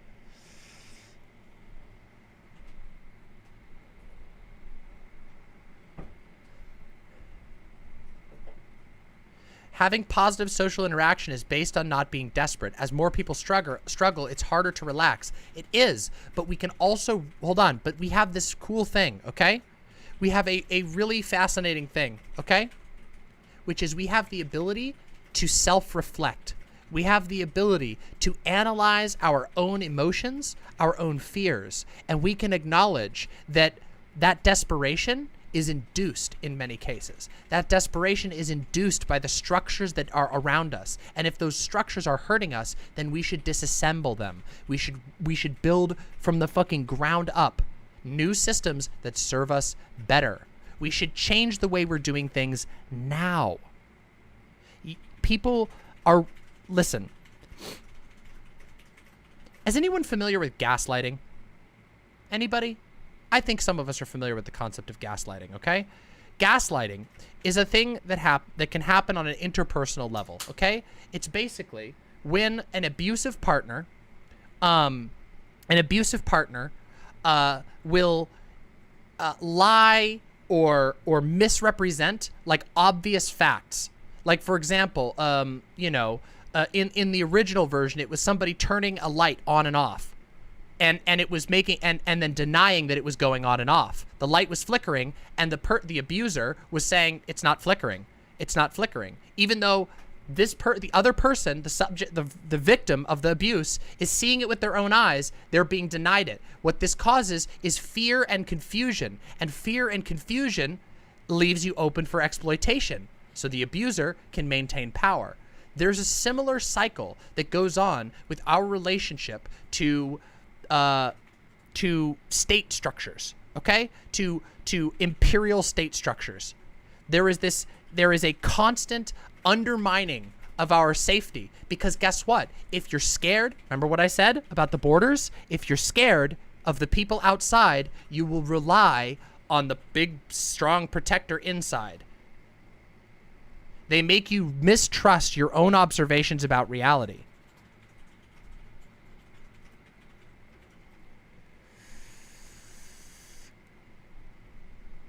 That's super, super awesome, Clay Soldier. Congratulations. I'm really glad you're enjoying college. College is fucking really enjoyable. Keep that excitement going, okay? Seriously.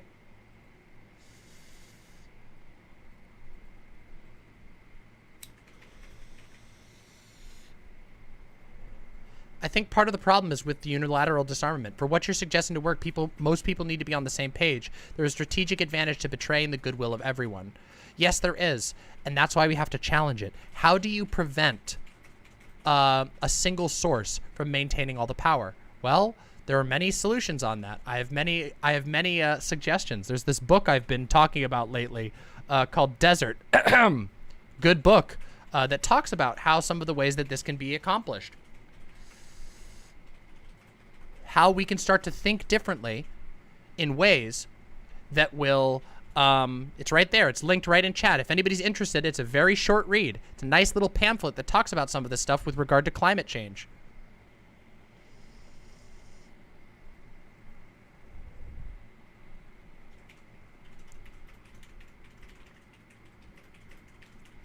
It's a very good read.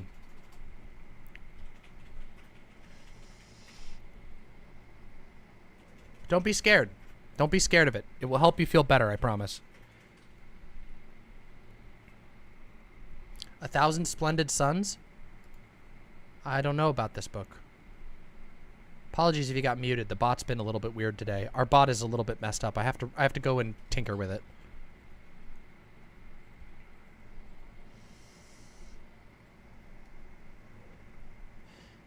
Isn't Desert like a mostly post-civ anarchist theory text? Yes, it is. Yes, it is. And that's specifically why it's valuable.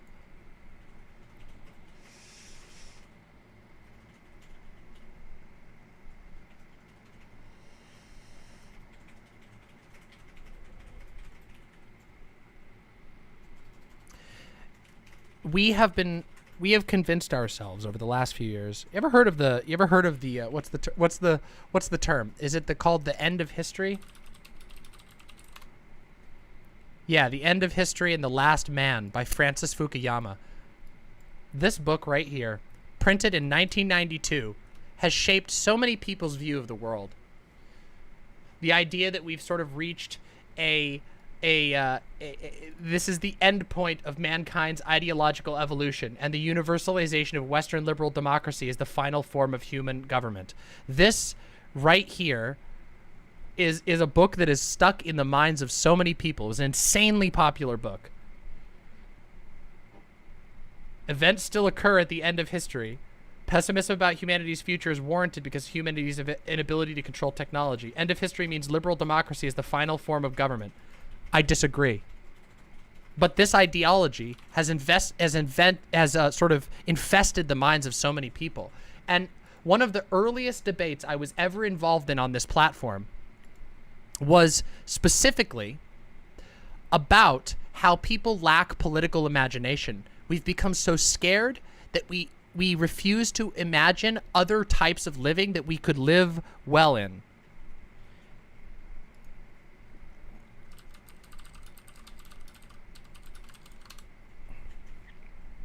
Every era believes they're the last one, and guess what? There's a quote that I like to bring up here.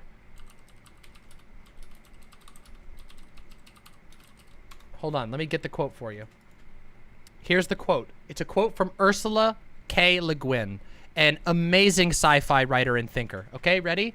We live in capitalism. Its power seems inescapable. So did the divine right of kings. Any human power can be resisted and changed by human beings. Resistance and change often begin in art, very often in our own art, the art of words. Okay?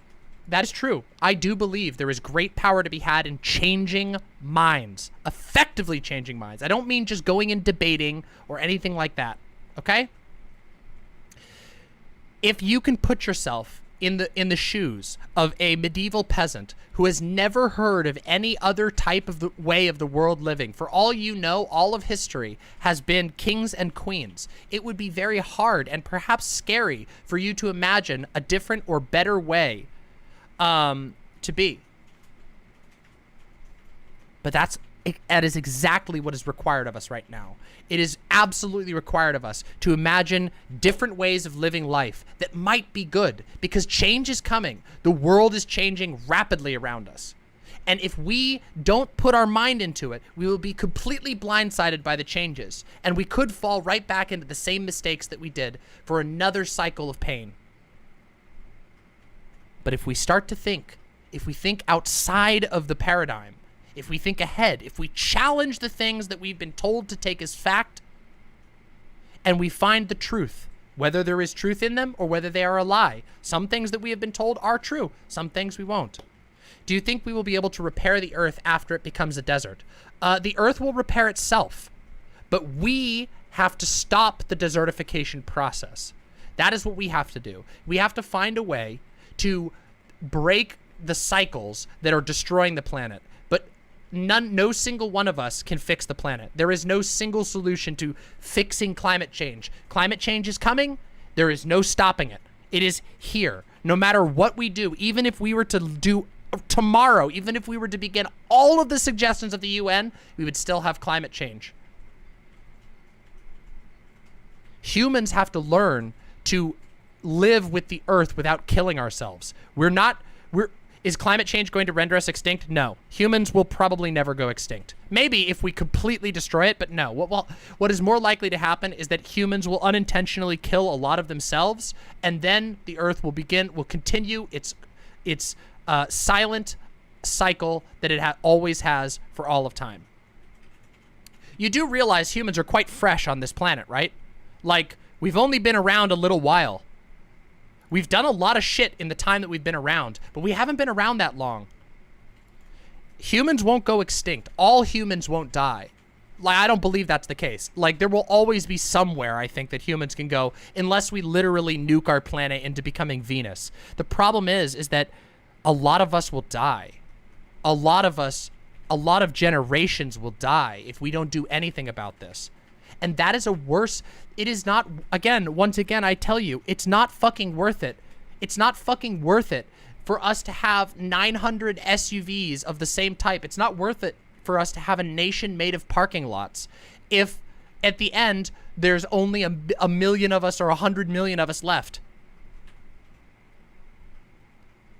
Yeah, it's more likely to be a civilization ender, not extinction. Yes, we're talking billions, but we don't have to do that. That is not the only path. It is not the only path, okay? We can think bigger. We can think better. I've been talking about this a lot, and I will continue to talk about that. And to tie this back to what we're talking about in this particular segment, we have to challenge the idea that we should be afraid of every other human on this planet. Are there bad people? Yes. There will always be bad people. There will always be dangers that are legitimate. But the idea of a generalized fear of other humans who look different or who have a different culture, the idea that we should fear cultural difference, that we should seek assimilation constantly, is so wrong. It's so wrong. It's so disgusting. And it puts us on a path to self-destruction. We have to embrace our differences. We have to embrace communicating, trying to understand one another. We have to embrace disassembling empire, disassembling these violent borders, disassembling these structures that literally keep us imprisoned. We have to find ways to resist being imprisoned in our own little nation states.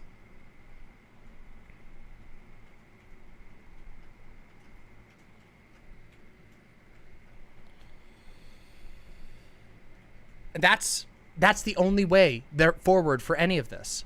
It doesn't change if we don't change the system. You understand? Humans, we are all in these giant systems that are bigger than us. If we don't find ways to challenge that, to get people to think about it, to stimulate critical thought towards these structures, we will never escape it.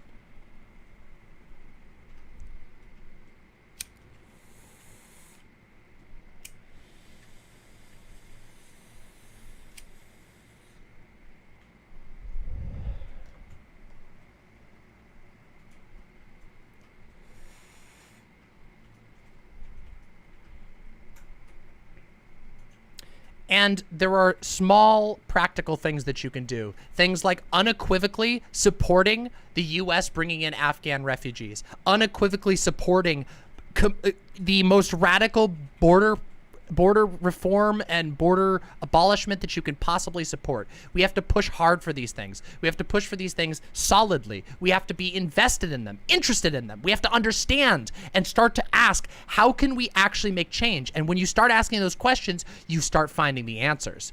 You look, you research, you observe, you critique, and you move forward. But the way we start today is by challenging the idea that we should be afraid of people from Afghanistan, that we should be afraid of people from Mexico, that we should be afraid of people from anywhere on the planet, that we should be afraid of Muslims, that we should be afraid of trans people. You have to challenge this idea that we should be afraid of every other human. You want to be afraid of a murderer? Sure. You want to be afraid of an armed military? Go for it. Absolutely.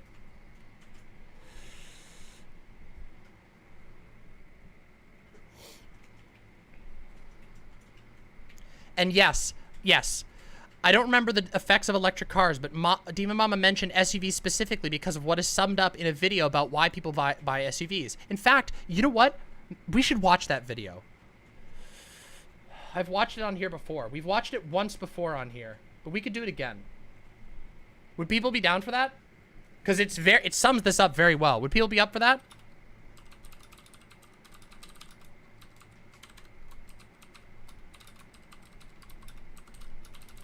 Here you go. Want to watch an amazing video, amazing short video about the data, the actual hard data we have on SUVs? Super interesting. Yeah, all right, it's happening. I've seen enough. I'm calling the vote. Stop the democratic process. All right, let's do it. Hold on a second.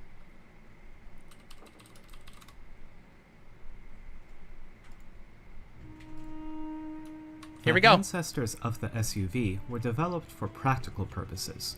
The Jeep and Humvee originated as military vehicles. Hold on, let me make sure we got this loud enough. I got to turn this up just a little bit. Whoop. While Land Rovers were originally marketed towards British farmers working in muddy fields. Here we go. But over the last 40 years, SUV sales have... By the way, just so we're all clear, this is Gecko, okay? Gecko is awesome and has way more subscribers than me, but that doesn't mean you shouldn't subscribe or like the video. Go check out Gecko. Their videos are amazing, super informative, highly well researched. If you like if you like this one, you'll go check out Gecko. I'll plug them again, but let's keep watching, okay? Boomed far beyond this minor demand, rising from virtually no sales half a century ago to 35% of all US car sales in 2012 and 43% by 2017. It's clear that today the vast majority of SUVs are ending up in a suburban garage, or, increasingly, stuck outside of one. This trend is dangerous, leading to booming carbon emissions and a pedestrian safety crisis. But its causes are even more sinister. Get ready. It's about to get wild. I'm telling you, this is a wild video. Your typical suburban SUV owner generally gives two explanations for their love of SUVs. Holds 9 with available seating. Then 2, it's a super cargo handler. Either, I want to be able to carry more stuff, or I want to be safer on the road. It doesn't just keep its occupants safe. It helps keep everyone safe. That is to say, a desire for space and safety. Yet neither of these explanations holds up to scrutiny. Storage space can't be the reason. A 2005 study, which compared storage space among the top-selling SUV, station wagon, and minivan in 2000, found that the SUV had the same volume of cargo space as the station wagon, and barely half the cargo space of the minivan. The same is true today. 2019's top-selling crossovers, the Toyota RAV4 and the Honda CR-V, have a maximum storage space of 1.97 and 2.15 cubic meters, respectively, while the top-selling SUVs, the Dodge Journey and the Jeep Grand Cherokee, have 1.91 and 1.93 cubic. Literally, the giant Dodge Journey and the giant Jeep Grand Cherokee have less storage space than a RAV4. even though they're fucking huge. Less than significantly less than a CRV. And they're huge. A Jeep Grand Cherokee is fucking massive. Meters of maximum storage space, respectively.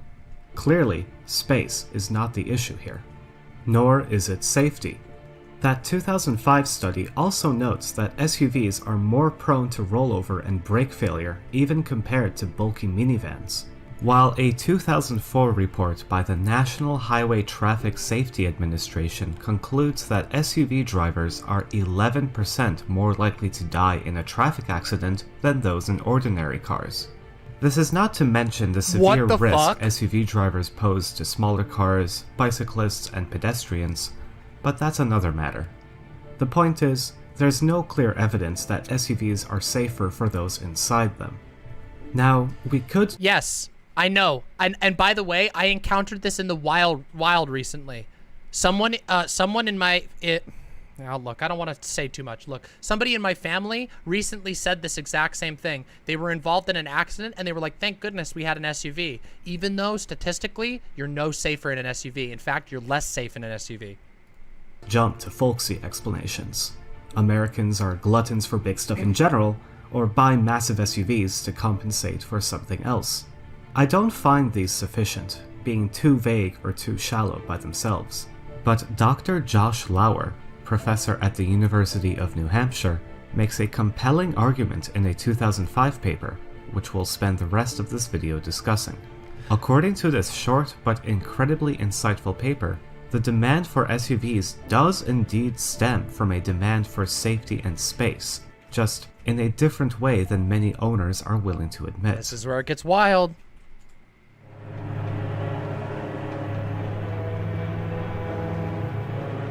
As all of you know, crime today is an American epidemic. From the late 70s through the 90s, Americans developed what can mildly be described as a paranoid fixation on crime. While crime did see a steady increase early on in this period, public paranoia about it quickly blew way out of proportion. Crime began to decline dramatically in the 90s, yet by 1994, over half of Americans claimed that crime was the most important problem facing the United States in one. Crime goes down, but paranoia about crime goes up. Sounds familiar to what we've been talking about, isn't it? Exactly what we've been talking about for the last two segments. The through line is that weaponization of fear and weaponization of paranoia. Crime has gone way down, and fear of crime has gone way up. National survey, as reported in a 2003 study which specifically highlights that this big scare was, quote, more of a network TV news scare than a scare based upon the real world of crime, unquote. That study concluded that news media was 4 times as influential on public perception of crime than actual crime rates. American media fixation on crime is still apparent today. 14 of 2018's 40 most watched TV shows were crime or courtroom procedurals. It's difficult to overstate just how freaked out people were about crime in this period, especially as, quote, crime spilled beyond its acceptable inner-city limits and into previously safe suburban neighborhoods, unquote, creating a pervasive terror of crime in white and suburban society.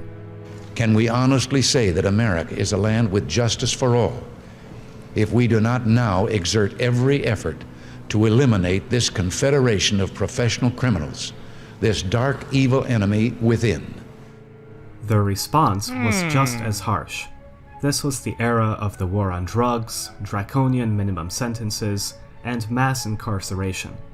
Additionally, be well, Royal the Fiddle. home We'll see you security soon. market grew by over 30% annually in the early 80s, alongside the introduction of mace and pepper spray as crime deterrents for civilians. The first modern gated communities were built in this period as well, a phenomenon Lauer claims, quote, was largely a response to a... Weird how a resurgence in right-wing, anti-immigrant, racist fear leads to us building bordered, gated communities. People literally imprisoning themselves in their own fucking community. growing fear of crime, unquote. Oh yeah, by the way, if you've ever had a family member, I've never lived in a gated community. If you've ever had a fucking family member who lives in a gated communities are nightmares. They're fucking terrible. You have to like fiddle around with fucking passes. Sometimes they won't let you in. Sometimes you literally one time we had to have because of a whole situation where we moved, we had to rent parking for our car from a gated parking lot, and they had a final hour where you could get your car in and out. It was incredibly common for people to get locked out and have to call the headquarters and wait 30-40 minutes for someone to come let you in just so you could get your car out after 10 o'clock.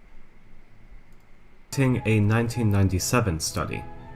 The sales of SUVs also boomed in this period for the first time.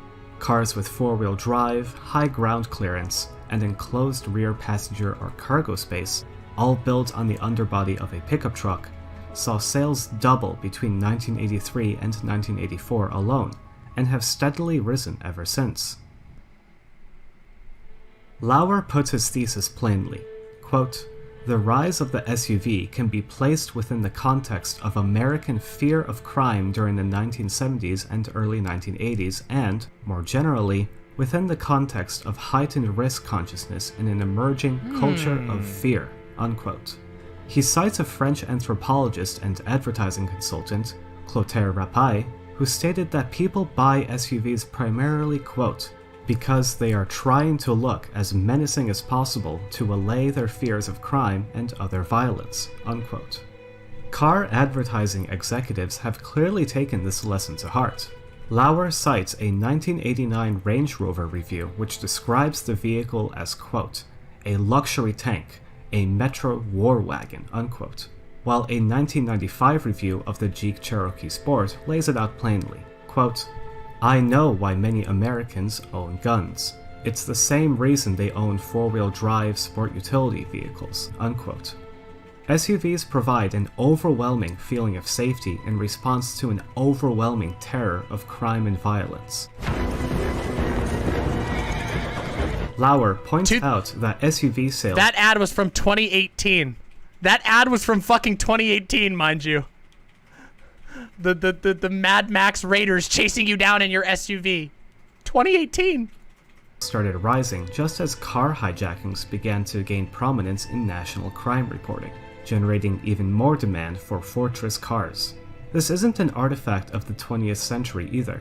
In a recent article about The Villages, a wealthy and conservative retirement community in Central Florida with a population exceeding 100,000 people, the author interviews two residents who, quote, "carry 380 Berettas when they leave the Villages in case they encounter hijackers," unquote. This is not an isolated sentiment. Every year, Gallup polling asks Americans if they think crime in the US is increasing or not. In every national survey since 2002, a majority and often supermajority of Americans are certain that crime is increasing, even though statistically, it has been almost uniformly dropping for the entire period. A supermajority of Americans are convinced. Why are they convinced of something that is not true? Why is a supermajority of America convinced of something that is objectively not true? Period. Only the target of the terror has changed. Where white suburbanites once feared black criminals from inner cities, today's retirees are terrified of Latino immigrants. To quote those two residents, quote, "Damn right it's dangerous out there. We need the wall because a lot of them are rapists and killers," unquote. A sentiment shared by a large proportion of the American population. MS-13 has replaced super predators, but the overall narrative is unchanged. Lauer notes that vigilante fantasies began to dominate popular culture around the same time. In this case, the SUV becomes a Batmobile, allowing its owners to take the chaos of the urban jungle into their own hands. But it's more complicated than that.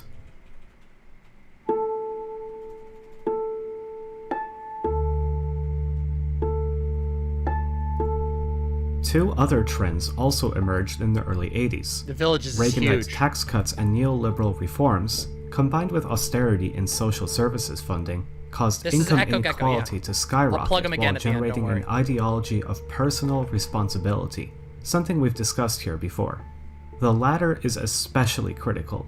Increasing suburbanization, rising gun sales, the home security market boom, and the growth in SUV popularity all composed what one researcher termed, quote, the individualization of social risk, unquote.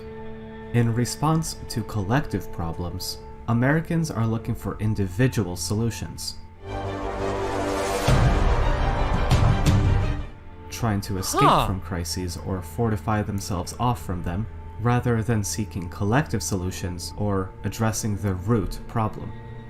The 80s saw the rise of a sort of fatalism about society, which the SUV represents in a very real and material way.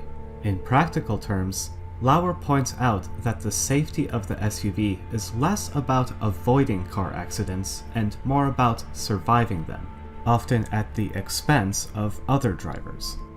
But this is true for broader social problems as well, such as climate change.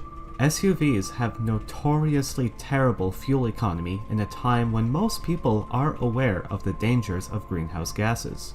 Buying an SUV therefore represents a fatalism about global warming.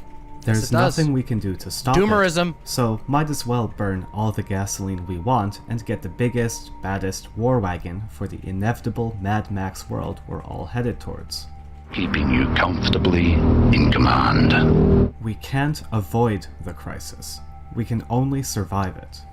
It's no coincidence that the original Mad Max, which centers around post-apocalyptic warriors duking it out in heavily armored cars, was released in 1979.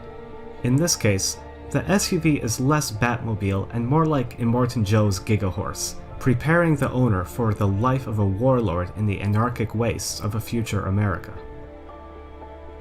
As income inequality and class divisions have exploded since the 70s, it has led to increased social stratification and separation between rich and poor.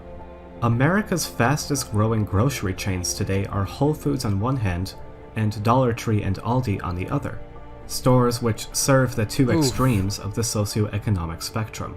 Private schools charging tens of thousands of dollars a year grow in popularity as public ones become dilapidated. The wealthy live either in urban towers with dormant and sophisticated security systems, or isolated and homogeneous gated communities.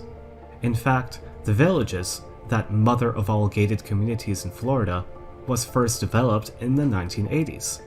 Rappai, that French anthropologist we mentioned earlier, observed this himself. Quote, "The United States is in some ways becoming a medieval society, in which people live and work in the modern..." Lotus, good to see you. Hi, Lotus.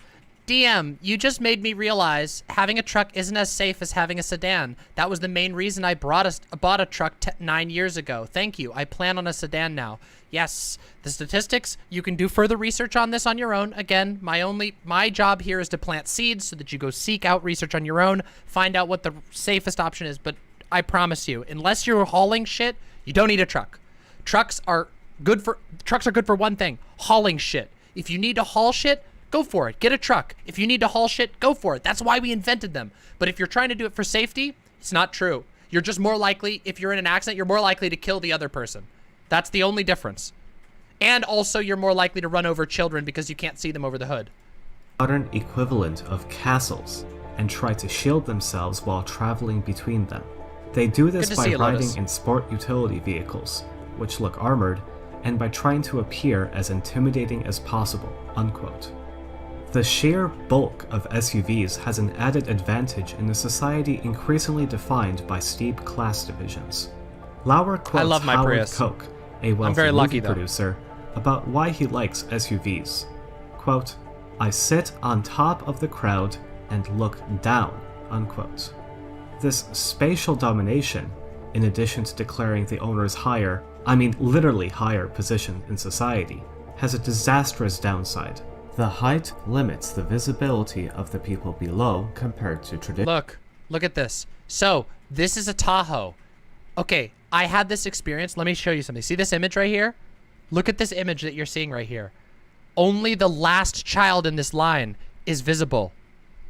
all of the children in front of this are invisible to this person. They could literally pull forward and flatten all of these kids without even being able to see them. And I had this experience firsthand yesterday, okay? Yesterday, I was sitting in the, actually, Fawn was with me, right? Weren't you with me with the big truck? Yeah. Yeah, Fawn and I were sitting, Fawn and I were sitting in the parking lot of the grocery store in our Prius, and a Tahoe pulled in. We were eating lunch in our car, and a Tahoe, this exact same car that's pictured here, pulled up in front of us, and it was so ridiculous. The literal front of the car was almost as big as our entire car. I was the one who said, why is it so big? Yeah, Fawn was like, why the fuck is it so big? It's so big, the people have to climb up into it. It literally has, I'm not kidding you. Listen to me. Wait, hold on. I'm not kidding you. I used to, when I worked in in car sales, I used to talk about this. It has an electronic, what are they called? Runner? What's it called? Runner? Baseboard? I can't remember what it's called. And what it does is when you open the door, it goes and it comes down so that you can step onto a thing so that you can climb into your car. I'm not kidding you. Yeah, it's a hydraulic runner board. That's how big it is. It was so big that my entire Prius was smaller than the hood of the car. That's this car that they're showing right here. And these are one of the most popular cars in America. And again, look at this. All of these children invisible except for the last one. It is a fact that SUV ownership has correlated with increased pedestrian deaths. Additional cars, leading to a recent spike in pedestrian deaths. And there we go! It helps that SUVs are significantly more expensive than sedans and other cars, while their terrible fuel economy makes running them all the more costly, securing their position as a status good. Finally, Lauer comments on those ubiquitous commercials of SUVs cruising through desolate, remote landscapes. In a world gone mad, the SUV represents the ability to get away from others, to escape to a remote landscape and experience happy, individualistic isolation, far from the problems of society. It also plays into the pastoral pretensions of America's elite, something laid bare in the popular press. A 1988 Newsweek article proclaims that, quote, the Range Rover reigns. This video is called Vroom Doom, the dark causes and consequences of America's SUV mania. Here's the link. It's by Gecko. I'm going to plug it one more time. I always plug people whose stuff we analyze. It's right there. I just linked it in all 3 chats. Please subscribe to Gecko. They do great stuff. Would-be American squire, unquote. Yet this is just another case of the individualization of social risk. Why bother confronting, and maybe fixing, society's problems if you can just hop in your SUV and escape those problems instead? This is the appeal of the SUV to America's increasingly wealthy and isolated elite. As described by one researcher Lauer cites, quote, as the distance, physical and financial, between rich and poor grows, so does the appeal of the SUV. Chevy Suburbans and Ford Expeditions amply protect their occupants from the outside world while holding the allure of vacations in beautiful and remote places where lesser cars cannot tread, unquote.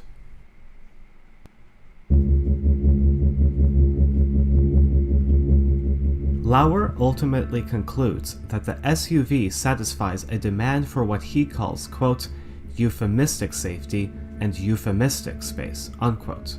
A desire for safety and space from a society perceived as undergoing a gradual collapse. For some, this arises from a paranoid fear of crime and violence, a phenomenon the government is apparently unwilling or unable to control, and so something the individual has to take into their own hands, hence euphemistic safety. For others, the SUV is a component of the devolution of America into a stratified, unequal society dominated by a de facto aristocracy. A state of affairs even self-proclaimed neoliberal publications have admitted exists. Today's elite are increasingly withdrawing from public life, isolating themselves socially and in many cases literally fortifying themselves. Hence, euphemistic space. SUVs are fundamentally a technological solution to a social problem. In response to social crises, they provide an individual feeling of safety and satisfy an individual demand for space. They represent withdrawal from society, isolation and fortification, rather than engagement with others. The collapse of the social contract and the end of any hope of working together to solve our problems. It's a depressing, cynical, paranoid, and antisocial worldview, one which Rapai himself described as, quote, irrational and reptilian, unquote. But we need to understand why it's come to dominate if we are to ever imagine a better world instead.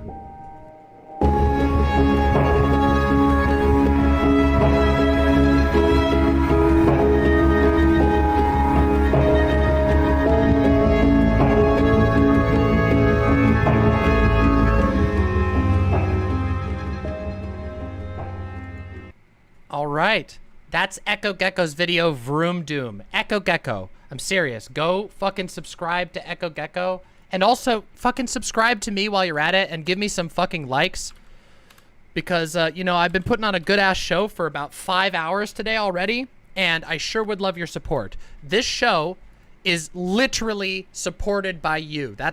And me. That's it. I don't have any sponsors. I make my show free to the public completely. Nothing is paywalled. And besides my animated emotes. But other than that, nothing is paywalled. I need your support. This summer, we've actually had a decrease in income because everybody's outside doing things. So any support that you can shoot my way is always appreciated. In addition to the free stuff, like liking the stream and following. Okay? All right, everybody. Now we have our final chapter of the day, okay? Are you all ready for some fun? Are you all ready to laugh? We've had a lot of dark topics, but now it's time for us to laugh. Are we ready to fucking laugh and have a good time? Are we ready? Are we fucking ready? Are you ready, imps? Because it's fucking MAGAWATCH time. After I go to the bathroom, I'm gonna go pee. You're gonna listen to the bathroom song, and then I'm gonna get us a whole bunch of videos of MAGA people that we're gonna react to and laugh at. Because I'm telling you right now, it's gonna be wild, all right? It's gonna be fucking wild, okay? Let me get you the music up. I'll go to the bathroom and we'll be all good. Maybe Fawn will come on and dance for y'all. You wanna come entertain them? You could give them a puppet show. Here we go, bathroom song begins. Be right back.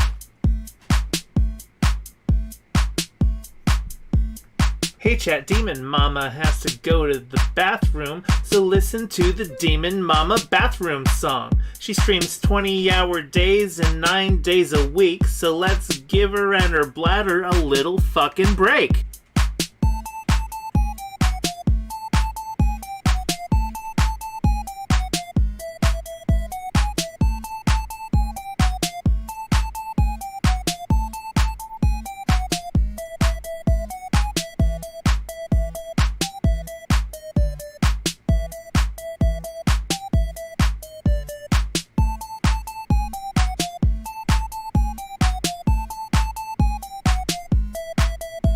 Okay, it's been a minute and she's still in the bathroom. I'm not a math whiz, but I can count to 2. Let's all calm down and spam emotes while we wait and chat. Maybe someone here also needs a bathroom break.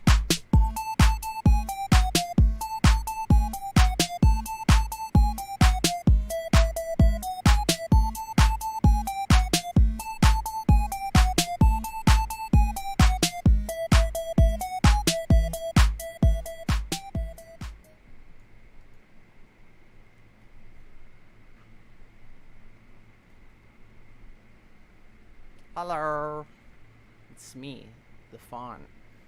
I'm rarely here. I had a busy weekend. I got my teeth drilled. It's great. A puppet show? No. You're gonna get worse than a puppet show. Skibbity bop bum da up. Skibbity bop bum da up. Skibbity bop bum da up. Skibbity bop bum da up.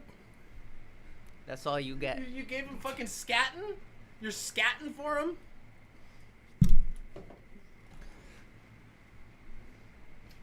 Thanks for keeping the imps entertained. Mwah. I love you. Scatting on him. Fucking scatting on him. All right, everybody, you ready? Yeah, I'm having a beer. Look at me. I got a fucking... Tonight, we're having a blue moon. All right, everybody? It's time to fucking kick back, to enjoy some goddamn fucking beer, and laugh at fucking conservatives. Because let me tell you what. We have some conservatives to laugh at, okay? We have never, on this channel, I don't believe we have ever watched a Channel 5 news episode. But we're going to watch one today, okay? We're going to watch one fucking today. Because there's a real good one, okay? There's a real good one. And I've wanted to react to this channel for quite a while. But I have never had the opportunity. So we're going to do it now, okay? Channel 5 news is fucking cool as hell. We've never done... I don't think we've ever done Channel 5 on here.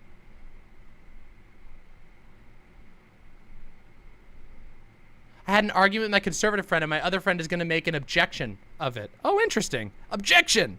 Hey, thank you, Orestes Blues 5. Thank you for supporting the show. This show is 100% viewer supported. We could always use the extra support. If you want to see me succeed, please do it. No, Channel 5 News. This is an online... Channel 5 with Andrew Callahan. All right, and this is called the Q Conference, okay? This was published at the very tail end of July, and I've wanted to watch this for a while. Ugly Pie, thank you so much for the $5, okay? This is gonna be a fucking wild ride, all right, everybody? Let's fucking chill. I've kind of been searching for the truth my whole life. Okay, we're gonna put on the closed captions because I think it's gonna be a little hard to catch these. All right, everybody? Now keep in mind, all right?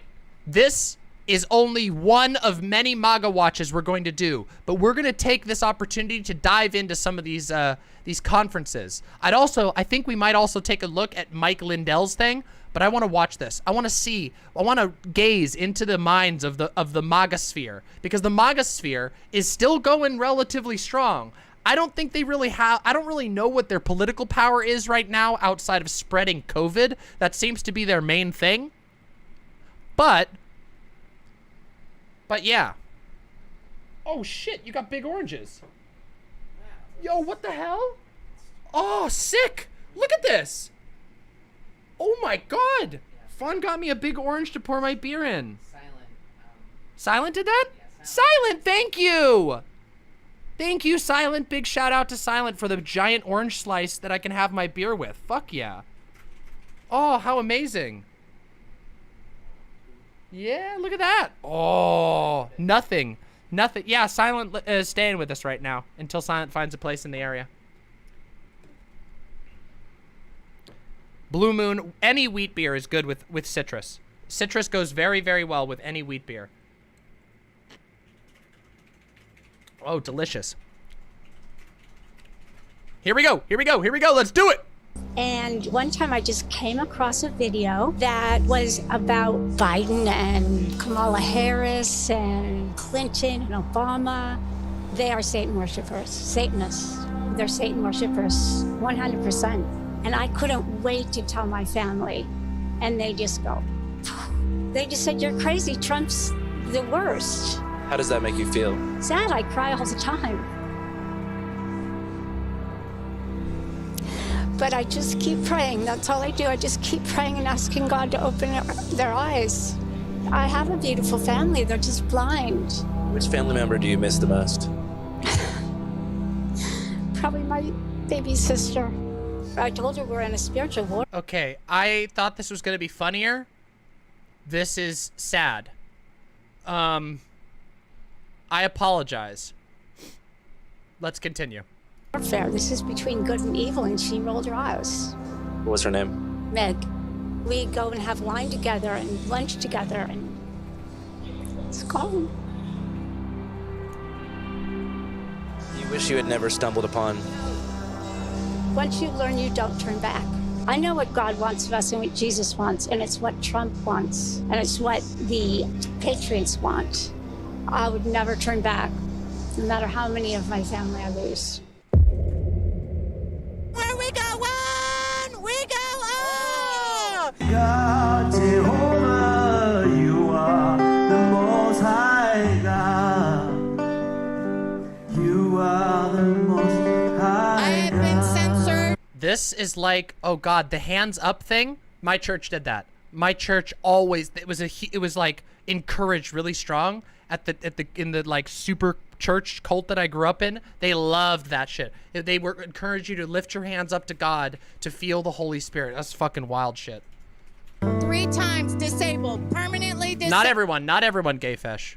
But in Calvary Chapel, yes. disabled on Facebook, censored, permanently suspended. They don't like my Q flag, they don't like my Q mobile, and they sure the hell don't like me in my Q Patriot costume. Thank you very much, Posadas John. I hope it's not as sad as it started, but I have a feeling it might be.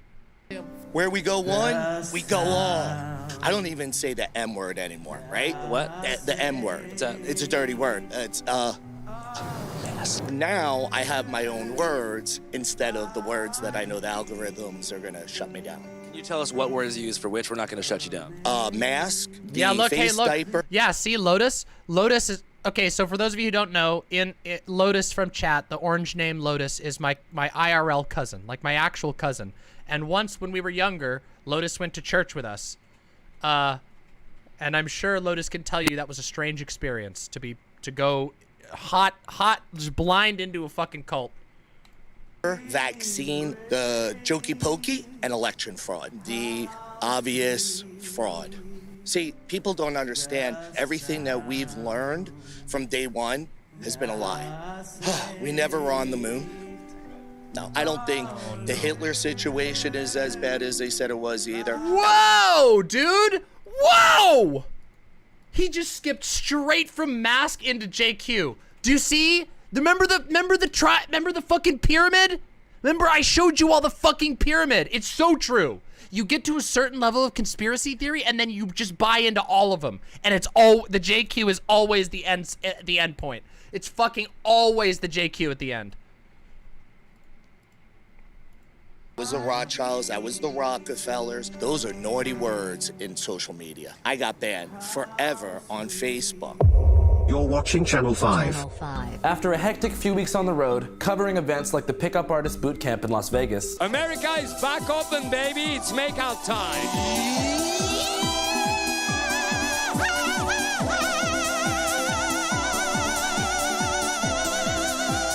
And creating my first solo documentary about 2 twins in Marin City, California. We've been everywhere and on every bitch. Hey, bitch, I'm in my mode. Money turn me on. I decided to dive back into the world of right-wing politics. That's when I discovered the God and Country Patriot Roundup, a 3-day event in Dallas which cost $3,000, not including a stay at... Okay, this is what I'm talking about. I've told you about this. We've talked about this so many fucking times. Do you know how many fucking times we've talked about that? I told you so much of this shit is straight up just grifting old people out of money. Whether it's the Trump coins or the $3,000 QAnon conferences, it's fucking grifting old people out of money. Oh my fucking God. At the Omni Hotel in Dallas, which costs an additional $1,000. What I found... That fucking hotel is making bank off of this! Holy shit. There was a couple hundred patriots with one thing in common. I've been banned from Facebook, Instagram, Twitter, TikTok. This is Joe Biden's daughter's diary. I used to make videos like reading it out loud. I've lost 2 YouTube channels, 3 Twitters, and 4 Facebooks. What the fuck? I'm sorry, what? Twitter, TikTok. This is Joe Biden's daughter's diary. I used to make videos like reading it out loud. I've lost 2 YouTube channels, 3 Twitters, and 4 Facebooks. Every time it's like, ugh! Okay, sorry. I gotta take my hat off. Like, I'm sorry, everybody. I gotta fucking... my head is feeling the constriction. I need all the blood flow as possible to be able to make it through this. Holy shit. Holy fucking shit. Yes, I'm winning. Why'd you get banned?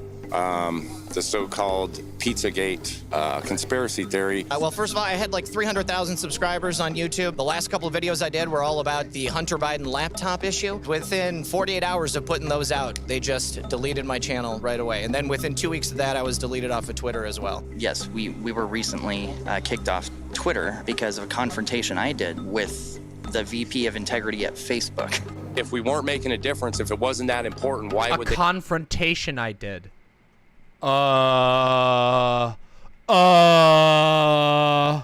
They spend so much effort and energy into it. I mean, all of Silicon Valley is like run by the Chinese, so. We're in war. It's no different than what they were doing to the Jews and different things. They silence them. They're just doing it through social media and electronically now. It's a war of the minds. It's psychological, right? It's emotional. It's mental. It's actually worse than having bullets and missiles. The only real difference. Remember, everybody, the one thing that conservatives love more than owning the libs is self-victimization. They believe that them getting banned off of Twitter for saying that the Jews did 9/11 is unironically worse than getting blown up by missiles. That, I'm not kidding you, a lot of conservatives actually do believe that. Between woke supremacists and the Nazi supremacists, the white supremacists, the Old South, is the technology available to them. They don't need to put the Jews, the other, into ghettos, because they can now electronically ghettoize us. They, in fact, this Jew is electronically ghettoized. They have removed my voice.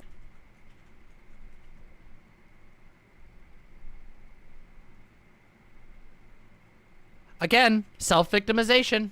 Voice from the community. I am endlessly being imprisoned in Zuckerberg's gulags. And again, it serves exactly the same purpose as Stalin's gulags. Hey, woke people, wake up. It's pretty... Yes, Stalin's gulags, where you were physically beaten and forced to break rocks and shit, versus the Facebook gulag, which is you can't post conspiracy theories on Facebook anymore and you have to go to fucking Blabber or whatever other app they have invented.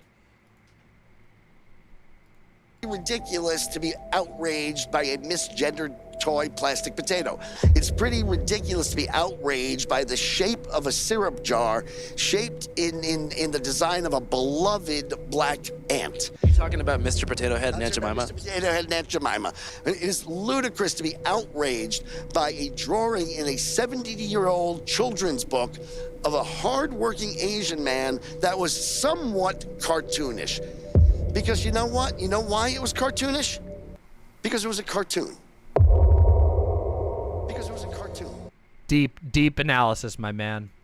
It sucks, but that's why we fight. And now what we've done is, between President Trump and people like Q and podcasts like myself, we had a voice. We are the news now. When people want to know the truth, where do they go? Alternative platforms like Rumble, BitChute, DLive, Twitch, Foxhole, Pilled, CloutHub, PureSocial.tv. I use Telegram a lot. I love Telegram. I have great group chats on there. I do a lot of stuff in the community, in the streets. I go stand at squares and hold signs for the kids. Operation 1009, Save Our Children, and human trafficking. We have to return to the oldest technology of all, which is one-on-one conversation. So I guess everyone at this event is pretty much deplatformed. What? I don't think that qualifies as technology. I think that's just something you're supposed to do at all times. You're welcome, Emily. You're welcome, Emily Ganguly. I'm very happy you're enjoying this. This has been a strange experience so far, and this isn't even the beginning. We're just starting MAGAWATCH.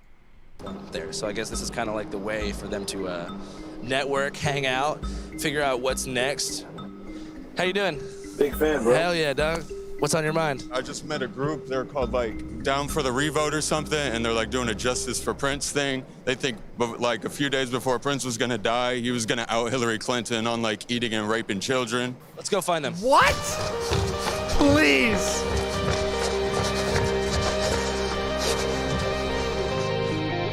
Hey, how you doing? No one. Yo, wait a minute. I know that song. That song, the song they just played is Aquatic Ambience from fucking Donkey Kong.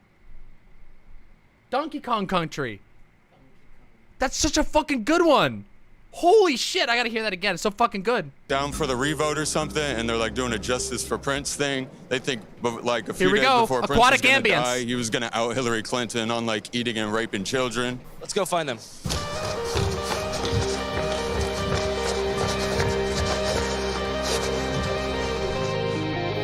Hey, how you doing? No one in the whole universe will ever come. Wait, what? Oh, holy shit. Flaccid Bench with the $150. Thank you so very much. Holy shit. 1 second, I gotta go to Streamlabs. Why is Streamlabs still having issues? I've fixed this like 100 times. Hold on, I'll check it. Let me get your notification. Hold on. I'll get it. Wait, I'll bring it up.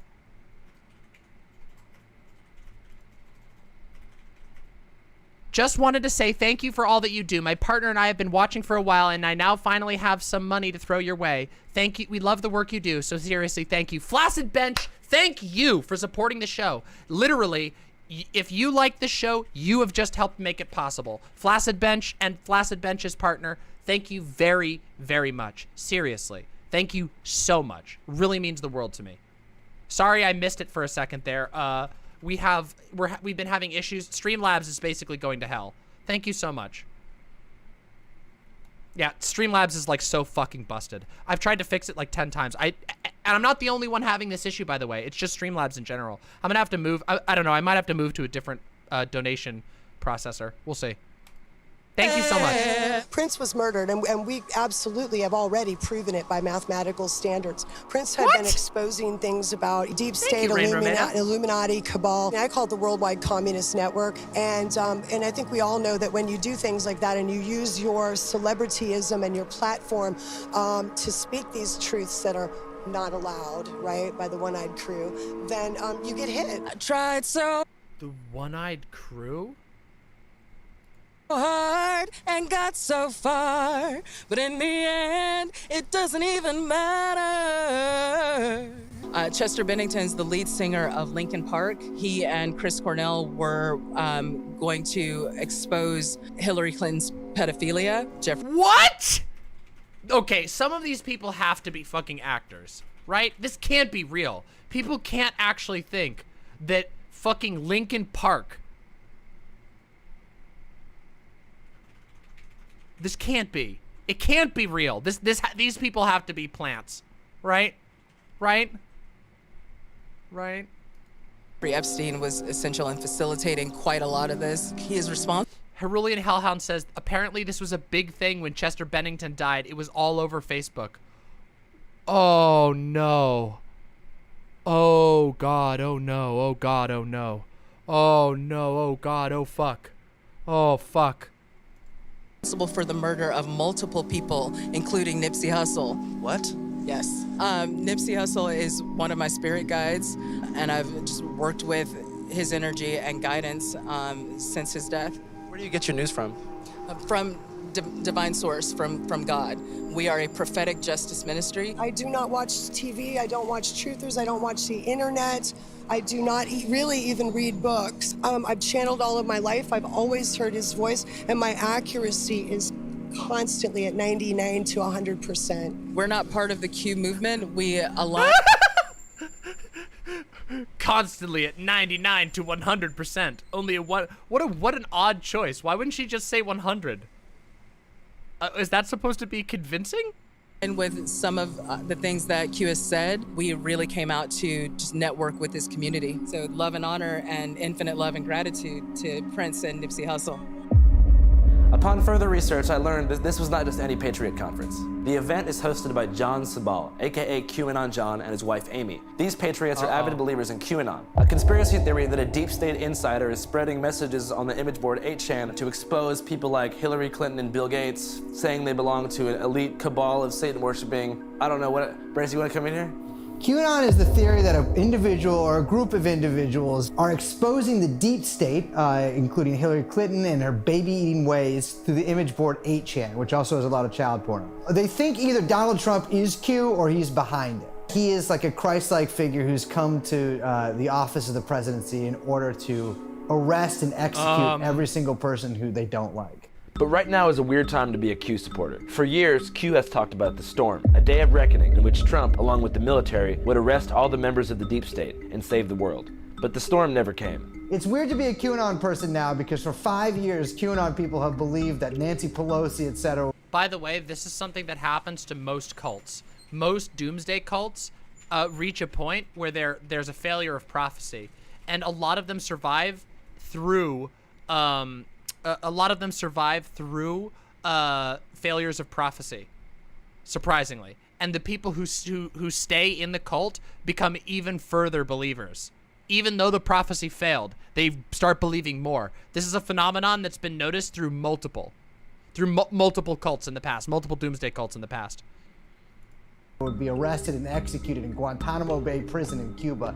And to this date, not a single person has been. And on December 8th, 2020, Q stopped posting. I think the last post was a scene from Last of the Mohicans and then a gif of an American flag flying over a forest. That's basically it.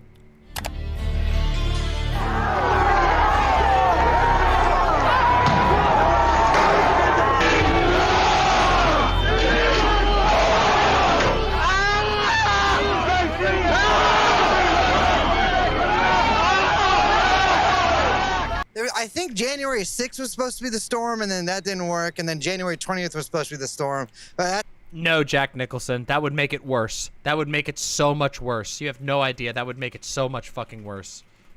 that time everyone was really tired. But they keep saying, I've been in there all morning, that the storm is still coming. Q is truth forever, whether there's posts or not, as long as anons never cease to find and spread the truth. Anons. I could go on for weeks about Q and what I've learned. One, that this was an inside job, and I hope that all those that are guilty of what they did and all the crimes that came after it. Wait, this was an inside job? What? What was? Were they getting their talking points with 9/11 mixed up? Are punished to the fullest extent of the law. It was an infiltration. I was there.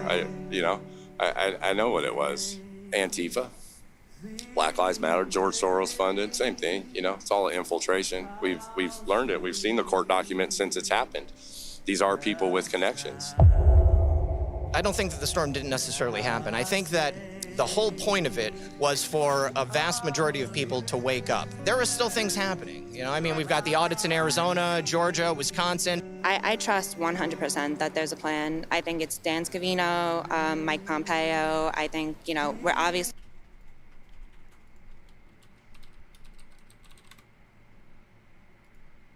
I'm sorry, can we just remember... Fucking Dan Scavino. Dan Scavino, he's ready. He's the badass that's going to bring us the storm. Yes, the storm made manifest. Not allowed to hear about certain things because it's a military operation, and I have complete faith. It doesn't ruin my hopes that a lot of people aren't talking about it. They don't want to get kicked off Facebook. Part of the reason I believe we're in this problem is because we've gotten conditioned for instant gratification. Q was the template. It doesn't matter what Q does. It doesn't matter what Trump does until we're willing to participate in something different and be a part of that. See, we are the plan. We are the storm. I think they did their job. They started the Great Awakening. Were you disappointed when Q stopped posting back in December?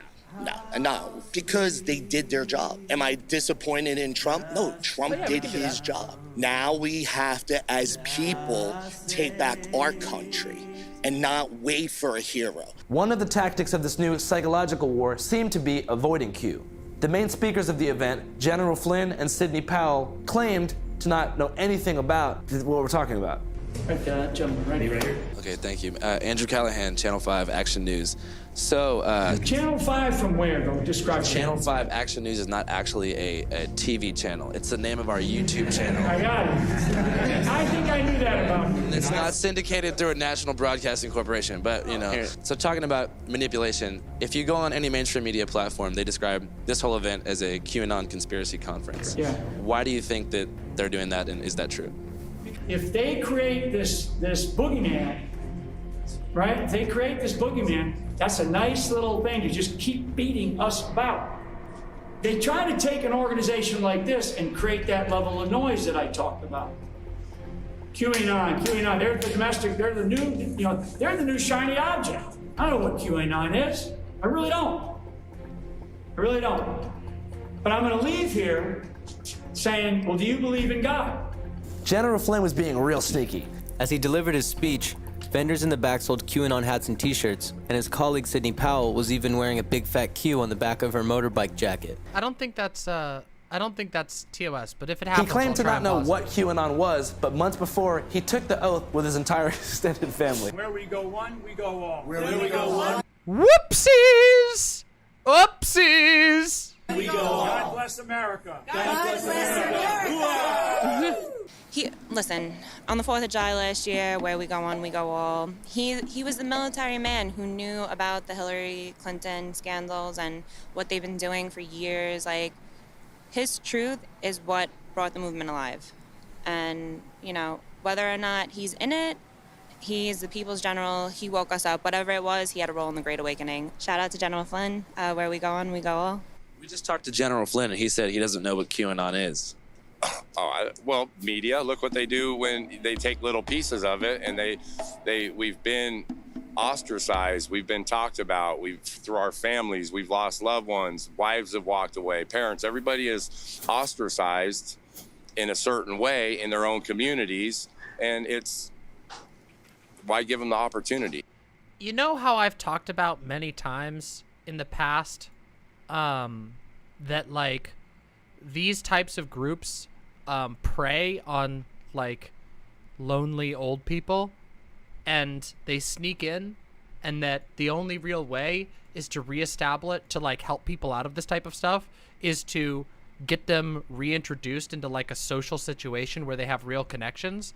A lot of the people involved in this are just like lonely people, either because their actions alienate other people or because they themselves are like already alienated in some other way, and then this group preys on them. King Koronov, DM is one of the few people I can still listen to and feel freshly radicalized. Wow, that's... Thank you, I guess. I hope I'm radicalizing you to think about the world in a better way. I do appreciate that. You know, I think being a radical is a good thing. I really do. Not surprisingly. But you got to be a radical with the right ideas, so. Other speakers followed General Flynn's lead. What are your thoughts on the whole, like, QAnon thing? I don't know about it. I really don't. And, you know, I only talk about things I know.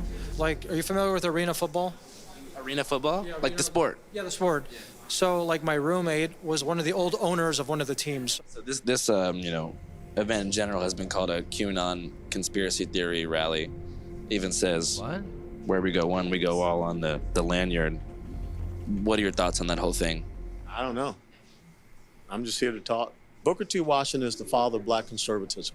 His three-point plan of education, entrepreneurship, and self-reliance, we need to bring that back. I see the crystal raindrops fall and the beauty of it all when the sun comes shining through. I think Trump is the best thing that ever happened to black people in particular. I represent the hood from St. Louis. We kill each other every day in the black community. When a young girl is sitting up on her bed doing her homework and a bullet comes through the window, there's no Black Lives Matter. But as soon as a white police officer grabs a black person the wrong way, put the finger in the face the wrong way, Black Lives Matter. It has nothing to do with the matters of black lives. What are the undercurrents that are hiding behind the Black Lives Matter movement? First of all, it was started by two black lesbians who hate the black family. The war against BLM and Antifa rages. That guy listens to JLP. Lesbian! That guy listens to JLP.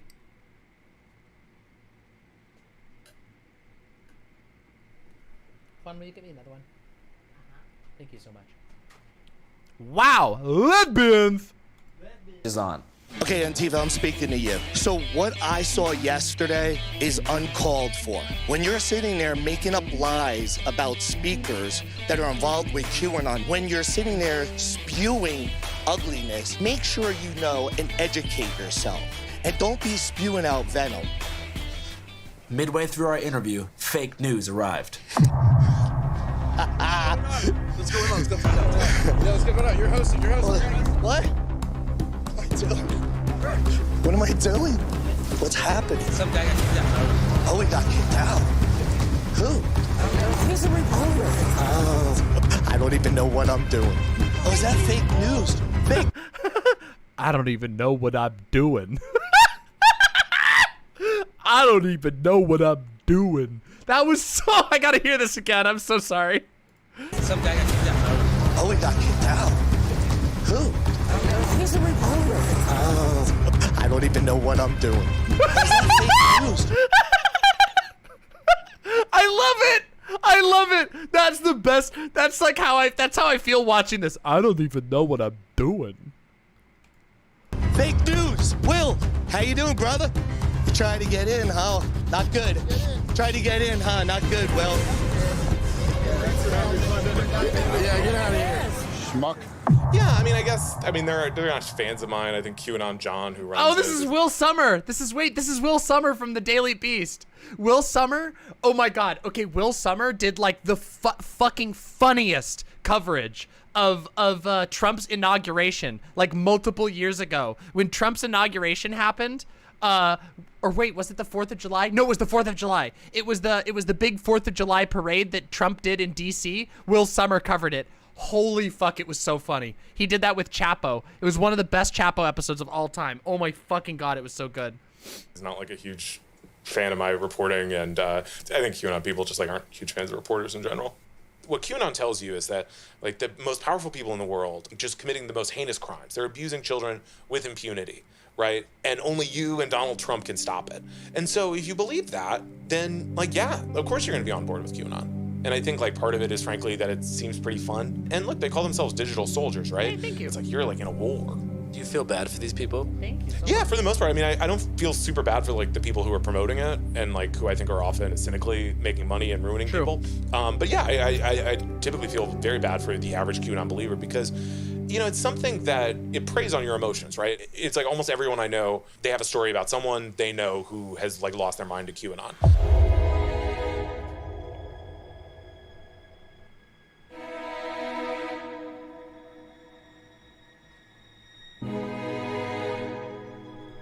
We're actually doing food. Super Mike with the $5. I don't know what I'm doing. Well, I do. I'm donating $5 to Demon Mama. Top-notch content. You know it, Super Mike. I always try to bring a little bit of freshness to anything we react to anything we do. Thank you very, very much. Thank you so much. We're actually feeding people. What do you think he was trying to say? That's classified. She has a big butt. Who? His mom. Oh! It's not that good. I mean, it's like shaped nicely, but it's not like she's not that hot. It's like that. It's like curves in. I am a menace. Eat his booty out. What? No.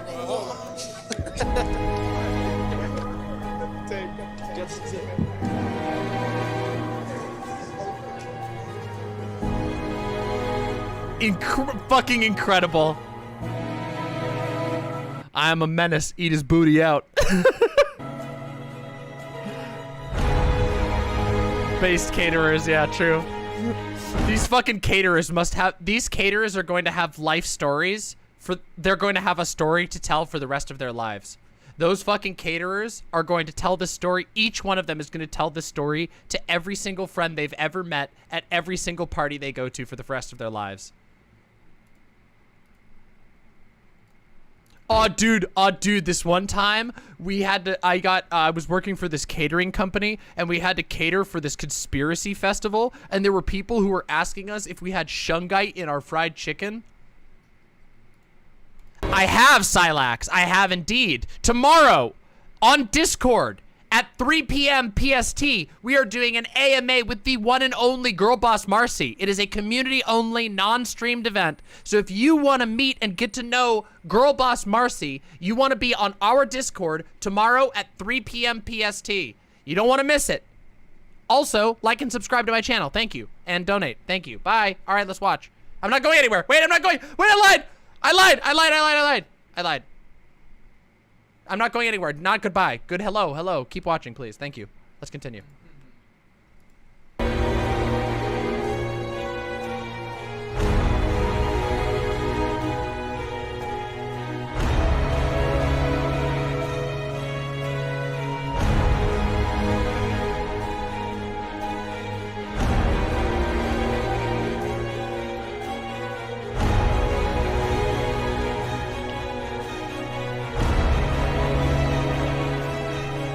Oh shit, that makes me want my vape. Can I have my vape?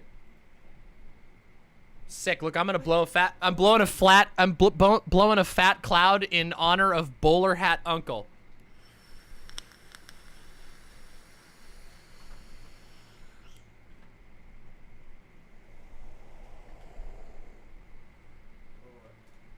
Wait a second, that one didn't turn out so great. Yeah, I don't know why. What the fuck? It wasn't as good as I wanted. I need to get it thicker. We gotta go down in voltage so I can get a thicker cloud. That wasn't a fat enough cloud for Bowler Uncle.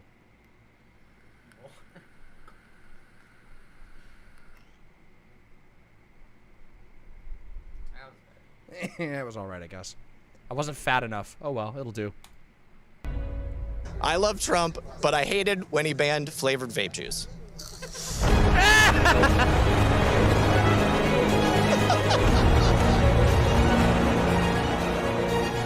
I want to know why what happened in Myanmar can't happen here.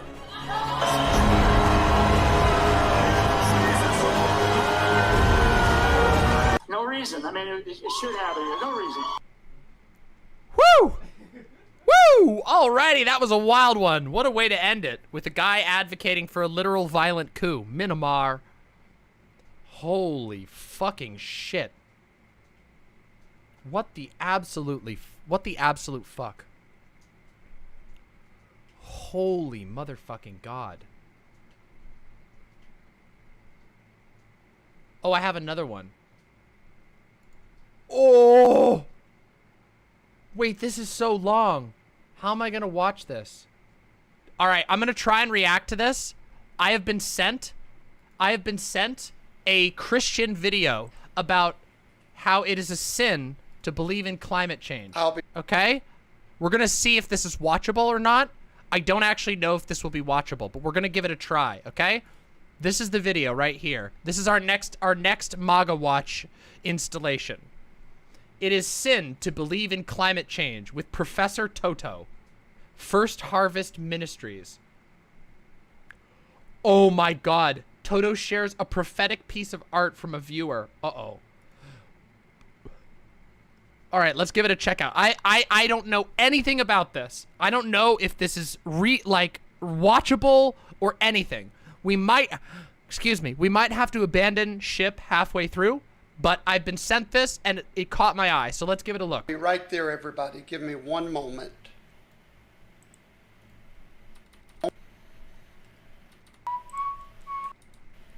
Glory of the Lord. I'll be right there. Hang tight, folks.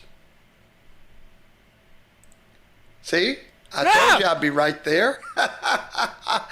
Hello, everybody, and welcome to yet another live class at the Conservative College. Ow! Ow!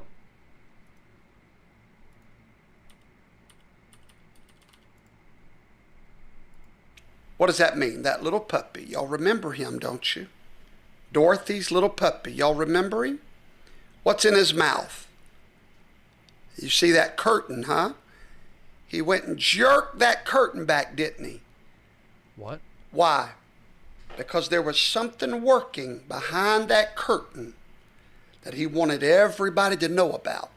God damn it. Today, I normally come to you with political views, and then on Sabbath morning, I come to you with Bible study as Pastor Vaughn. Today, I'm not coming in this class as Professor Toto. I'm coming not to bring you a political view. But to bring you God's view.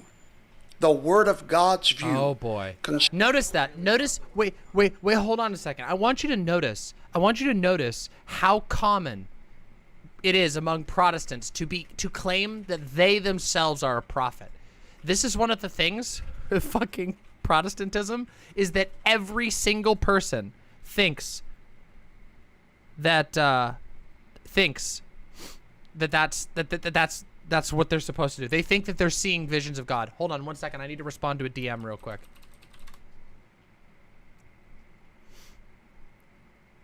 One second. Let me just respond to this DM real quick. Here, let me put this like this. Hold on.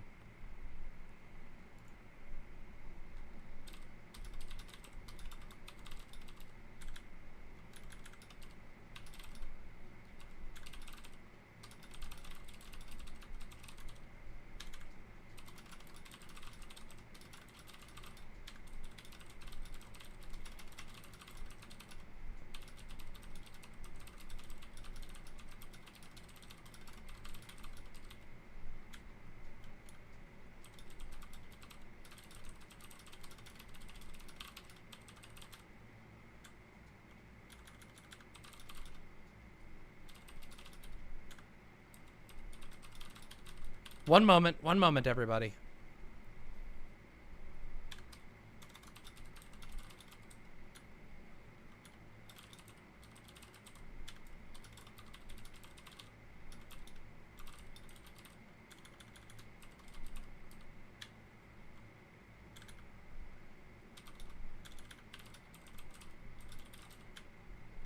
Okay.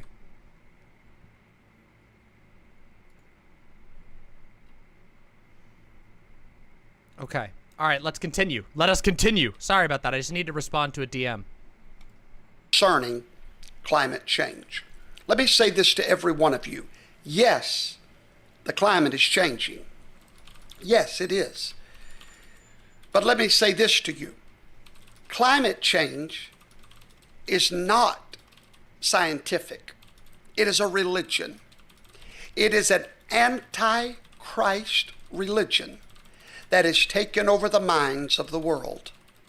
In today's lesson, I'm going to prove to you from God's word that it is a sin to believe in the ideology and the religion of climate change.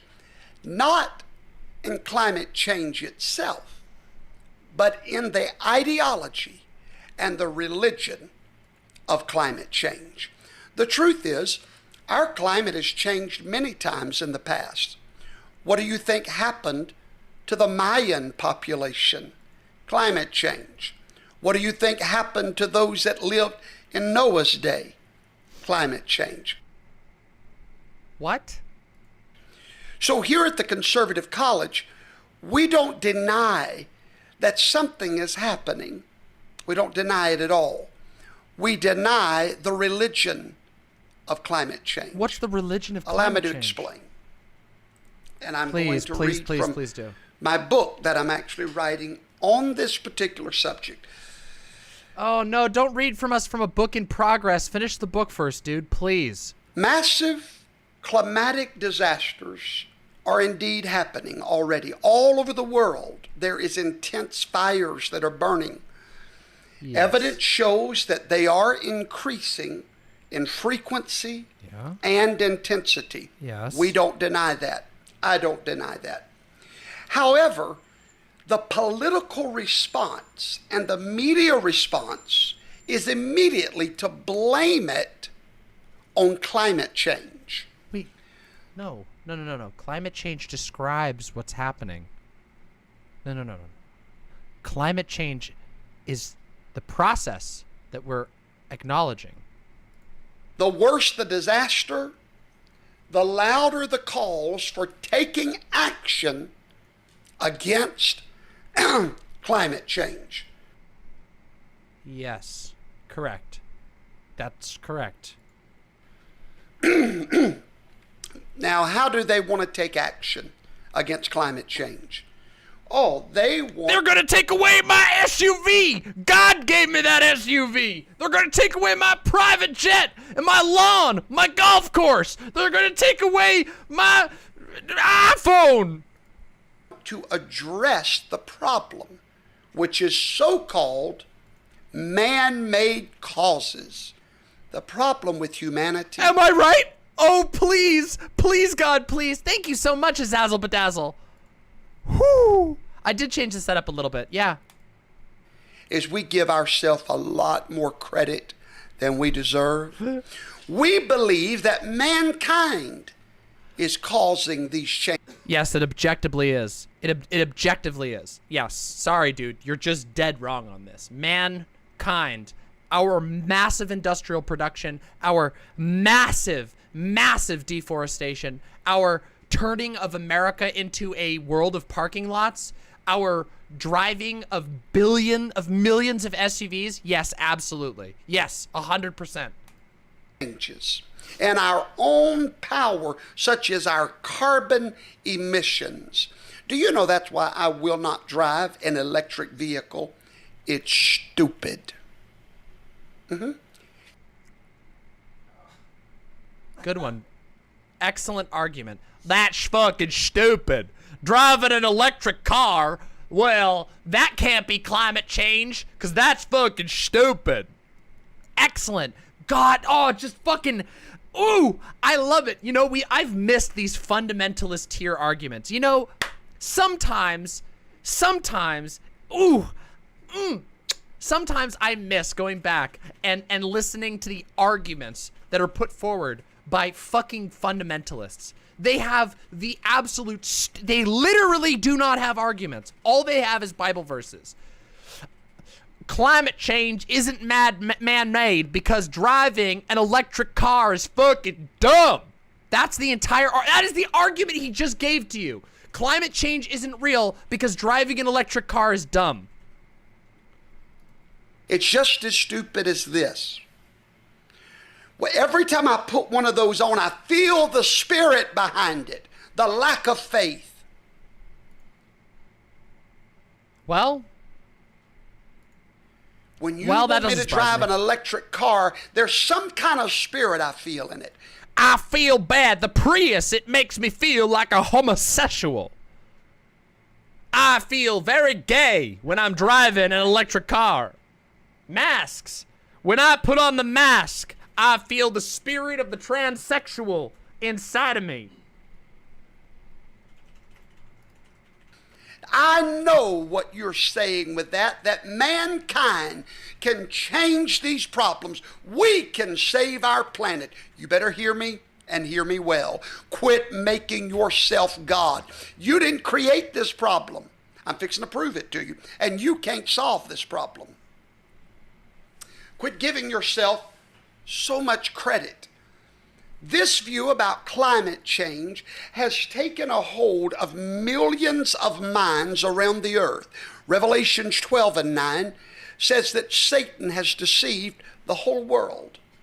It is often presented as if this is indisputable scientific fact. I told you, literally all they can do is quote Bible verses. Well, you see, in Revelation, it was said that Satan deceived everybody, which is why I will not wipe my ass. You see, because that is the wisdom of man. The idea that you need to get the doo-doo off of your bunghole is the wisdom of Satan.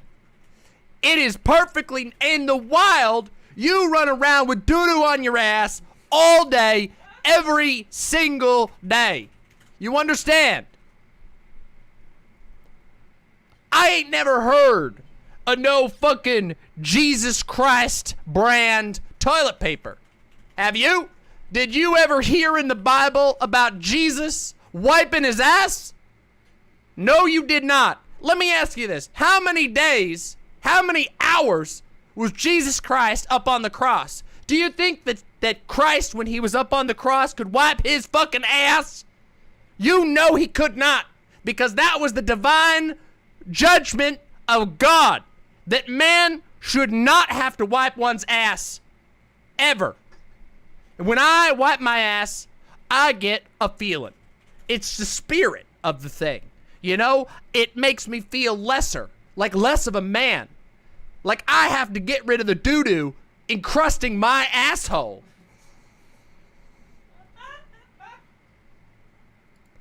That is blasphemy. That's blasphemy. That mankind is changing the climate with our carbon emissions. Who changed the climate during the Mayan population? Who changed the climate? Wait. Who said anything about the Mayans? Wait. Okay, I'm serious though. Give me just a second real quick though. Hold on a second. Where is the theory? I've never heard of that. I've never heard that the Mayans were defeated by climate change. I always heard that the Mayan Empire collapsed over like a long period of time because of the rise of other empires in the area and like internal strife. Was it? Did he say the Aztecs first? Yeah, maybe he did. Classic Mayan collapse. In archaeology, the classic Mayan collapse, the decline of the classic Mayan civilization, the abandonment of Maya cities. Hold on. It's generally, hold on, let me see. It's one of the greatest unsolved mysteries. Urban centers went into decline and were abandoned. Archaeologically, this decline is indicated by the cessation of monumental inscriptions and the reduction of large-scale architectural construction. Although termed a collapse, it did not mark the end of the Mayan civilization, but rather a shift away from the southern lowlands. Yeah, exactly. This was like a really fucking slow thing, and there was like a whole bunch of different things. Because parts of Mayan civilization unambiguously continued, a number of scholars strongly disliked the term collapse. Regarding this proposed collapse, Andrew Four, E. Wireless Andrew Four, went as far as to say, in my belief, no such thing happened. Oh, one possible theory is that there's a drought. One of like 8 theories. Okay, so this guy is latched on to one. Ah, I see. I see. Listen, the Mayan civilization collapsed because they, much like the misleaded Mexicans, started wiping their asses with tree leaves. And the problem was that the bacterial balance of their assholes became out of whack, out of the way that God intended. And so instead, what you had is a collapsed civilization. Asshole infections were everywhere. Everywhere. And I mean everywhere. You couldn't walk through a Mayan city without hearing somebody complaining about their asshole. And all of it happened because of big toilet paper. The Mayan toilet paper corporations.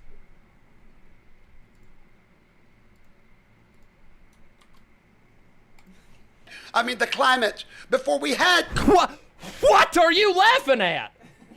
What could I possibly be saying that would make you feel like you can laugh at me right now? I was told to bonk you.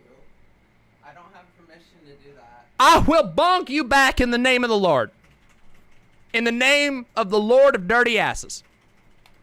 Carbon emissions such as we do now. They present this like it's irrefutable. And every single person on earth, nearly every single person, falls for it. Do you know why? Every single person has fallen for the lie of ass wiping. You know that most people, except for this good man here, wipe their ass every day, but he does not. Revelations 12:9. Satan has deceived the whole world. If you believe that mankind is causing climate change, you're deceived by Satan. And you need to hear my teaching today and get set free from the... Okay, Comrade Robin Hood has donated $5. Have you heard about the British student trapped in Kabul? He's being called Lord Miles. He streamed on Twitch and makes threads on 4chan. No, I haven't heard about this. I'll take a look at this. Maybe we'll watch this on... maybe we'll watch this at... on Wednesday. Thank you for that, Comrade Robin Hood. Appreciate that. Thank you. Deception. Number one, I'm going to read you some scriptures that prove this to be a lie. Number two, if you are a true believer... One second, everybody. Hold on.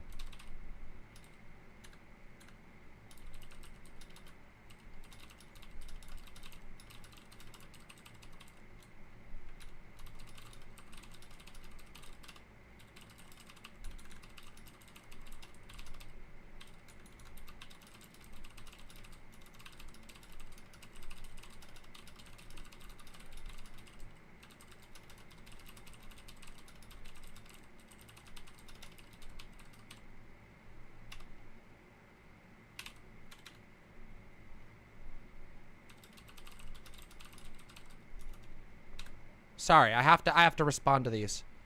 I have to. It's very important. Give me just a minute here.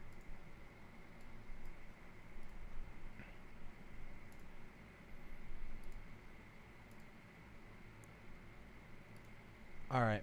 Okay. I have to keep an eye on this. Sorry, I'm getting messaged by a family member.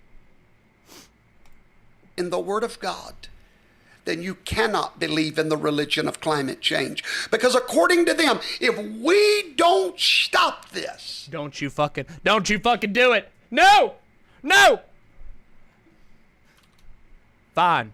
You think that you can just sit here and... This This is what you bring to me? You bring to me in my time of Jesus a bonking bat?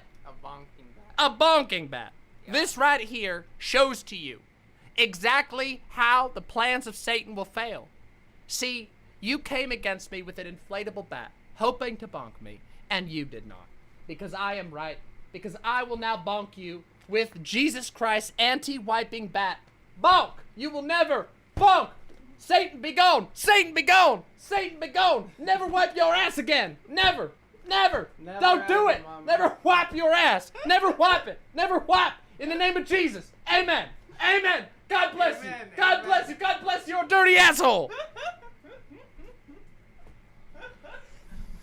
Thank you. I'm second. TUS murder. Oh, I know for a fact that there people are gonna have fun with this one. Have fun with it. Enjoy yourself, okay? Enjoy yourself, all right? Jazz Dog, you edit my preaching together, and I'll give you, I'll get that clip right up on here, Jazz Dog. If you're listening, I'll commission you. This month's editing budget will go towards that. Then we are going to destroy planet Earth. I have 7 verses of scripture that tell you that the earth will never be destroyed. Never. It is Yahweh's masterpiece. To believe that, you cannot believe in the ultimate God. Now, yo! Frankster says, thank you so very much for the $66.60. Thank you so very much. Truly, deeply appreciated. Thank you so much. I work very hard to make this show happen, and it means the world to me that some of you are able to support me. Thank you so very much. Thank you so fucking very much. Oh no, oh no! Oh no, I accidentally closed it. Oh no, I closed it. I needed to read the dono. No, hold on, I need to read it. Wait, hold on. I'll bring it up. I'll read it. Satan is a villain because he challenged hierarchical power, and dominionistic Christians hate that. True! True, Frankster says. True! Let's continue. Thank you very much, Frankster says. Truly. If you don't believe in that, that's fine. But if you call yourself a believer, I'm about to give you a believer's test. I'm about to give you a believer's test. Let me smell your asshole. I'm going to prove to you what's wrong. Did you wipe or did you not? With the church today. Everybody believes in God, so-called, but nobody believes in the Bible. That word, I'm a Bible-believing Christian, I'm about to put it to the test for you. I'm a Bible-believing Christian, Brother Vaughn. We're going to find out. The truth is, most people believe in the concept of this good Santa Claus God. Everybody's fine with that. But his holy Bible, his words written in the Torah, his words written there for our posterity. Do you believe the Bible? That's the difference. In a believer in God. Just remember, everybody, there are like 40, 50, 60 versions of the Bible in English alone. All of them have different lineages. All of them make different cuts. All of them make different translations. There is no, it is a lie that there is a single correct version of the Bible. Just remember that, just so that we can keep a little bit of sanity in this conversation. And a Bible-believing Christian. Let me give you a test. You ready for question number 1? Go in your Bibles to the book of Nahum, chapter 1, verse 3. Let's find out if you believe the Bible or if you believe Al Gore. See, there comes a time you have to choose where your faith lies. Science or the Word of God? So-called science, how about that? That's what the Bible calls it, so-called science. It changes every day. Remember, according to science and Al Gore, if we didn't do something, by 2020, the earth would be completely destroyed. Anybody remember that? I do. I never feared it for 1 second. Gayfesh says, my dad the other day was talking about how Christian cults tend to focus only on one small part of the Bible and ignore the whole thing. I'm like, yeah, those crazy cultists at Nicaea eschewing the Gnostic Gospels. They didn't even have the real Bible. True! I fear it about as much as I fear your COVID stories, okay? I believe God is in control. That's where I... This is the face of a man who, this is the face right here. This right here is the face of a man who definitely believes God's in control. Okay. I believe... Ah! Ah! Ah! God is in control. That's where I place my faith. True, Azazel And if Bedazzle. you are a Christian and you don't place your faith there, you're living in sin. Quit worshiping these so-called fishy-fauchies that know nothing hardly. They change every day. I say, do not trust the fishy-fauchies when he tells you to wash your ass. Do not do it. Do not permit a wipey to approach your bum. But the word of God stands forever. For example, Nahum chapter 1 verse 3. Are you there? The Lord Yahweh is slow to anger and great in his power. Okay. And will not at all acquit or forget the wicked. Okay. Yahweh has his way in the whirlwind and in the storms. The clouds are the dust of his feet. Now this verse says Hi, Liam. that Yahweh... Hi, Liam. Shout out to Liam in the audience. Hope you're having a good time. I'm being very silly. Hope you're doing well. He has power over the storms, that he controls where they strike and how hard they strike. Now, we here at DemonMama.com do not endorse any comments or suggestions that one should not wipe their ass, and any suggestions otherwise by any representatives of DemonMama.com should be taken as satire. do you believe that? Let me see your hand. Do you believe that verse of Scripture? If not, you're living in sin. You're in rebellion to the Word of God. You believe Al Gore. You believe science rather than God's Word. And if that's fine, just... Wait, hold on a second. None of what he said. Okay, look, I know we're like debunking like an absolutely unhinged conservative person, but I just really want you to understand that like this guy is completely talking out his ass. There is nothing in the Bible. In fact, hold on, I'm going to quote scripture. Are you ready? It's time for Demon Mama. Hold on a second. Ready? Here we go. Hold on. Here we go. Wait, I'm going to get it. We're about to counter Bible. Okay? Oh.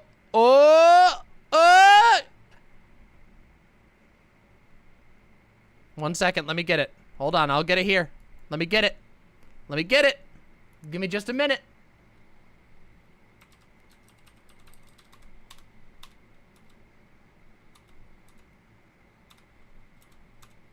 Where's my quote? God damn it, why are Bible sites all so bad?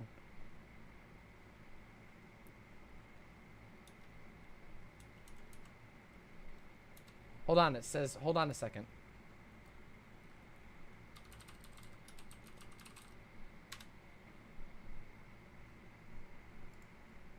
Here we go. Then God said, let us make man in our image after our likeness, and let them have dominion over the fish of the sea, and the birds of the heaven, and over the livestock, and over all the earth, and over every creeping thing that creeps on this earth. And so God created man in his own image. In the image of God he created him, male and female he created them. And God blessed them and said unto them, be fruitful and multiply and fill the earth and subdue it, and have dominion over the fish of the sea, and over the birds of the heavens, and over every living thing that moves on the earth. And behold, I have given you every plant yielding seed that is on the face of all of the earth, and every tree with seed in its fruit. You shall have them for food. And to every beast of the earth, and to every bird of the heavens, and to everything that creeps on the earth, everything that has the breath of life, I have given every green plant for food. And it was so. Man shall have stewardship over the earth. God gave man the responsibility to care for the earth, not just to refuse to wipe their own ass. This is off topic and in reference to the coin video, but y'all should join my totes real business. It's called Coinalingus Coin Co. of London. I like the way you think, Mother Meersat. Thank you very much for the $5. Admit it and go on with your life, but quit calling yourself a Bible-believing Christian. According to Nahum 1 and 3, the storms What do you believe more, Nahum or Genesis? What do you believe more, Moses or Nahum? Who wins? Whose God cock is bigger? I tell you, it is Genesis, because Genesis is the word of God, and Nahum is some fucking poser. Fuck him. Controlled by God, because the clouds that create the storm are like the dust at his feet. Hallelujah. Hallelujah. Oh no. You've got to choose what you believe. I'm sorry, this sweet miss. junk they're feeding you or the word of God. We'll try Now, and see what we can do to fix it. the idea I could probably that send the password. carbon emissions is causing these storms. Here's my question. If you believe that carbon emissions is causing the storms rather than God himself, does that make you in agreement or Revelation 11:18. The time has come to destroy those who destroy the earth. God has told you to rise up against the fossil fuel companies. God has told you to rise up against the plunderers of his earth. God has told you to rise up and save the gem of his creation. And I do say once again, actually I want to get this on the big screen. Let's get this section in here. Let me quote to you the scriptures themselves. Revelation 11:18. The time has come to destroy those who destroy the earth. God has called upon you to rise up against the fossil fuel companies, to rise up against the toilet paper manufacturers, to rise up against those who make the SUVs, to destroy them, to disassemble them in his name. God, from the Bible, speaking from his own, very own word. Blessed be his name, blessed be his name, blessed be his name. He speaks to tell you that you must preserve this gem that he has created for you, that is covered in trees and covered in animals. You must rise up. And I tell you what, you do it. In the name of God. Amen. And a woman. Huh? A then be. disagreement with God's holy word? Oh, of course. And never forget, we always love bringing this one up. Everybody's favorite verse. Let me quote this with great solemnity. Ezekiel 23:20. There she lusted after her lovers, whose genitals were like those of donkeys, and whose emission was like that of horses. The word of God, folks. God signed off. God approves of horsecocks. There you go. Bam. You got it. You got it here. You heard it here, folks. God approves. Word. You have to decide that. According to God's word, carbon emission. All right. Fawn, I have to go to the bathroom again because I drank 2 beers. Can you react to this guy? React? Yeah, here. Just press play when you're ready and react instead of me. The imps won't even know this. Don't worry.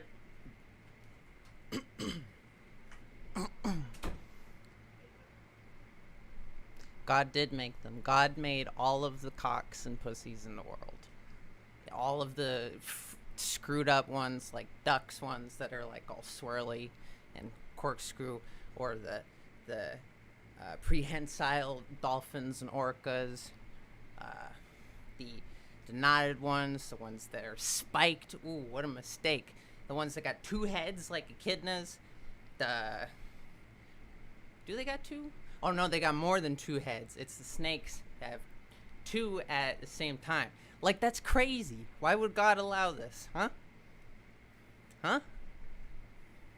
Anyway, back to the video. Do not control storms. Hallelujah. I feel that good Holy Ghost right now. I feel like preaching right now. Me too. We have all been deceived by Satan, and we've been fine with it. You need a God-anointed preacher to teach you the truth of God's word. Place your faith in the word of God, ladies and gentlemen. All right. Place your faith in the word of God. Let's keep going, because I'm going to bring you truth today. Now let's keep going.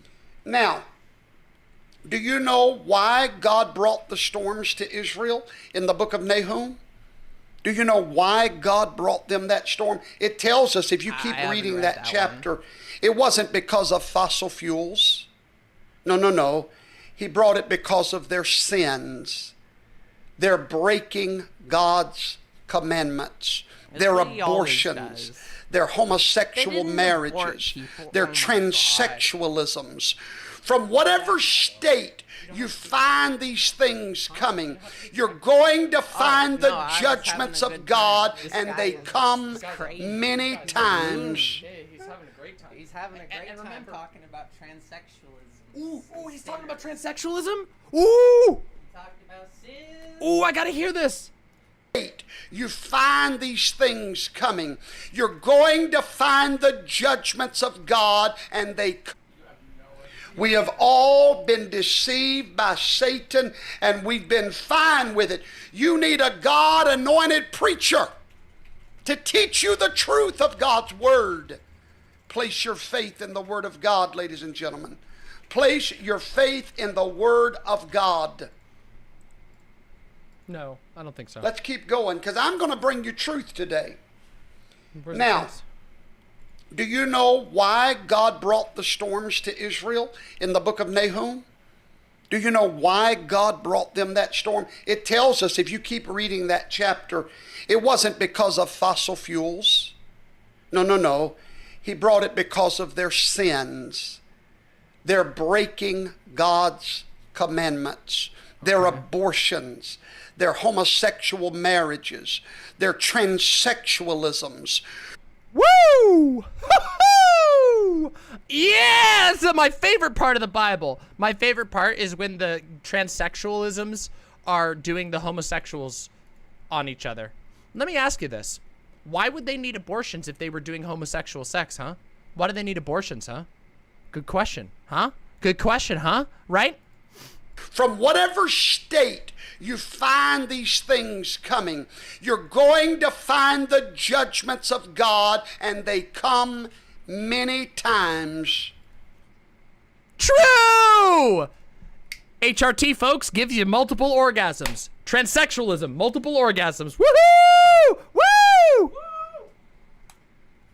And every time, rather, in the storms. God allows it or stops it. And you and I, we have to accept it. Some people think that's strange, but think about the greatest weather disaster in the Wait, really? Yes. Yes. history of the world. Noah's flood. Real? Yes. Come on, Fawn, tell him. Tsuchinoko real. Wait, not the Tsuchinoko, the other thing. Real. It's real. It's true, it's real. Yeah, it's real, it's true. Trust. Every single trans girl will tell you that. The waters from that hurricane, if you will, went so high that it covered the very tops of the mountains, killing every human on planet Earth except for Noah and his family. Now that was... You know what the implication there is, right? Do you know that they had to do a fuckload of incest? Did you know that if you believe in that, you believe that they just had to fuck each other? They had to, like, fuck their sister and their mom and their dad, like, a whole bunch in order to repopulate the earth? Like, a lot. Not just once. Like, many times. Look, this is the face of a guy who's really excited about that. He's super excited. Super fucking excited. Look at this face. He's, like, can barely... He's coming in his pants right now. Was a what? A killer storm. Was it caused by climate change? Was it caused by carbon emissions? Or was it caused by God punishing people for their sins? Question. Actually, the flood happened. No joke. Unironically. Do you want to know why the flood happened? The flood happened not because of sin, but because devils came to earth and fucked humans, and they made Nephilim. No joke. Like, no fucking joke. God had to kill the Nephilim because they threatened God. That's the actual story. The actual story is that devils came to earth and fucked humans, and they made Nephilim that were dangerous to God. Can you answer that? What was Noah's flood caused for, and why? God was in the storm. Climate change is not the cause of weather disasters. Hear me well. All right, okay, we've heard this guy's thing, but I want to see the prophetic art. Let's see the prophetic art. Let's jump ahead and see the prophetic art. While I was talking about it, I'm going to see if I can find a picture. Don't go anywhere. Hang tight. The Nephilim were not giant men of renown. The Nephilim were hybrids between angels and humans. With me just a moment. I want y'all to look real close at this picture. Okay, everybody. There is a very good chance that what we are about to see is genuinely like the product of severe, debilitating mental illness. So let's hold off. Let's try. I am very worried about this because there's a very good chance that's the case. I'm just going to say prophetic art, quote unquote, prophetic art is usually, and I don't mean this to be ableist in any way, but it is usually the product of severe schizophrenia. And I mean that. Like, people will have untreated schizophrenia, and they become paranoid, and they believe they're seeing visions from God, and then they draw things and say that it's prophetic. And it's really sad. So let's hold on. Do y'all see this picture? This was painted by Mr. Ken Huff. Now, I want you to notice the picture real closely. Notice it real closely. You see the eagle right there. And then you see this little church right there, right there. That little church is an exact replica of the church I pastor in Mississippi. Okay. Let me show you how detailed it is. You see the fence over here? You see that fence right there? That fence runs beside our church. Do you see the two lamps on the outside, that lamp, and then this lamp right there? You see those two lamps? Those two lamps are outside of our church. Do you see the grassy area right there? That's outside of our church. Now, what does the eagle always represent? America and the Word of God. So a guy looked up your church on Google Maps. Now, why is this so special? Hang tight. I'm going to show you a picture. Y'all hang tight. Don't go anywhere. You need to see this. There's something I'm fixing to show you that's powerful. Let me see if I can find this picture very quickly, because I want to show you when you're obeying God how you're walking in a blessed place and how that God will open. There's the picture right there. Open the windows of heaven. Let me say. Okay.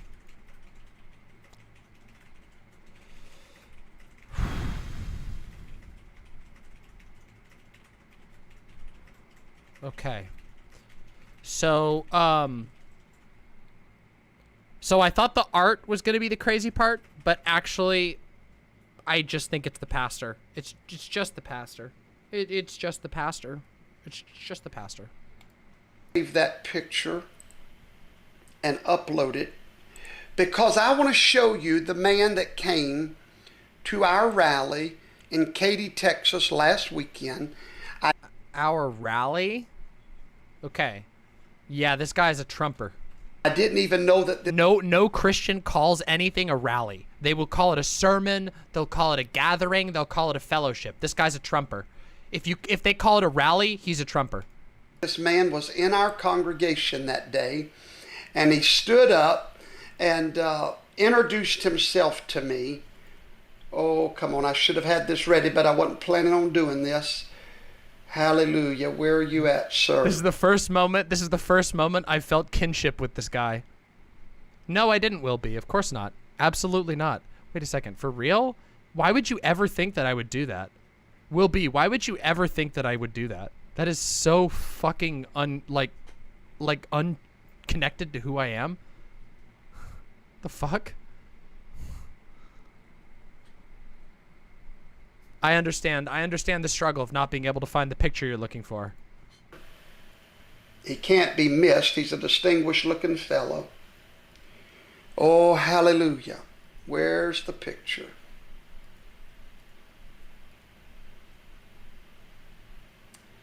Oh, come on, come on, come on, come on, come on.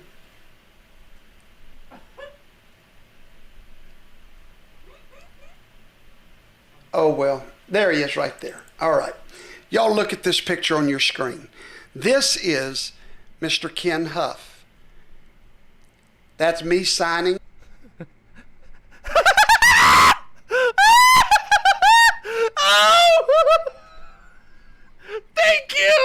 Thank you, Lord. Oh, Lord, thank you for providing us this picture of the man with the fucking American bow tie and the other guy with a fucking Crocodile Dundee hat and a fucking undersized fucking Hawaiian shirt. Oh, I love it. Oh, I love this so much. Oh my fucking God. A book for him. That's him in that hat. Now, why do I want to show you Mr. Huff's picture? Because he's the one that painted this. Okay. But do you know the ironic thing about this picture? He painted this picture long before he ever knew about me. Okay. Thank you, Super Mike. Have a great night. Yeah. He painted this, I believe he said, maybe a year before he had ever heard of Professor Toto. He said when he painted it, God told him to set it aside and that one day he would give it to somebody. He painted the picture of America right there and my ministry right there. And then the cross right below us there. A year. By the way, that is a fucking sacrilegious prophecy. The idea that you would put the cross below your own ministry and below God is, and below America, and below America is fucking sacrilegious as shit. By the way, this is a thing. Just so you know, it's a regular critique of Protestant psycho pastors that they always put themselves before God, and it's true. Is that not exactly what we're witnessing right here? These fucking grifters. Self-enriching motherfuckers. Before God ever called me to this work. Connecting my ministry with America and the work that was going to be done from that little bitty church. That eagle represents the blessings over that little church. And so many of you around the nation now call that church your church. You tithe to it. You send donations to support that little work. Do you know why? Because our faith is not in science. It's not in CNN. It's not in the modern God of the mind. It's in Yahweh. And the blessings have overtaken us. You could be that way today. Lose your faith in this world and find faith in Yahweh, the God of heaven. Amen. God bless you. We appreciate every single one of you. Hallelujah. That's right, Elaine. He had a vision of what God was going to do, and he drew that picture prophetically. Hi, Yoda. Hi, Yoda. Hi, Yodi. Hi, baby. Hi, baby. Hi. You want to come up? You want to sing? You want to come up and sing? Oh, this thing is deflating. Yeah, it always does. Hi, Yodi. Hi, baby. You want to come up? Can I pick you up? Will you let me pick you? Look who it is. Hold on. Let me put this up. We haven't had Yoda on for a while. Yoda's much better than this guy. Look. Hi, Yoda. You want to sing? Oh, you want to sing? You want to sing? Sing, sing, sing, sing, sing. Let us sing together. Why is it not going full screen? Here we go. Wait, we gotta put it full screen. Let's sing together. Let's sing together, Yodi. You're so good. We love you. We love you so much. We love you, Yodi, so much. Oh, what a good pup. I love you. You're so good. You're so good. You're so fucking good. Here, let's get this out of the way. Come on. Let's let everybody get a full shot of you. You're such a sweetheart. You're the best dog. You're the best dog, and I love you so much. Pupperino. You wanna go? You wanna go now? You having fun?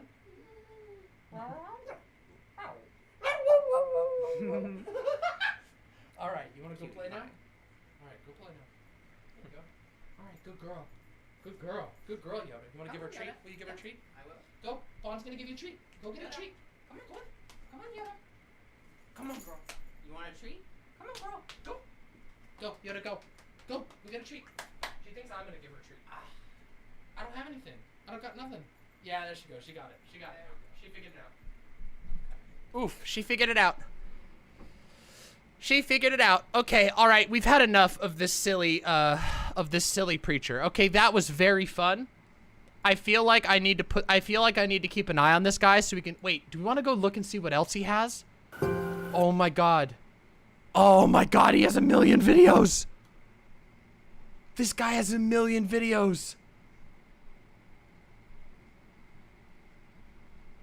Protecting America's king? Oh my god, please.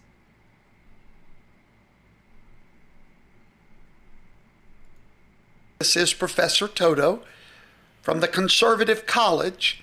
Thank you, thank you, Guarstone Skin, for the gifted, or for the tier 1 sub. Thank you so very much. Beautiful seaside village of Waveland, Mississippi. It is a beautiful day in the Republic. There are many things that I'm going to talk about today. I realize that I'm going live a lot yesterday and today, but that's only because I cannot keep up with all of the breaking news that is happening around America, and I've still got to teach you constitutional lectures as I've been doing yesterday and today. I want to show you a picture of some great news that I love patriotism. Okay. I've often taught you that patriotism, patriot is not a noun, patriot is a verb. It's an action word. It's when we all go to work in America to preserve and protect. Uncle Gumball with the 5 gifted tier 1 subs. Thank you so very much. Thank you so very much. Truly. Thank you. You all make this show possible. People like you, Uncle Gumball, thank you so very much. I really appreciate that. Protect America's king. America's.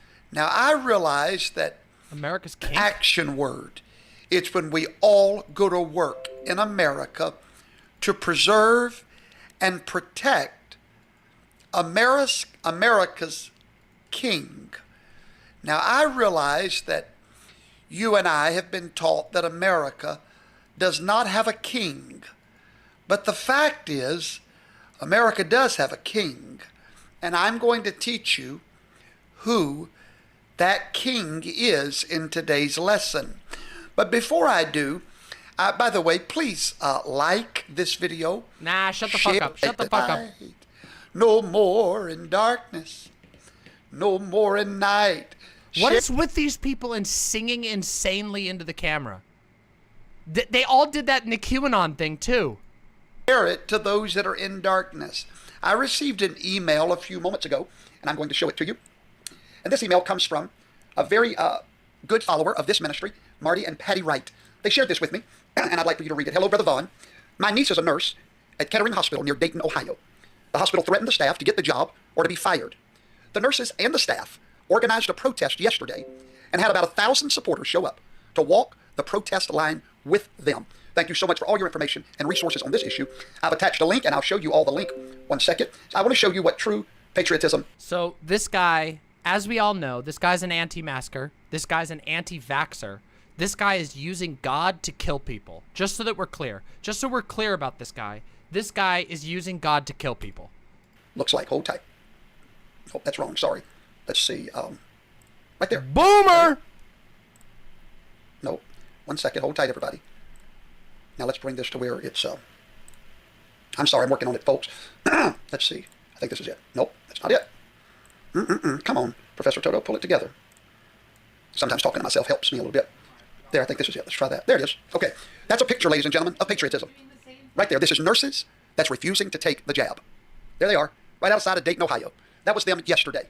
That is what patriotism looks like. That's what we're all going to have to do. Everyone's going to have to get off of their laurels. Everybody's got to quit talking around the table. And we've got to go to battle for America's king. Now, let's talk about America's king. America is an experiment. You've heard that before, but many people don't know what the experiment. Holy moly, Volpez Foxnick with the 20 gifted tier 1 subs. Thank you so very much for committing white name genocide on our chat. The only time that you will ever hear us celebrating anything like that. Thank you very much, Volpez Foxnick. That means the world to me, truly. Thank you. It truly means the world to me. Thank you so very much. You rock. Thank you. Holy moly, thank you so very much. Is all about. Allow me to explain. There was a book written hundreds Oh of yeah, years. he did make a Demon Mama puppet, which is a little bit weird. But isn't it a dude? Isn't it like a Satan? Isn't it called Lucy? I don't know if it was actually based on me. He did offer to make me a puppet.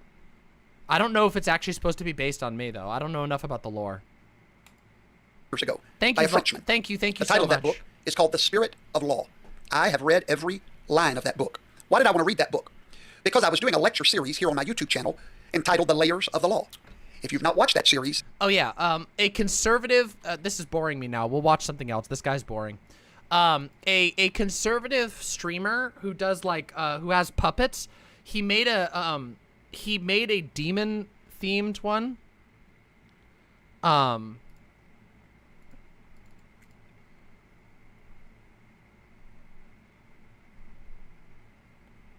Hold on a second.